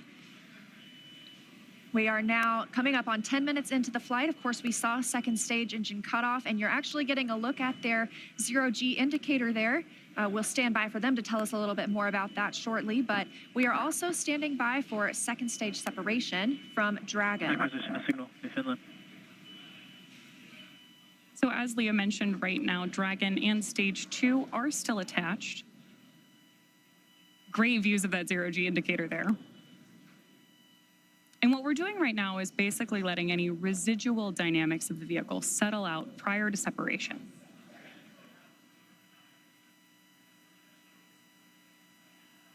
We are expecting that separation event in probably about 90 seconds. Crew looks like they're having a great time up in space, too. And as we stand by for that separation, shortly thereafter, we'll be looking for the nose cone to begin deploying. That command will be sent, and we'll see it open shortly after.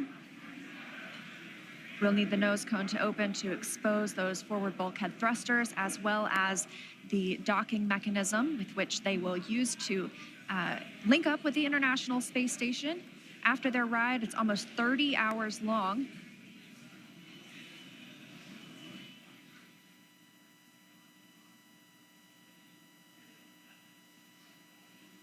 Again, we had liftoff right on time today at 3:27 a.m. Eastern Time.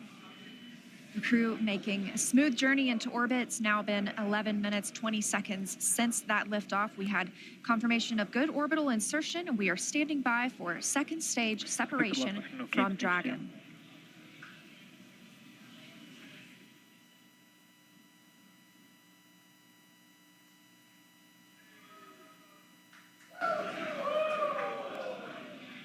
Great views of Mission Control here in Hawthorne, California. And the SpaceX team standing in the background, standing by for Dragon separation.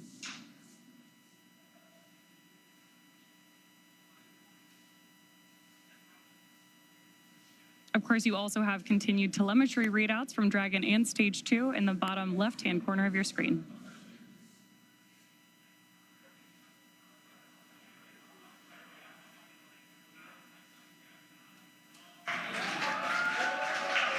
Dragon separation confirmed. Crew-7, on behalf of the Falcon team, I'd like to welcome you to orbit, and we hope you enjoyed the ride on Falcon 9. Space travel is difficult, even though you make it look easy, so thank you for trusting us to get you up there. It's not a bad way to spend a day in the office. Stand by for words from the launch director. Hello, Crew-7. This is Launch Director here on Countdown. On behalf of the entire SpaceX Launch and Recovery team, I'm honored to welcome Dragon's first ever all-international crew to orbit. Счастливого пути, Gotor, Iterashai. Godspeed, Crew-7. Cheers. SpaceX, thanks for the ride. It was awesome. On behalf of Andy, Satoshi, Koshi, and I, we'd like to thank the multitude of people who've led us to this unique moment. We may have 4 crew members on board from 4 different nations, Denmark, Japan, Russia, and the USA, but we're a united team with a common mission. We hope the work we do serves to benefit our beautiful home planet and those on it. As you said, human spaceflight requires an unparalleled level of vigilance and rigor, and we thank all those who prepared not only us, but also this truly impressive spacecraft for flight.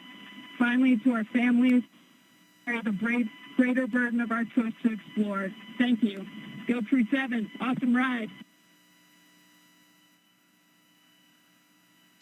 Really incredibly moving words from Commander Jasmine Mogbelli now that she and her international team are up in space. That is going to end our coverage from Hawthorne until we pick back up with our docking coverage, like Leah mentioned, just about 30 hours from now. But for now, I'm going to hand it back over to Daryl and Jessica at Kennedy Space Center to wrap up our launch coverage tonight. All right, thank you very much, and great job. And Jessica, what a launch. It was spectacular. Like we said, those night launches are something to see. You see all those bright lights. You see those little nitrogen pulses when that first stage is coming back down. Spectacular. Phenomenal roar, the thunder, you could feel it in your chest. And then, of course, the booster came back and landed, and that was some extra pop. Pretty impressive all around. Sights, sounds, and even those feelings.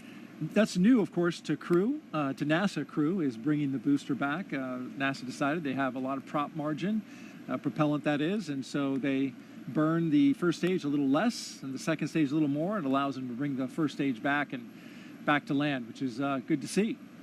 And so you saw the zero-G indicator floating around. Tell us what it was. I did. Well, that, Daryl, was a 3-toed sloth. Important distinction, not a 2-toed sloth. Oh, really? Yeah, so apparently this is one of Andy's kids' favorite animals. And as a family, they were even fortunate enough to see one in the wild in Costa Rica last Christmas when they were on vacation. So it was all kind of fate leading up to this, I think. How about that? This is Andy Mogensen. Andy Mogensen, the pilot. That's correct. That's right. And I guess his family calls him the slowest person in the world. So another reason why this 3-toed sloth had such meaning for all of them.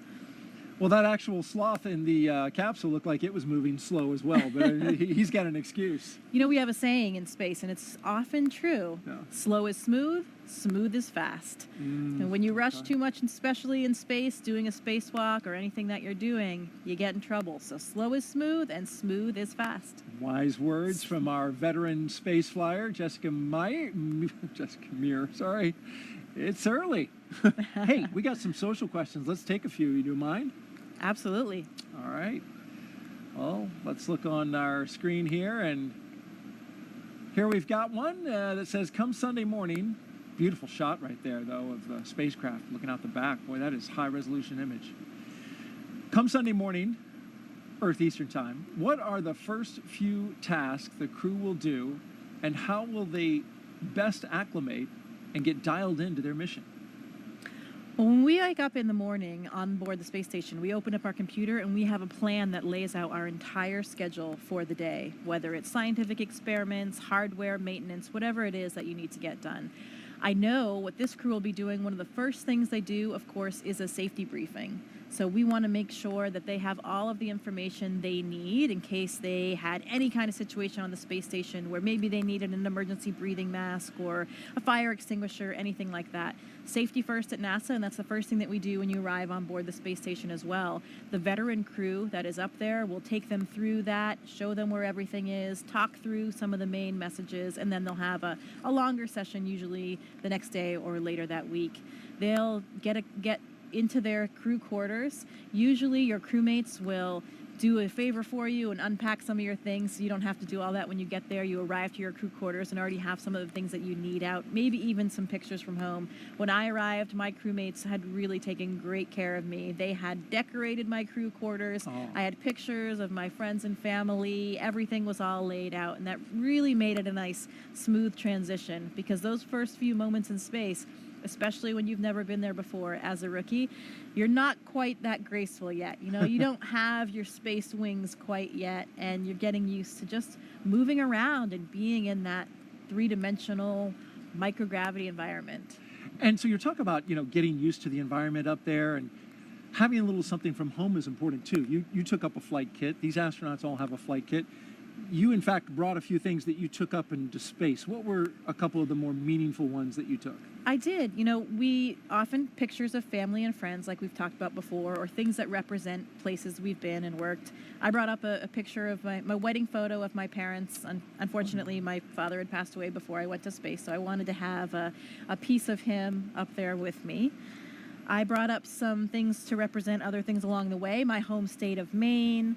I had a university flag with me from my undergraduate university. Yeah. Sometimes we bring up presents for each other because we're up there for birthdays or holidays. Drew Morgan, my crewmate, brought us these harmonicas. Nice harmonica. And briefly, let's look at the screen here. We can see that the nose cone is deploying, and we have confirmation of it deploying.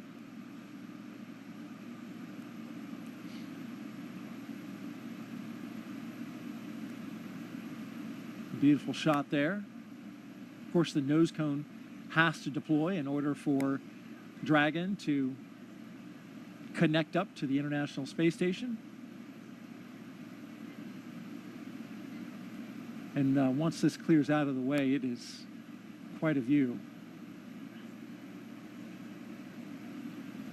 Depending on where Earth is in relation.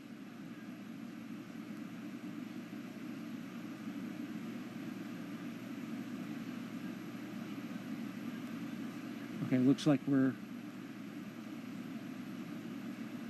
pointed mostly in space, which makes sense. Sometimes you get an Earth view. There's a lot of space in space. There certainly is indeed. And then what else? Oh, you got something special. Well, my one item that I brought that was my personal kind of selfish item that wasn't for anybody else was my panda. This is Pandemonium. Oh, I've had him since I was 5 years old. Pandemonium. So he made his way to space with me as well, and we saw a lot of stuffed animals floating with these zero-G indicators. We saw that three-toed sloth, but Pandemonium was up there floating in all of his glory as well. And, you know, these are all just things that remind us of home and really help us share the mission with everybody back home. All of these places and things that have meant something to us along the way, because we did not get there alone. We got there with the support of so many people that helped us. And this mission is for everyone. It's really for all of humankind. So hopefully they can all share in. Absolutely, and thank you for sharing your flight kit with us. This is especially, I mean, this is a 40-year-old tour right 41 here. now, yeah. That's He's been around the block. He just said he wants to go back to space. He does want to go, but we all want to go back to space. Okay. So hopefully he'll have another opportunity. We just got confirmation that nose cone is fully deployed, and so Dragon is on its way to the International Space Station. Now, a member of Crew-7 will kick off a major study that will give us a comprehensive look at how the human body is affected by time and space. Let's bring in now NASA's Jasmine Hopkins for more. As we saw this morning, the Commercial Crew program launches astronauts from American soil, and this enables NASA's human research on the International Space Station. Joining us now to talk more about that is Kurt Costello, ISS Chief Program Scientist. Thank you for joining us, Kurt. Thanks, Jasmine. It's great to be here this morning. We are glad to have you here. So how does the Commercial Crew program better enable NASA's human research? So the Commercial Crew program has enabled us to launch again from U.S. soil. And what that means is a lot of our sensitive science that needs to be loaded within the last few hours before we launch can now be quickly transported from our labs here at KSC to the vehicle on the launch pad. So this enables us a late load capability that allows us to get our samples, critical samples, onto the vehicles. And the Commercial Crew program has also enabled us to launch more frequently and regularly. So a lot of our sensitive investigations that need specific timing for when we get those samples to the space station and then back down are enabled by that program. That is great, Kurt. And can you tell us a little bit more about the new human research investigation going to be part of Crew-7? Sure. I think you're referring to Cypher, and Cypher is not just one investigation, but 14 in one. And what it is really setting out to do is to help us understand whether we have risk from my wife. to humans being in space I'm for always longer than 6 the last to leave the house whenever we're going anywhere. Personally, I think it's with good reason. But they say I'm the slowest person alive, which is also why it's a 3-toed sloth, not a 2-toed sloth, because apparently that would be too fast for me. So welcome to space, Sasha the sloth.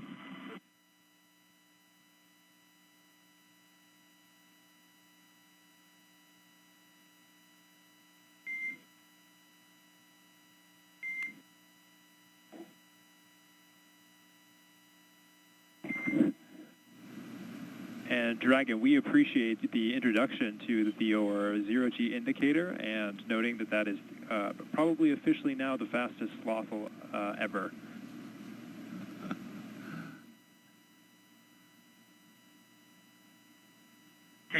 This is Satoshi. It's nice to be in space, and I'm very glad to see happy faces. 日本の皆さん、国際宇宙ステーションへ、再びして着実に仕事をしてきます。 Yes, I'm very excited. First of all, a few words in Russian, then in English. Всем большое спасибо, огромное восхищение тем, как мы прокатились на ракете, мы в космосе. Невероятно. Полет в космос — это результат действий скоординированных тысяч людей, которые работают в разных странах. Всем большое спасибо. Роскосмос, НАСА, ESA, JAXA, SpaceX.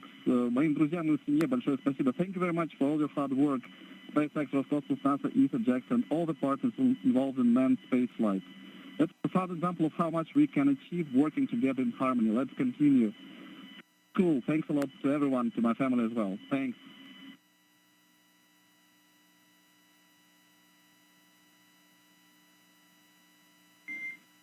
SpaceX copies all. Thank you for the kind words. And Jaws, if you are ready to copy, I do have some upcoming words on the phase burn. Expect a loss of signal. Good, Ellie. SpaceX Dragon is ready to copy. Okay, wanted to give you an update that we are going to be losing TDRS for voice comms for about 15, that's approximately 15 minutes, which is going to include that upcoming phase burn per your displays. We do have a ground station pass during that burn prep, so you will actually be able to call us in the blind. However, you will be LOS during the burn. There's no concerns, but we'll pick you back up at 0819 Zulu, which will be right after the burn, and we'll confirm that burn performance. How copy? SpaceX Dragon copies all. We'll lose you on TDRS for the phase burn, but we can make calls via the ground station in the blind, and we'll catch you on the backside at 0819. Good readback. Okay, you just heard some communication between Commander Jasmine Mogbelli and SpaceX's launch team. Just saying they're going to lose TDRS connectivity, which will, during the burn, they'll be unable to communicate, but they've got a ground station that will catch them on either side of that. So communication will be established before and after the burn. Earlier, we heard some words from Andy Mogensen. Of course, you told us that that was a sloth. Wasn't sure that we were going to be able to, get some words from him, but it was good to hear from him and the other crew members about, now that they're in space and sharing a message with the world. Absolutely, and we got a name, Sasha the sloth. Sasha the sloth. The fastest moving sloth ever to be a sloth. Yeah, among the legendary, famous stuffed animals in space. That's now right. It's a thing. Joins the long list of them. And so Jasmine, Andreas, Satoshi, and Konstantin are on course to arrive at the International Space Station around 8:39 Eastern Time tomorrow. NASA TV, well, we will be wrapping up our coverage, but you can follow along with Crew-7's entire ride to the station and hear real-time audio from that space to ground, which we were listening to just then, on our mission audio stream on YouTube. Make sure you look for the link on our NASA social media accounts and in the description of the NASA YouTube launch broadcast. And though our coverage here at Kennedy Space Center is concluding, Crew-7's mission has only just begun. They'll get to the International Space Station in about 30 hours. It's going to be a long ride. But then they'll be able to meet and join, I should say, Crew-7 to Crew-6, and that'll be quite a ceremony. Absolutely. You know, these first missions, these first moments in space are absolutely unforgettable. I'll never forget that. Feeling weightlessness for the first time. You're still strapped in your seat, but everything starts lifting up, your arms, your pencils, anything that was on the floor, the zero-G indicator, everything. And I remember looking across at my crewmate, just sharing those moments and those smiles. I know how happy that crew is right now. I am so excited for them and their mission. It will take a little while, 30 hours, like you said, to get to space station, but they are in space right now, and I know they're enjoying every minute. Congratulations, Crew-7. We are so excited for you. This is going to be an incredible mission on the International Space Station.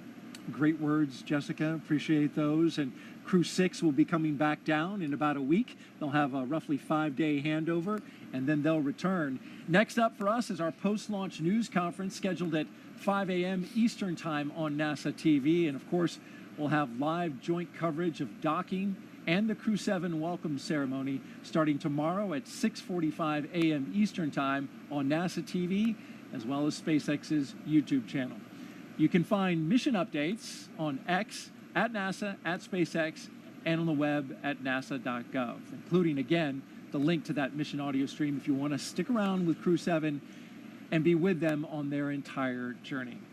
Well, before we sign off from Kennedy, I want to thank Jessica Meir for being here on the launch broadcast and sharing your incredible experiences and all your insight, answering the questions, bringing pandemonium and showing them off.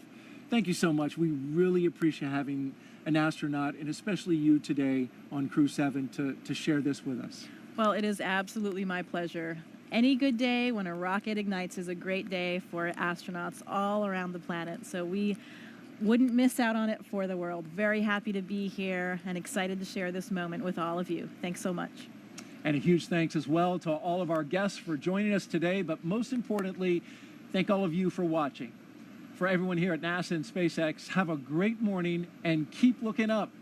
We leave you now with a look back at highlights from suit up to liftoff. So we've got Crew-7, and they are doing their suit checkouts. And here they come, the astronauts walking down the hallway at astronaut crew quarters. And here they come, Crew-7, taking their first steps outside before their journey to space. Here they go, doors are closing.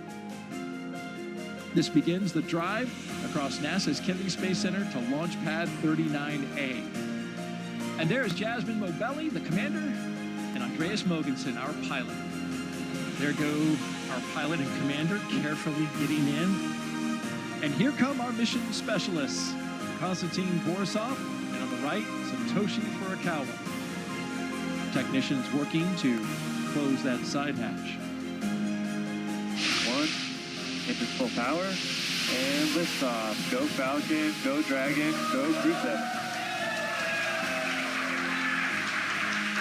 Endurance ascends, an international crew destined for the International Space Station. Stage 1 That's propulsion is 1.7 nominal. million. Good calls from the propulsion officers here. Propulsion's nominal.